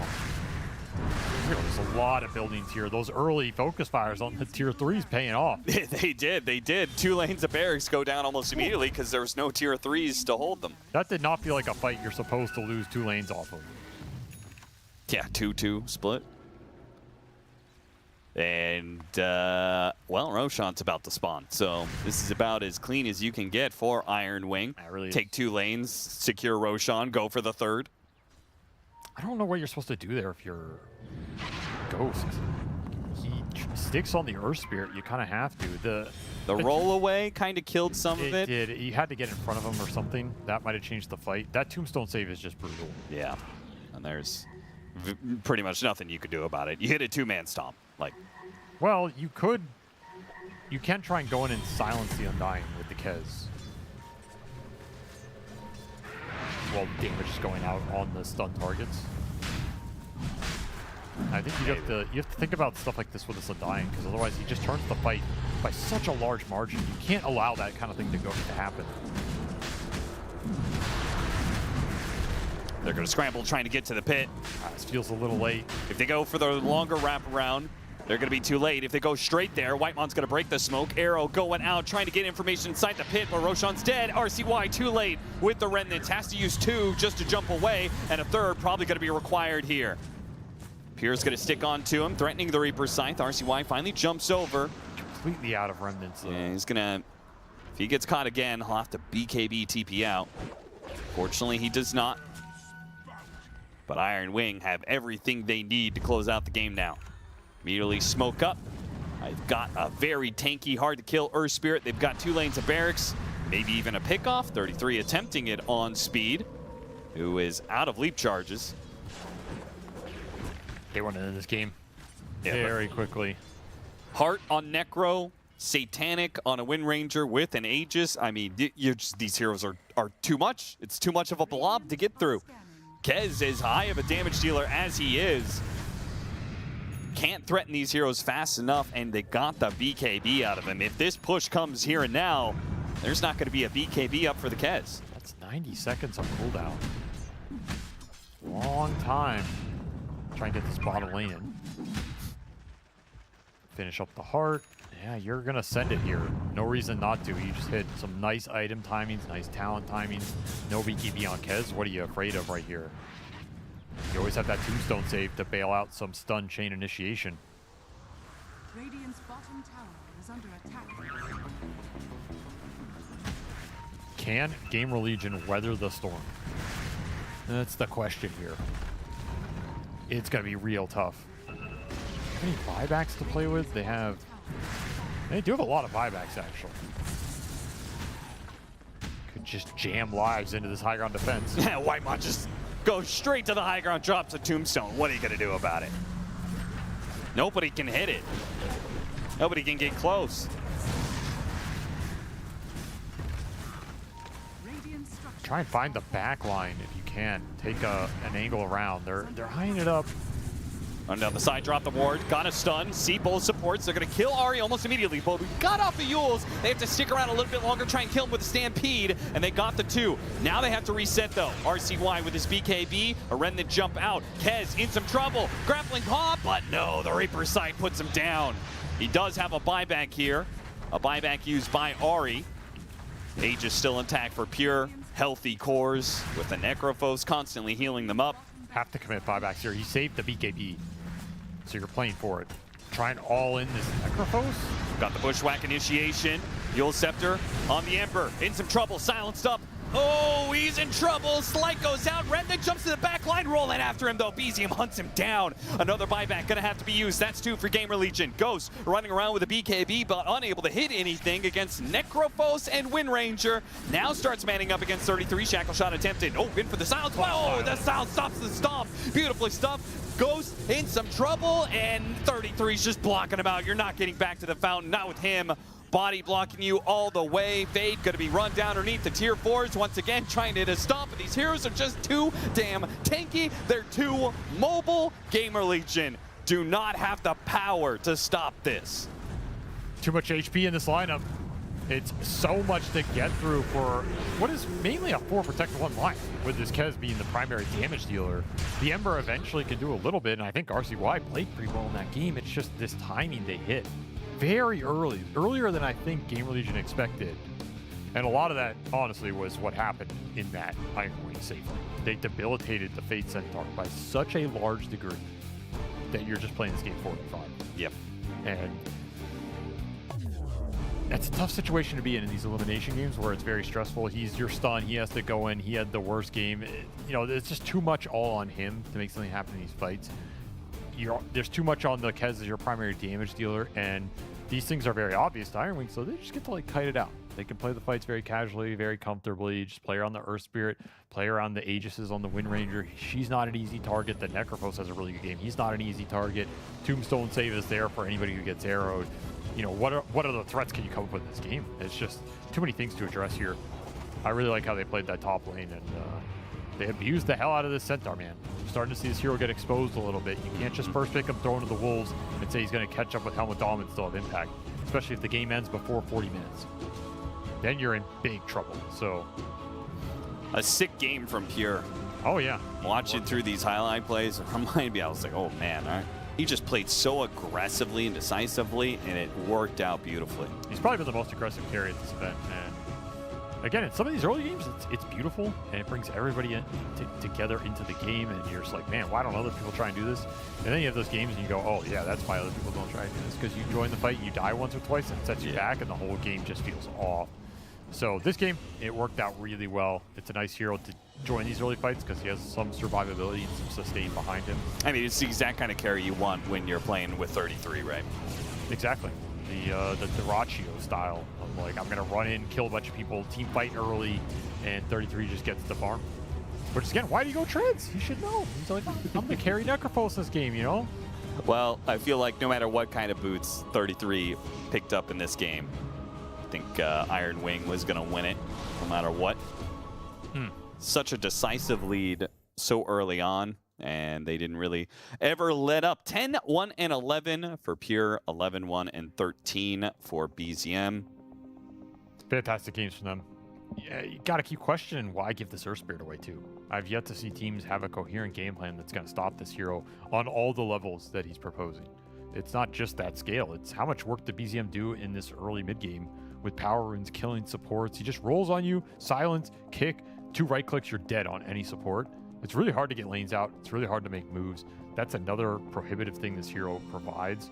And then you're also worried about the scale. So like, you have to address so many things. And this Ember is not the ticket, man. We keep seeing teams do this. Yep, it's been trying time and time again. Struggling every time. I think RCY had the best performance of anybody here.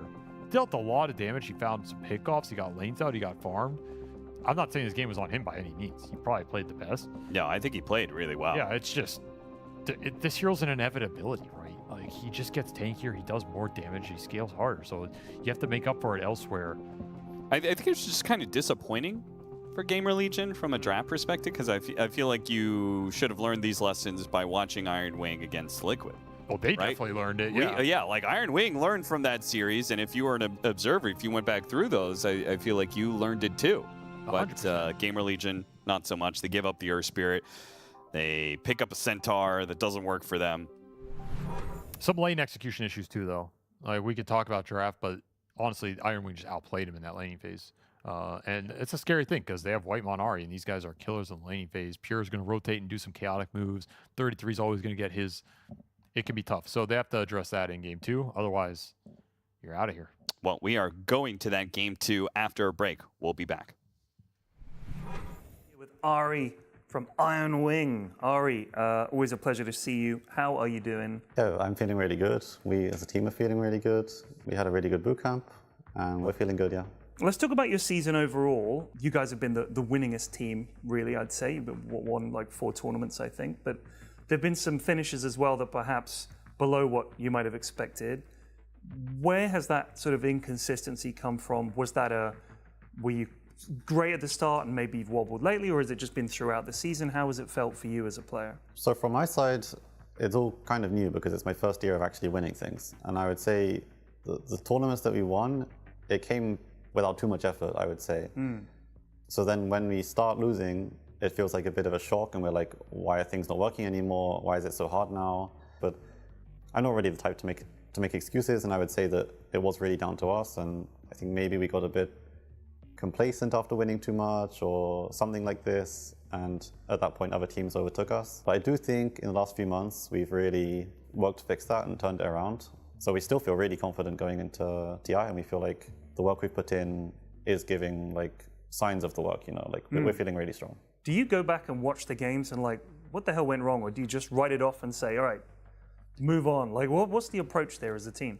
Well, I know some people do really want to watch back what happened and really understand what happened, but for us, it's just another game.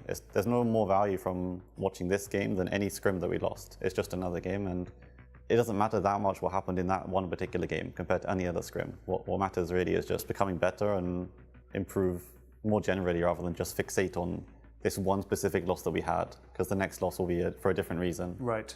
Let's talk about the road to this TI. Obviously, you guys were a direct invite, so you didn't have to go through all qualifications and stuff like that. What has it been like, the build-up to this TI? Has it been your focus, or if you're saying that every game is just another game, does TI feel like just another tournament, or is it still special? TI definitely is different, and it is special, and the extra work that we've put in the last month is partly related because TI is coming up. Right. And of course, there's a different feeling, and you want to win it more than you want to win anything else. Can you give me an example of like a high point this season and a low point this season for you? I want to give 2 high points, because there's like 2 that stand out in particular. First was the first Blast win against Falcons. It was a really crazy one, and it was also my first ever Tier 1 win. So it was like, that one was very special for me. And also winning Birmingham for obvious reasons, winning in my home country. My family was there watching. Oh, wow. It's again a very special experience. So these 2 are like just peak experiences really as a player for me. And I got to experience them in just a couple of months of being on this team. Low points, I mean, to give one in particular is difficult. It's been just a tough stretch where it's very unclear why things aren't going easily anymore, why things aren't working anymore. It's extra confusing when we feel like practice goes really well and then you just lose a really random series that we feel like we should be winning. Then you get like doubts in your mind, like, am I not playing well anymore, or are we not working as a team anymore? But I think we've done well to be like resilient through it and believe in ourselves throughout it. So it's just a case of figuring out how to get back there. But it's definitely been a tough stretch as people that, or players that believe we should be winning regularly. Well, coming into TI, what do you think about the meta? Does it suit the team? Does it suit you personally? I think it is quite a good patch. I feel a lot of things are viable, and there's really the opportunity for every player in every play style to actually express themselves and play what they like to play, which could mean it's a very fun patch to play TI on, because everyone's going to come in with something a bit different, a different flavor. So it could be fun for this reason. Ari, I've got one question left to ask you as a fellow UK man. Is it coming home? It's coming home. It's coming home? It's coming home. On the record? It's coming home. Feels good to hear that. Ari, thank you so much. Best of luck in the tournament. Thanks for taking the time to chat to us. Thank you.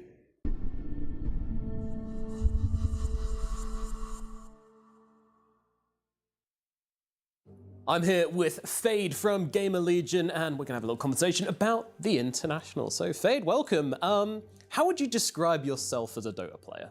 I think, in general, I like to look for like patterns. I kind of break down my own gameplay or others, and like look for ways to improve. Cool. And then, what aspects of the offlane do you like really enjoy getting into?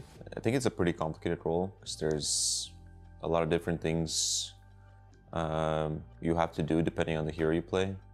You know, whether you need to come to runes or you need to farm, be aggressive in your lane, not let them like go on you if you feel like they have pressure on you. So there's like a lot of variables to it. So that's why I enjoy it right now. Yeah. And is there any like kind of common pitfalls you see even like professional players falling into as offlaners?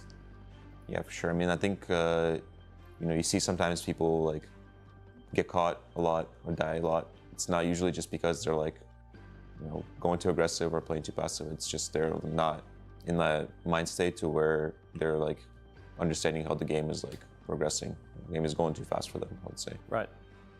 And what's something about the game which you feel like you've personally improved upon recently? I think I'm a bit more patient because there's some situations where you're not very comfortable with what's going on.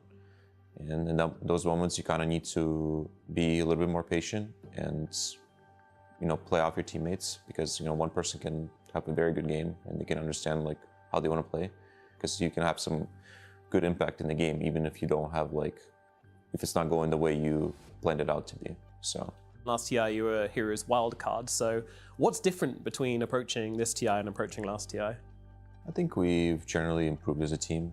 I think the last TI, we didn't have a lot of expectations. We just didn't want to like kind of bomb out. I think we did relatively well.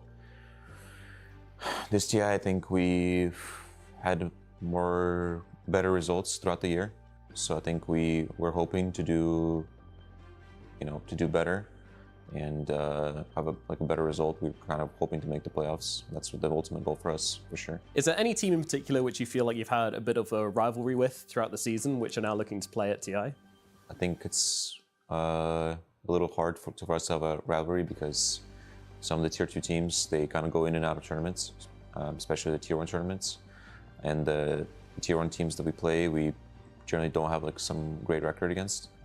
So the teams that I look forward to playing against is maybe Team Vision or Team Spirit.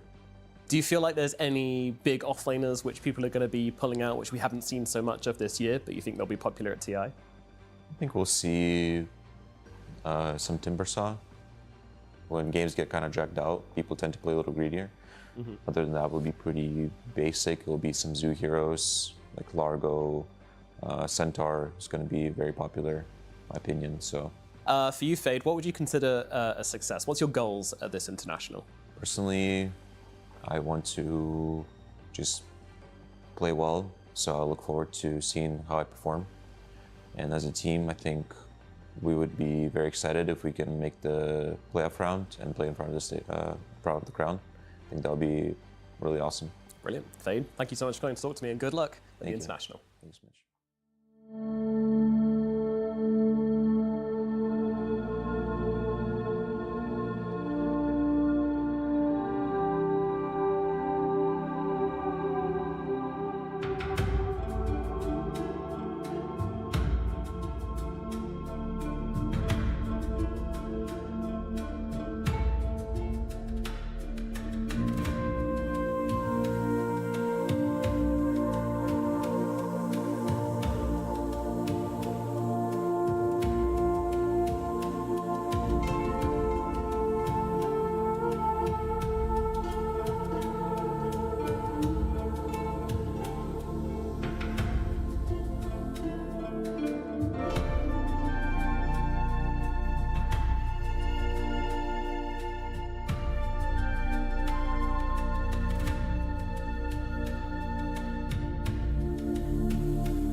Iron Wing showing just exactly why they are Goliath in the David versus Goliath. They just bang the hell out of Game 1, destroy GamerLegion, and move swiftly onto a Game 2. A lot of problems that GamerLegion have to fix, right, Avery? I wouldn't say a lot. A lot of draft problems. Nah. Just don't give Earth Spirit. The game becomes a lot easier. Okay, but also, like, your Centaur pick is not great either. It got exposed like a little you bit. gave up a first pick hero that is overwhelming and strong, and you chose a first pick hero that has seemingly been kind of figured out. It's not that you can't draft it at all, but you can't. I don't think you could just like pick it up the way they did anymore. It depends on how comfortable you are playing those types of games where a hero gets sacked, but your other two cores can have a better game because of it. Because a lot of support priority went into that safe lane and the Ember mid. They just weren't able to translate that into bringing Centaur back into the game because I think the team fights were too hard. That doesn't mean there aren't games where that can work. So I think the Centaur is still viable. You just have to understand what that type of game looks like and set it up for yourself. The fact there's no Earth Spirit does make it a lot easier here. So I don't mind them going back for it. I just think you have to be aware of that and read what Iron Wing are proposing and what kind of lineup they're building. Because if they end up going for another one of these 5-hero, mega hard to kill, tanky boy, toxic ball lineups, then Centaur can struggle against that archetype, and you need something super crazy damage-wise to break it. Well, I think he can still be fine as long as he has an acceptable lane, right? Because if you get off to that kind of start, then you get to the heart, you get the shard heart build, and then you're in the middle of these other tanky boys, and you're just double edge, right? You get 8,000 HP. I think that can still kind of work. It's just that the lane has been a struggle for these Centaurs. It's a big point of weakness. Undying definitely exposes that. I'm not sure I like this trade in particular, and I think this is one of the things where Centaur suffered. Yeah, you can Stampede away from Tombstone, but that's not how Tombstone's being used, and this hero just guarantees a lane win against you. There's nothing you can really do about it. And it's good counter initiation against your jump as Centaur, right?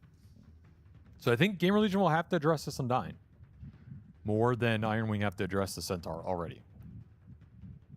And that probably feels nice if you're Iron Wing here.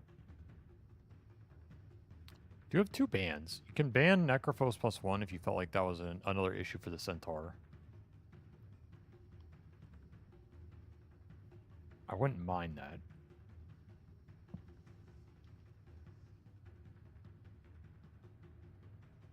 GamerLegion's turn to ban. Hoodwink, that's fine as well. I feel like banning Ari's heroes is always kind of useless because he does the same thing with all of his heroes and he's very skilled on all of them, so it's just marginal difference. Yeah. Hoodwink is definitely his best hero. I also think Hoodwink is one of the better 4s against Undying. True. So you're taking that away from yourself. Yeah.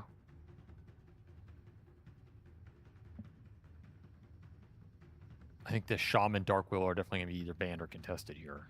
Both teams are looking at this type of hero. They'll ban the Necro +1. I think that is the correct ban. The Hoodwink one, I'm not sure. However, this Necro is a big problem for the Centaur, especially in combination with the Undying. Just too hard to go on anybody in the game. And we're going to have to see some different cores from Iron Wing in Game 2. What's 33 got up his sleeve? He's thinking about it. There is an SF on the pool. That is true. A hero that was just saw in Game 3 of Spirit versus Resilience, got first picked. And is usually in the first ban phase. It's a great hero against Centaur. Really nice with Undying. I think it looks very solid for Iron Wing if they want to pick it up. Also good with Centaur, right? So I feel like it works for either side I here. do think the SS has been exposed a little bit as well. He doesn't fit this super tanky core archetype that just sits in the fight, gets healed up, and is happy existing, which is the trend this meta has gone. And in that sense, he's lost some games where he just doesn't have enough damage and he gets bursted. Okay. Furion is also in the pool, which is also a very interesting hero for both teams in this draft. A hero that has been popping off some of those other series. A hero that's also been pretty successful against some of the turret heroes. I think that's where it shines. Like, if you take SF and they get Furion, I think you're a little sad. If you take Drow and they get Furion, I think you're a little sad. Holy cow, Nature's Prophet is a 77% win rate. Yeah, he's killing it.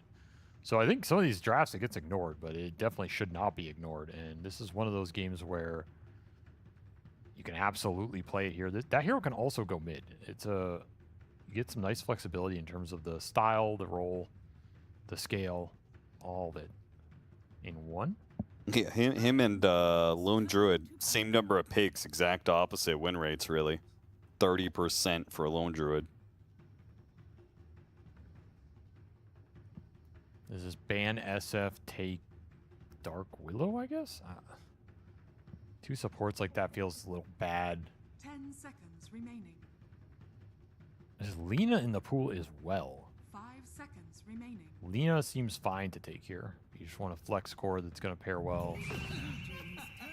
Jam the Kez against the Centaur. This Centaur's life is going to be miserable again, that's for sure. Man, if this was Falcons, right? Looks like a great time to run Centaur mid. Yeah? Is that even viable? I don't know. I don't know. 5 seconds I don't. remaining. Maybe if you're Thompson. Anybody else sounds dubious.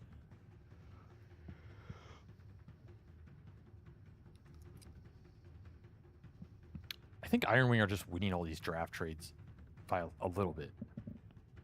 It's like game 1, I'd rather have the Earth Spirit than the Kez, and then game 2, the Earth Spirit gets banned, the Necro gets banned, they have the Centaur, but now they get the Kez out of phase, and now you're kind of stuck if you're GamerLegion, because now you have to address the Undying in the team fights, and you have to address this Kez debilitating your Centaur. Once again, Fade looks like he's going to have a rough time here. Maybe your best bet is this Furion route and try and snowball, but Kez has a good matchup there as well. And if the tanky cores are kind of the meta, that's the exact opposite of the heroes that are best versus Kez, right? Yeah, it just gives you a playstyle route to beat him. Best heroes apparently are Drow Ranger, Huerta, Yeah, it's the turrets. Troll, Muerta SF. could be super good. Ghost plays a solid Muerta. That, I'm telling you, that hero's busted. We need to see that hero more. Yeah. Really good versus Undying, too. Quinter Wyvern, Iron Wing banned this one away. You had some question marks about the ban. GamerLegion quite like this hero. It looks better here than in that game 1 would have been. That is for sure. A lot of team fight now. At least some save or stall against the Kez, which is always pretty nice. I would love to see this Muerta on 5 seconds. the 4th slot here for GamerLegion. It could really be nasty if Iron Wing do not think about this hero, which I have to imagine they don't. Okay, they kind of think about it a little. Lina got picked up. Yeah, Lina makes that pick a whole lot harder. I thought they were going to take the Lina on the Kez slot. It makes a little more sense to do it this way. How does Sniper do in that matchup against Lina? It's fine for Sniper. Okay, because Sniper's another turret-esque hero against Kez. You can play Sniper. 5 seconds remaining. It definitely makes that Muerta pick a lot worse. And the Ari hero is a lion! Spicy. Okay. I mean, his Hoodwink got banned, Coddle got banned, Dark Willow got stolen. What's next? It's Lion. It's either that or Shadow Shaman. 10 seconds remaining. I know I saw a lion. 5 seconds remaining. Was it yesterday? What, just on the street or what? One of these games. Trying to find some lion games. Be pretty tempted by Spectre here. I just Yeah, it was Iron Wing versus Yandex. Okay.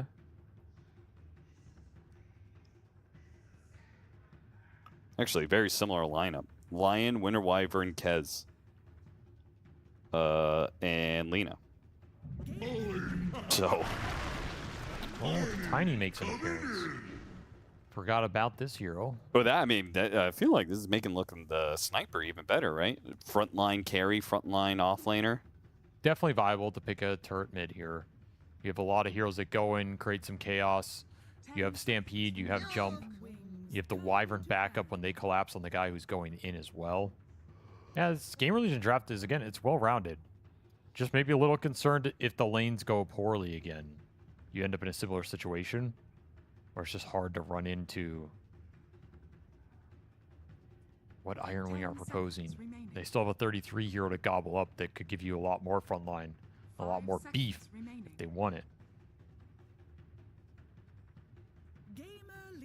Got to think about that Lycan too for the Lycan Kez. Even if it's not the greatest Lycan game, that combo is just straight nasty. He's been playing a lot of Darkseer, which is kind of interesting with their lineup. 10 seconds Yeah, we saw this yesterday. The Centaur Dark Willow finally lost a game. It looks like it lost 2 games, but it was, I think yesterday it was 6 for 6. It's been performing really well. That is for sure. Good Underlord ban. Yeah, He's dealing pretty much, with percentage-based damage off laners. He's pretty much down to Darkseer or Tide. Unless they're going to bust out that off-lane Phoenix. Could be the game for it. Is there any chance they do core Undying? Off-lane Undying? I don't think so. No. Okay. 5 seconds remaining. Because I don't think it looks too bad. I think it's Tide Hunter here. I think that's what he's aiming for.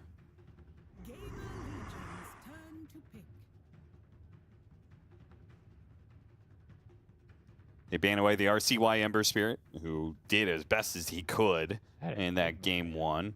Banned away the Enigma That's in case a real it's... curious ban. What are you even afraid of there? Mid Centaur, offlane Enigma? Kind of a wild ban. Yeah, it I is. feel like they just ran out of time and just banned something. I mean, it happens, you know. You're just unsure. Or like maybe you just don't know it, or you're not afraid of anything too.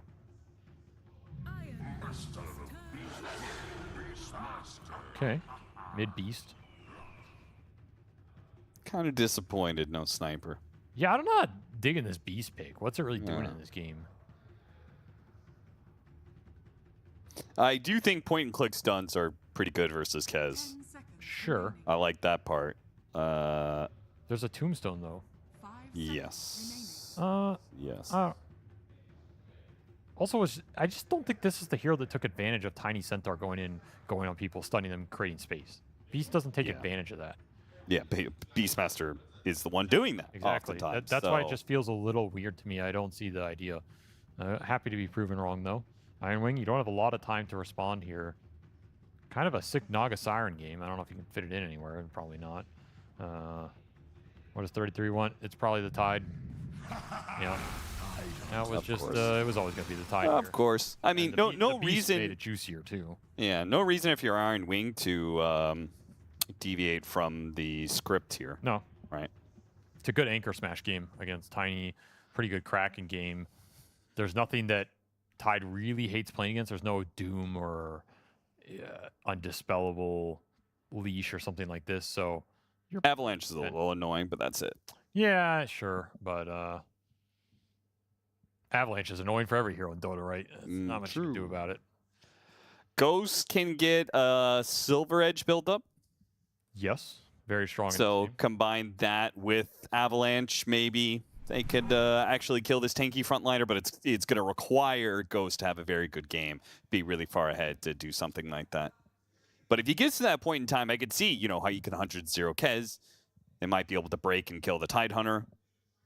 Some options there. Are you more confident for GamerLegion in this Game 2 draft? Or was the Beastmaster such a disappointing pick? It is mid-Centaur, by the way. Is this offlane Beastmaster such a disappointing pick? I don't know how Iron Wing had to read on this mid-Centaur with the Enigma Maybe some scrim information. Yeah, it's gotta be. RCY has been rocking the mid-Centaur. I like their chances against Iron Wing's lineup more. Like, I think Iron Wing's lineup in game 1 was way more impressive. I just look at that lineup like, I don't want to play against this no matter what I have. This one, there's more gameplay to be had. You know, feels like it's a more honest, straight up. Yeah, you can kill this Kez. The Lina can be a little squishy for a while. Maybe you can just break this Tide and plow through it. Like, there's way more options, right? It's not as toxic to play into. But I'm less convinced by GamerLegion's lineup. Mid Centaur, a last pick offlane Beast. I don't know what this mid Centaur is going to do in this game.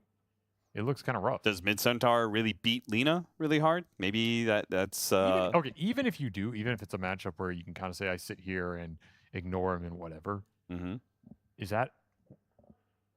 Okay, but then what? Yeah, you don't stop the Lina from doing what she wants to do. Right. So I'm a little mixed on that pick. RCY played really well in game 1, though. That gives me some hope that he knows what he's doing. He's going to be able to execute here. And they do have the beefier lineup. Beef has been winning today, especially. Got to get some beef. They got some tanky boys. Centaur, Beastmaster, Tiny with a Wyvern heel behind him. They're cooking. They're cooking some beef in the kitchen, that's for sure. So yeah, if you thought Horse was a tough meat, wait till you meet Stone Giant or whatever Tiny is. Yeah, they're not little goblins. They're big goblins in this game. So they'll definitely have more room to play with in the fight just because of the high HP totals. Giving you some freedom to land some saves, land a terrorize, whatever it is. Yeah, I think their lineup's interesting. 33 gold for 33's team to start things off as they kill an early boar. Some experience. Not too shabby. But they want more than just a boar. Everybody wants more than a boar. 30 seconds to battle. Cheeky little smoke. The 4-1 smoke. Oh yeah, they run right into Ghost. Hit him with the stun. Echo Slash. A gush to slow him down. Break through that armor. -3 armor for Ghost. A fish for 33 and a first blood as well. Everything coming up. Iron Wing. A nice delayed 4-1 smoke. You leave the other hero back. If you run into people, you're going to get the runes no matter what. I was waiting for. Perfect execution. Extra gold for 33. You know he's loving it. It's going to go Boots of Travel now. Boots of Travel Tide. That sounds sick. See if they go for the wave block. No, just going to go for the range creep snipe on both sides. I think they're baiting in Pure to see if he stops. Goes for the deny in the range. The Winter Wyvern pops out. So both teams get the range deny. Both teams are going to try and win equilibrium very quickly for their offlaner. I'm very interested in this mid lane, though. Centaur versus Lina. How many times do you think this matchup has happened at TI? 0. This is probably the first time in TI history that these two have laned mid with each other. And it's a spicy one. Shouldn't underrate this Centaur. He has high regen. Very good against the Lina spam. And definitely has the advantage in CS.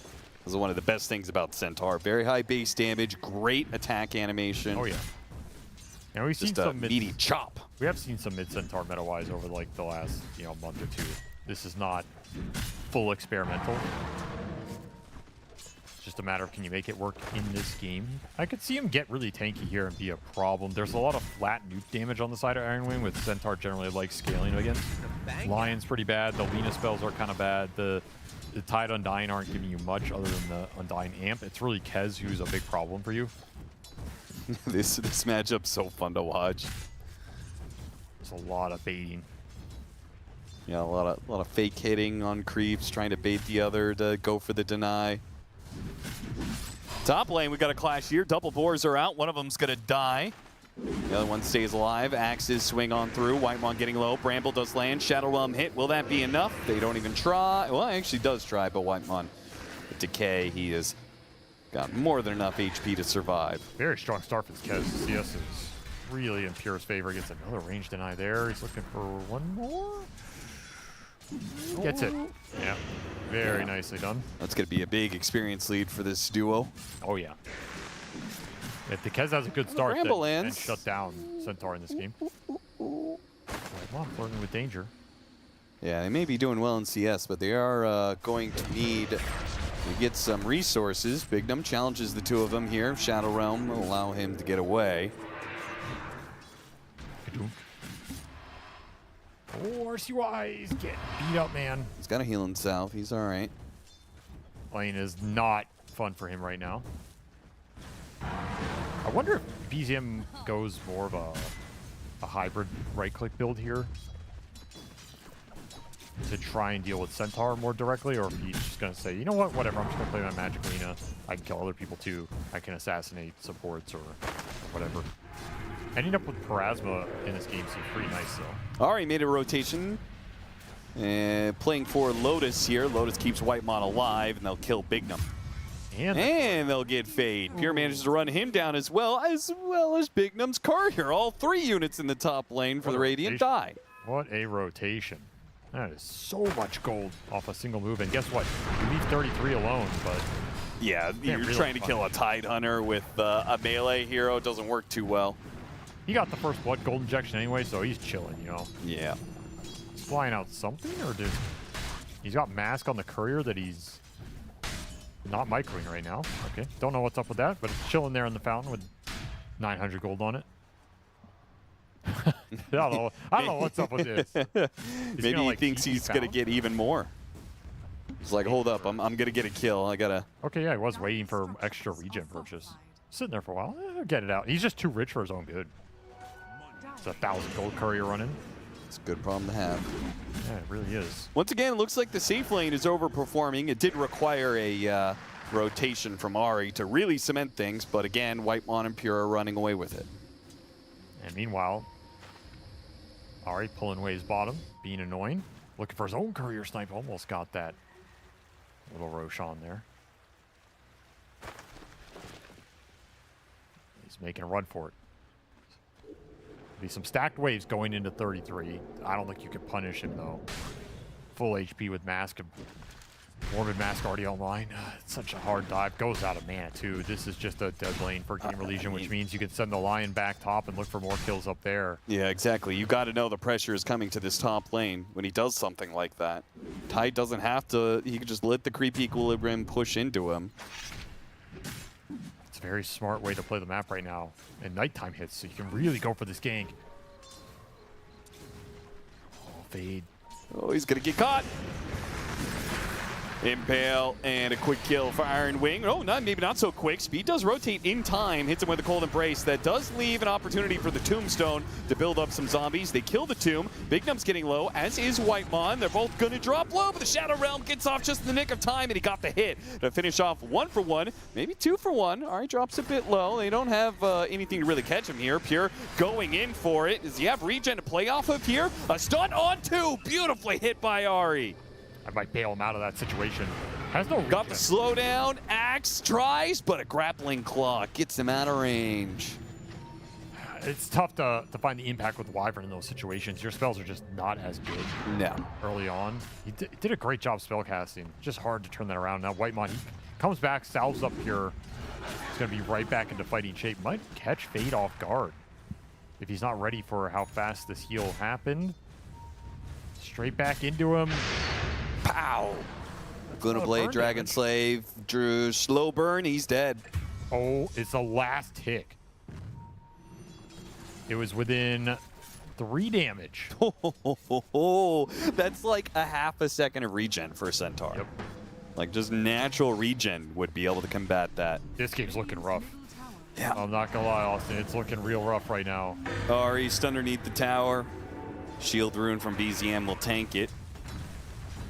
2 supports rotating in, going after Ahri. They need a kill here because they're giving up Wisdom Shrines by doing this. Undying's already set up. He could drop the Tombstone on the high ground. Maybe Tiny will go for a steal similarly. You have to. Yeah. Look at what 33's doing. This is illegal. Oh yeah, pulling creeps into neutrals, getting that So extra farm. So fat. He can backstab mid after this too if he really wants to.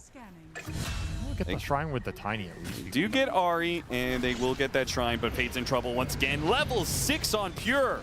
A little raptor dance on top of him. Kill him and his boar. Things are getting out of control. Tombstone will go down. Decay will bring Bignum a bit low.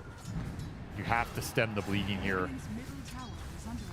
There's just no point of pressure. Lena's hitting your mid tower, taking runes. Tide is doing illegal stuff in the bottom jungle. More creep pulling, triple range creep, farming your camps plus wave. And Pure's killing you top. You have to muster the troops somewhere if you're GamerLegion in a elimination game and create some pressure somewhere. Well, how do you do that with the mid Centaur?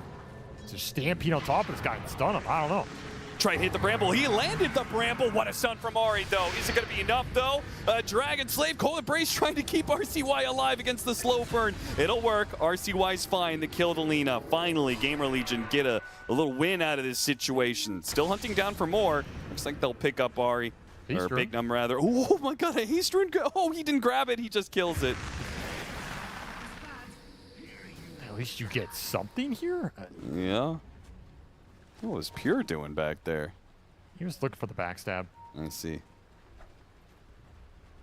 Dire's top tower. That's 33 got flying out now. Full phase boots on top. I don't even want to watch that cam anymore. It's just out of control. I guess Ghost is freeforming too. Can't be as efficient here. Still a lot of solo XP for the Tiny. BZM may have died, but he's right back to pressuring that mid tower. It's going to fall at one point. Unless you're just going to run everybody from GamerLegion here, which Ghost is going to try and surprise him. Couldn't get the avalanche. Outside of range for both. That might be your bottom tower dead with the way the waves are getting pulled. Yeah, exactly. Have to run heroes back here now. Expensive TP. Keep that mid tower alive for what, like another minute? But then lose your bottom tower for it? You have to get these helms up. It's going to be double Helm of Dominator, by the way, because it's mid-Centaur. He's going Helm, your Beast is going Helm. It's a lot of investment in rat/split push items. Weakens your 5-on-5. Means you need to push this game even later. Whitebond getting kited around, drop the tombstone behind the tower. He's getting low. Splinter Blast will not be enough. And more damage on tower. Iron Wing are just really good at turning these laning phase wins to early tier 1s. Yeah, they really put the pressure on. Both the aggression of Pure and BZM create these opportunities. And 33 slowly whittling down Ghost. If he dies here, I don't know what to say. This has been a 40-second kill. He has to throw him away. Avalanche gets dropped to try and disengage. The Ravage goes out. The Stampede still hit him. And an anchor smash to finish the job. Ghost trying to juke his way through the trees. 33's hunting him down. Can anybody help? Oh my. Ghost, one more anchor smash. He's going to maybe get a toss back. RCY, he came in to try and help, but 33's going to kill him anyway. And these heroes can't stop 33. The horse isn't tanky enough. Whitemon's going to cut over. Oh my God, it's going to be a massacre. Iron Wing, slow him down with a blood grenade. RCY is like, why did I come here? Even if he lives, he's just stuck on the corner of the map doing nothing. This is so sad. He's just watching. The Dark Willow's coming through the gate to try and help out. They'll go after Whitemon, see if they can burst him down with a Bedlam. They got him at least. Okay. 33. Put some damage on him, but frankly, the Vlad's just one swing on the creep wave keeps him healthy. RCY says, I'm done with this. Give him the tower. We can't take it. So fat. He's double the Beast network. Oh my At 11 minutes. Oh no. What is going on? He has 100 CS. He solo kills the enemy Tiny from full. Took like 2 soul rings. Let's just not look down there for a while, you know? If you don't look, it's not real. They're gonna try again. I just don't think he died. Problem is, every single time he's on top of a creep wave, it's like an extra 500 HP. Toss him back into the stomp. Get him off the Bedlam. By God, we did it, boys. Godzilla is dead. The Beast has been slain. All that effort to kill one man, one watermelon. Meanwhile, Iron Wing. They have some time and space to make whatever move they want. That's for sure. Poor Fade. The gank came from behind. God. The man just hasn't been able to play Dota this series. Nope. Have a Laguna for your trouble. Now the tier 2 is being hit. The pace is relentless here. They're just not letting them get their footing. There's just no time to even reset the map or do anything. You just have to respond always, always, always.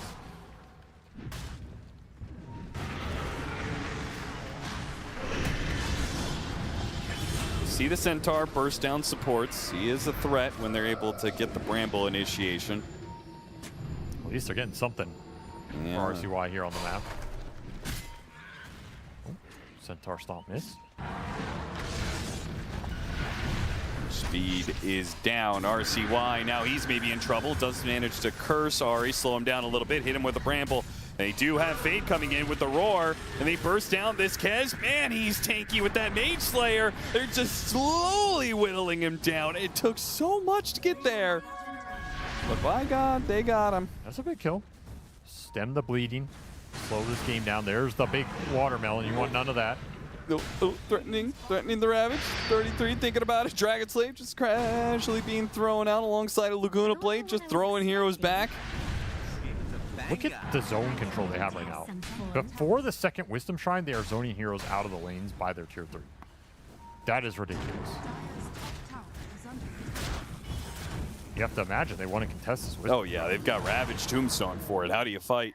If you're GamerLegion, you got to get some crazy sick initiation. Go take the other one again? They don't have the Winner's Curse. Yeah, it's going to be up to the Tiny to try and go to the other side. They actually tried to slow it down long enough that Big Num could steal it, but not the case. All right, this game is not out of reach. You just got to get some nice items on the Tiny to where Ghost can join the fray. You have Helmet Doms that are going to push the waves, always find you a little bit of farm. You just can't overreact to what's happening right now, which is, it's bad, for sure. You know, this is a little out of control, but there is a lot of map to be played. Gonna rely on those Helmet Dom creeps to play said map. Fade's in a good spot right now. Centaur Dom is getting out bottom, and Tiny is close to Blink, still very farm. Yeah, I mean, he's in a good spot to like cut the wave and stuff, but the tier 2 is already dead. And the Iron Wing just rapidly now to mid. Still holding on to that Ravage. Nice pick up on Whitemon. Dang. They know they cannot contest Iron Wing directly. They can't go back to wherever this tide is. Stampede goes out. Stun from Ari. It's a whiff.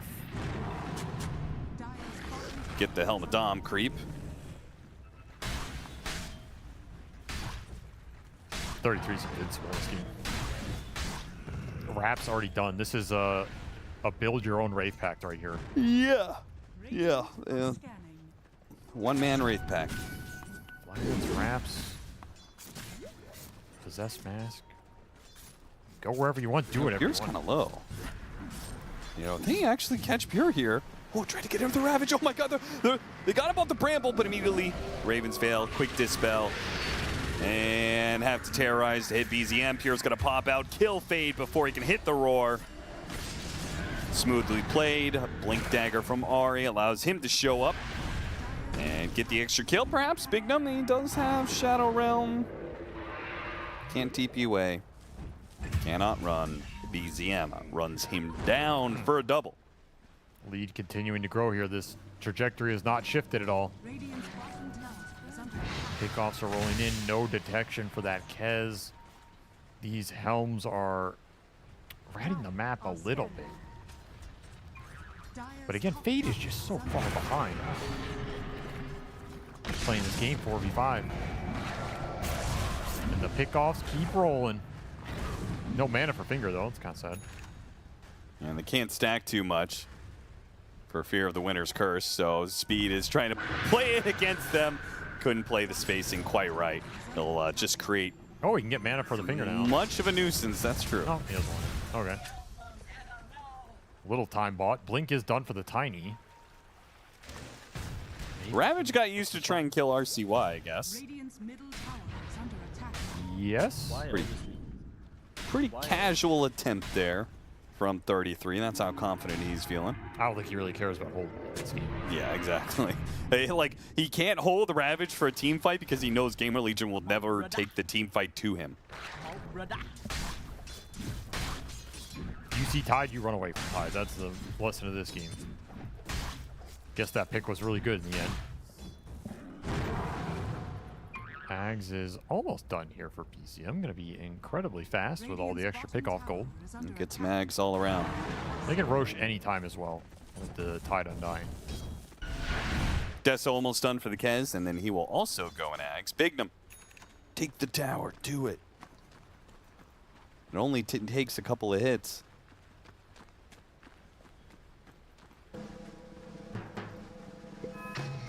Whitemon has said, team, we must Roche. It is destined. He's been standing here for a while. Somebody help him. Somebody! What's going on? I mean, when they get Deso, they definitely can Roche. I thought that's what they were waiting on. Nope, Whitemon's like, I'm doing this. Whether you guys are going to help me or not. Vici says, fine. Fine, I'll do it. Since I'm the one who's going to pick up the Aegis, I'll join you. Here comes the Kez. You love when you're leading like this. You take a dire side Roshan at 18 minutes and can still play this side of the map if you want for Tormentor. For the love of God, somebody needs to take that top tower, though, on GamerLegion.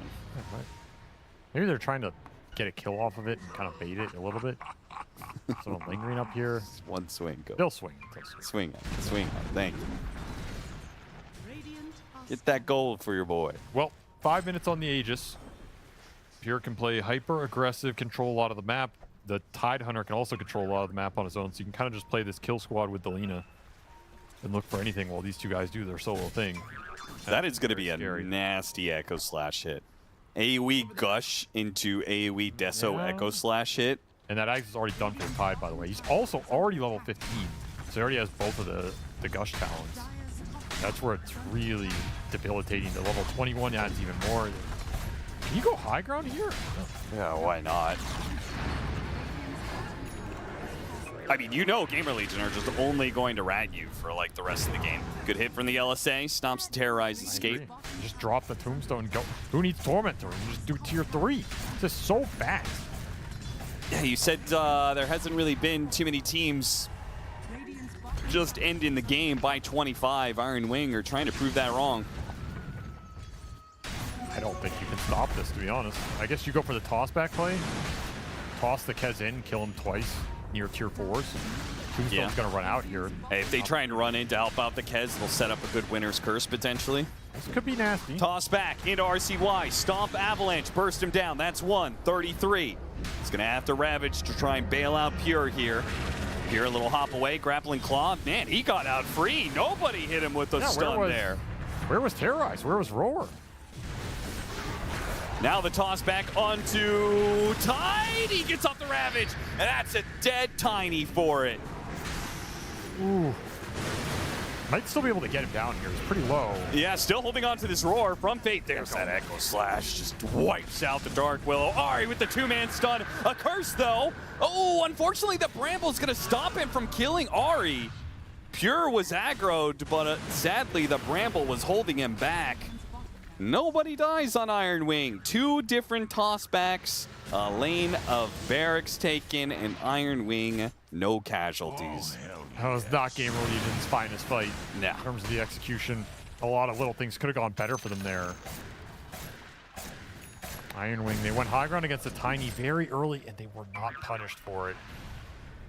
In fact, they were rewarded with some extra kills alongside a early Rax with some Deso charges.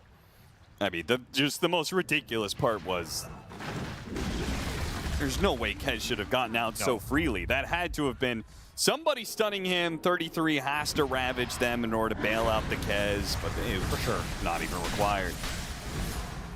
Just a little tumbler toy grappling Claw away. All right, look at this. Playing underneath his ward while his team takes the Tormentor. There's a smoke coming through the bottom. Are they really going to try and kill 33? That's a bold move. Doesn't have Ravage. It's going to take a while, that is for sure. Because of the heart on RCY, they could just keep double-edging him over and over again, but 33 isn't actually dead. Just walks it off. Maybe Whitemon dies. Yeah, he'll fall. Fate is still going to try and catch up to these heroes. Speed dies underneath his ward, or the ward that Ari had placed earlier, so. Fade wisely does not go up that high ground. He would have been met with detection. Dire's bottom tower is under attack. 3,000 HP. Now Tiny's underneath that same ward. Oh, but he blinked over the initiation from Ari. Got the jump onto the Kez. Finger stun, let out. There's the save from Whitemon. Had just picked up the shard. Very opportune time to show it off here. Kez gets out. Kez jumps in to finish off Ghost. Can't have these Tiny ganks fail. He's your biggest threat on the map. They need to connect. They need to work. Fade on the backside. Looking for something pure. Yeah, playing it solo here, trying to get away from the LSA. Does dodge the stun, but he's slowed down by the long-range gush. And he's going to be outnumbered here. Pure, it's just toying with them, man. Well, he wants the Deso charges. You know, he's got to get that hit. Yeah, I guess so. 19K gold lead. An absolute smackdown here. Not the way you want to go out of TI. Oof.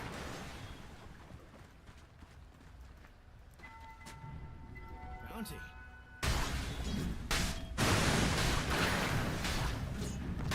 This is the kind of tied game everybody wants to play. Oh yeah, the dream. You just get to build up Vlad's consecrated reps, just march down lanes multiple times, stack of heroes try and kill you, and you get so much value out of the Vlad's anchor smash hits. It's all about getting over that threshold. You know, if you're just a little too tanky for them to deal with you, you can play more aggressive, you can get more farm, and then you stay a little too tanky for them to kill you. It just compounds and compounds. And 33 is probably like the best offlaner to use that kind of style, right? He arguably knows those thresholds the most, especially what itemization gets you there at what point in the game. I would agree with that. Now he has a plate mail. He's just... Okay, there's a tiny pickoff. Need more of that for your GamerLegion. It's your best way back in this game.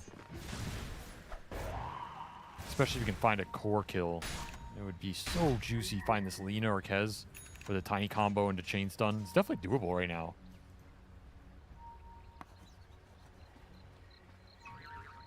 Well, I say that, there's BKB flying out for Pure, so that option goes down a little bit right now. Ward Sentry spotting out Ghost. They're going to bait him in. Pure knows he's after him. He blinks away. BKBs. Immediately the Stampede retreat from GamerLegion. That wasn't actually too bad for them. Yeah, I got the BKB.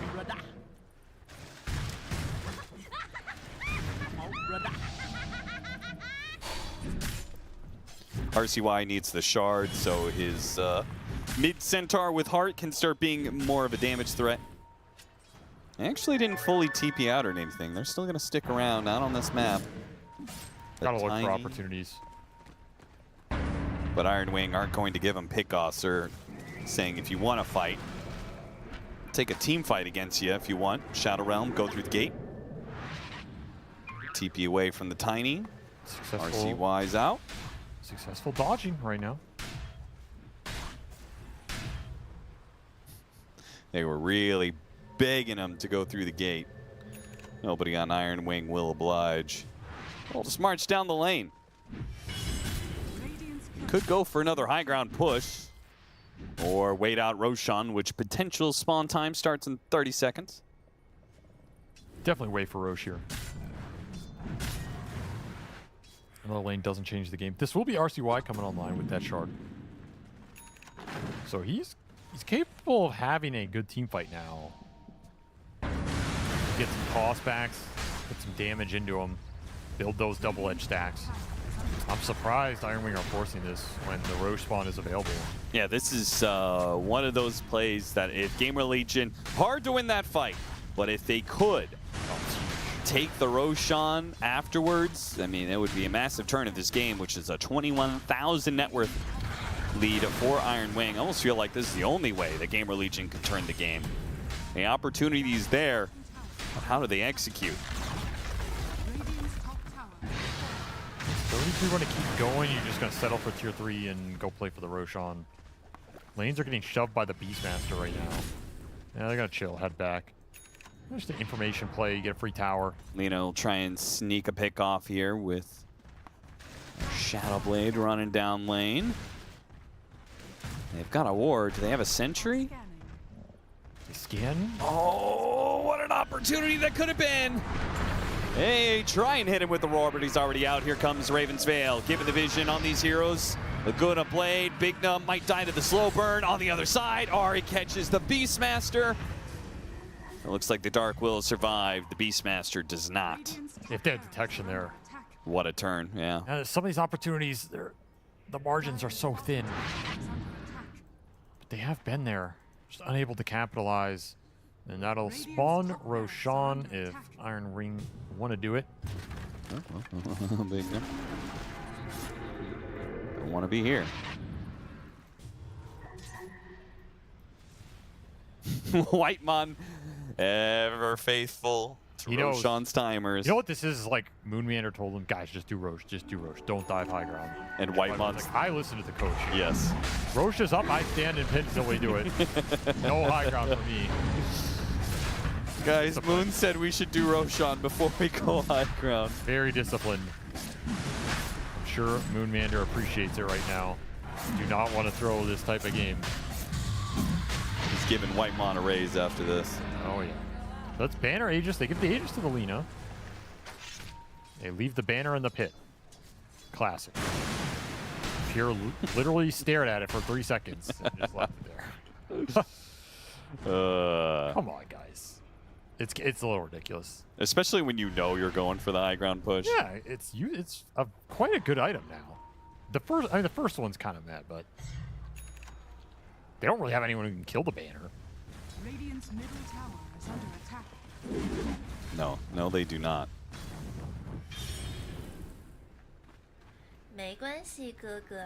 Trying to finish up the Kez Ags before they full send it. That's what it looks like here. Is under attack.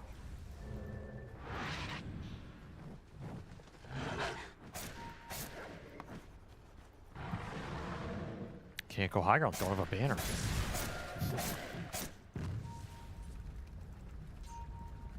Just trying to finish up the next round of items. They're killing the split push potential top, though no one's even there. GamerLegion were ready for the defense. Yeah, they're also just tanking up. Consecrated Wraps for Ari. Yep. Whitemon's thinking about a heart. 33 was thinking about a heart. Not really necessary, so maybe an Octarine is better instead. Just get tanky. Yep, very high damage dealers in this Lina Kez as long as everybody else just survives. That's more damage coming out from those two sources. It's gonna have to be some crazy tossback sequence. Find one of these damage dealers at some point, toss them in, and then look for a big Wyvern's Curse on the clump that follows that person. It's too bad they don't have Silver Edge done on the Tiny. You could see a real world where 33 like walks in, they get a toss back on him, Avalanche break, and then all in him, but it's close on Ghost. Might be able to get it here. Even if you do pull that off, Whitemon has a Blink Dagger, so Whitemon could blink in, Tomb save him. Hard into... Oh, pure Ari, the two of them joining in. A little kill team down here to go after the Dark Will, go after Ghost's Tiny, who can't really get away, tosses away. Nice Winter's Curse. Oh, the Cold Embrace, it keeps Ghost alive for now. They're going to throw off the Gush. He got the blink away before the grappling claw. If the Gush had landed, maybe Pure could have killed him. Very good bailout. Close, very close. Iron Wing still have the opportunity with the numbers advantage. Take the tier 3 before these heroes are healed up. Gotta look for the toss back. Still all on Ghost here. Gonna stomp on Lina. RCY trying to draw them in. But BZM is just gonna ignore him, hit the building. Getting these double edge stacks. RCY trying for the deny. Another double edge. RCY down to half. And still Iron Wing say, nah. They're not in a rush. Very methodical this game. Respecting what the Tiny can do.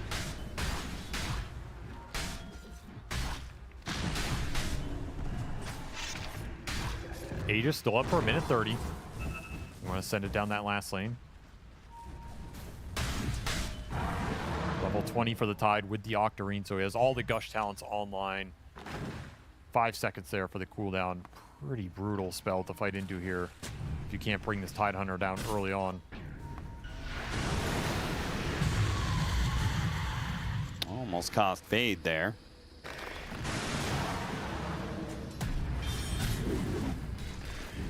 That's a tempting 1 target. minute left Oh, on the Aegis. Yeah, if you could get a toss back on him. Oh my god, he's so slowed down by the Silver Age. They got the toss back on him though. BZM in pretty deep here. Can RCY get out? Here is dicing up the back line. It's already killed Speed. They roar him, but with the BKB, they couldn't do much to him. RCY was left behind as the team was trying to deal with Pure. Avalanche on 2, immediately hexed up by Ari. And with the stuns coming in, they terrorize, trying to bail out Ghost. The Ravage is going to hold all these heroes into place. RCY with a buyback won't be able to accomplish much. They'll chase him all the way back into the fountain where Ghost, where's the toss? Got hit by an Earth Spike now. Raptor Dance, Pure's trying to stay ahead of these toss backs, and he's going to do so successfully. They get the Megas. Nobody's tossed into the fountain. They dodged their own fountain dive throw, you know? They did. Ooh, they just can't find anything. It's so difficult with this Tidehunter on the front line. All right, toss him in. Got him, but couldn't keep him there. Easily cleansed off. Great Winner's Curse. That'll kill Whitemon pretty quickly, but unfortunately they kill Whitemon too quickly because once they're done killing him, they kill the rest of GamerLegion, and that is it. GamerLegion out of TI, and Iron Wing will go to playoffs. A nice berth for them. I think they have looked pretty damn solid this entire group stage. A couple of games that didn't end up with the end condition they wanted. Got a little weird, got a little sloppy, some base dives, but they were very disciplined here. Whitemon called the Roshans. Nothing crazy happened, and a sick last pick Tidehunter that 33 played to perfection with the first blood gold injection.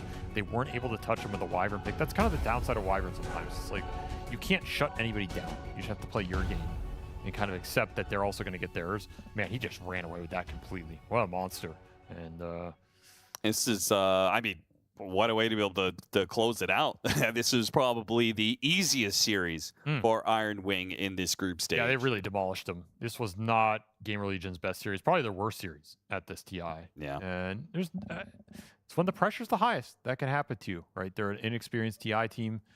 They're coming from a weaker region. It's sometimes hard to get those reps in. You go up against a really tough contender here with a lot of experience, a lot of championships. They won a lot of stuff this year. They're a lot better than their record and their recent performances indicate.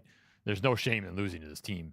It's just that's not the way you want it to go down. And we've seen a lot more from GamerLegion. This series was not it. They got outclassed here. And I think that last draft just kind of got away from them. They were trying to pull some crazy audible with this mid-Centaur, but I don't want to see RCY on Centaur in an elimination game. You know, that it just doesn't click for me. It doesn't feel right. Put him on a playmaker. Put him on one of his Siginies. Let him carry. Let him make the big plays. You can't do it with Centaur, even if it was the greatest mid-Centaur game of all time. It's just something about that didn't feel right to me, and Iron Wing, take advantage of it.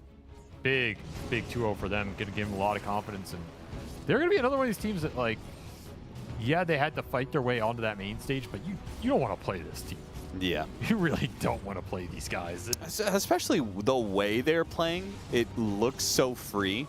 I mean, it's kind of just always Pure's MO to play in a style that almost looks reckless, but when it hits real good. No, I know what you're saying. It's they're in a nice flow state right now. It's not. I don't even think their games are 100% clicky. That's kind of the scary part. There's still some potential to unlock here. Sure, they could get even better. But I think their drafting is fitting them to a T. They have a very good understanding of what they want from their lineups and what the heroes are doing in their lineups and how they're itemizing, how they're building this toxic tankiness that they're bringing to the table.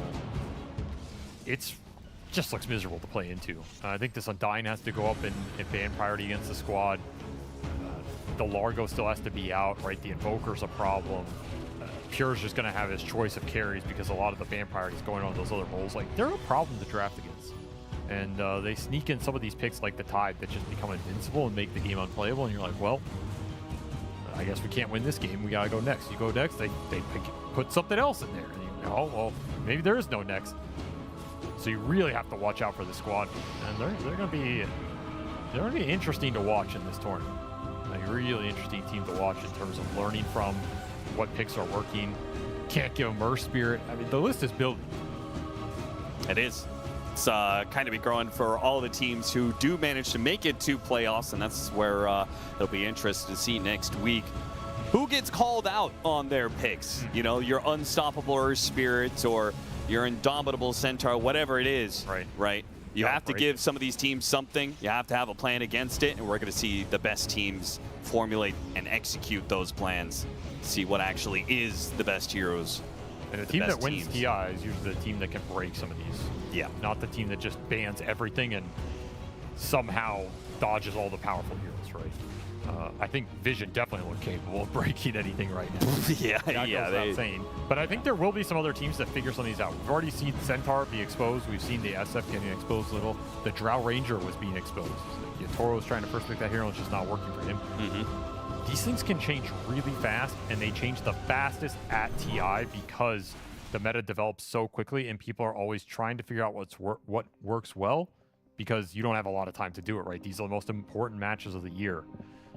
I would not be surprised to see some of these heroes that are working for certain teams and groups just fail spectacularly on the main stage, especially you have a break.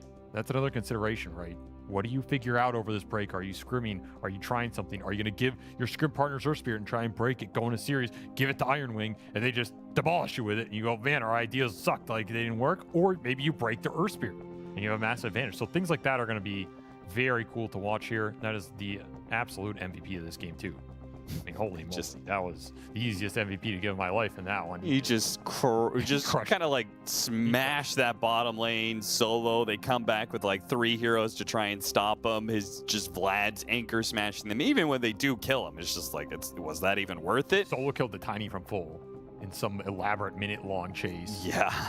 It probably cost Ghost more than if he just died straight up. Just... And all that space, Pure takes the tower, BZM takes the tower. They're both swarming your side of the map. They're diving behind the tier 2 multiple times to be able to kill Fade. I mean, that smoke wraparound behind of like Fade's just like hands off the keyboard. Like, what do you? The difference, I can't play in this series. The offlane diff in this series, in terms of what they were given to work with, was night and day. It's like 33's 1v5 in them, Fade's getting 5v1.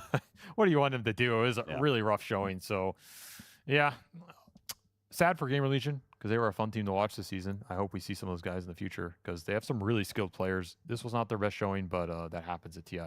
You know, I've been there. We've all been there, and only so many teams can go on.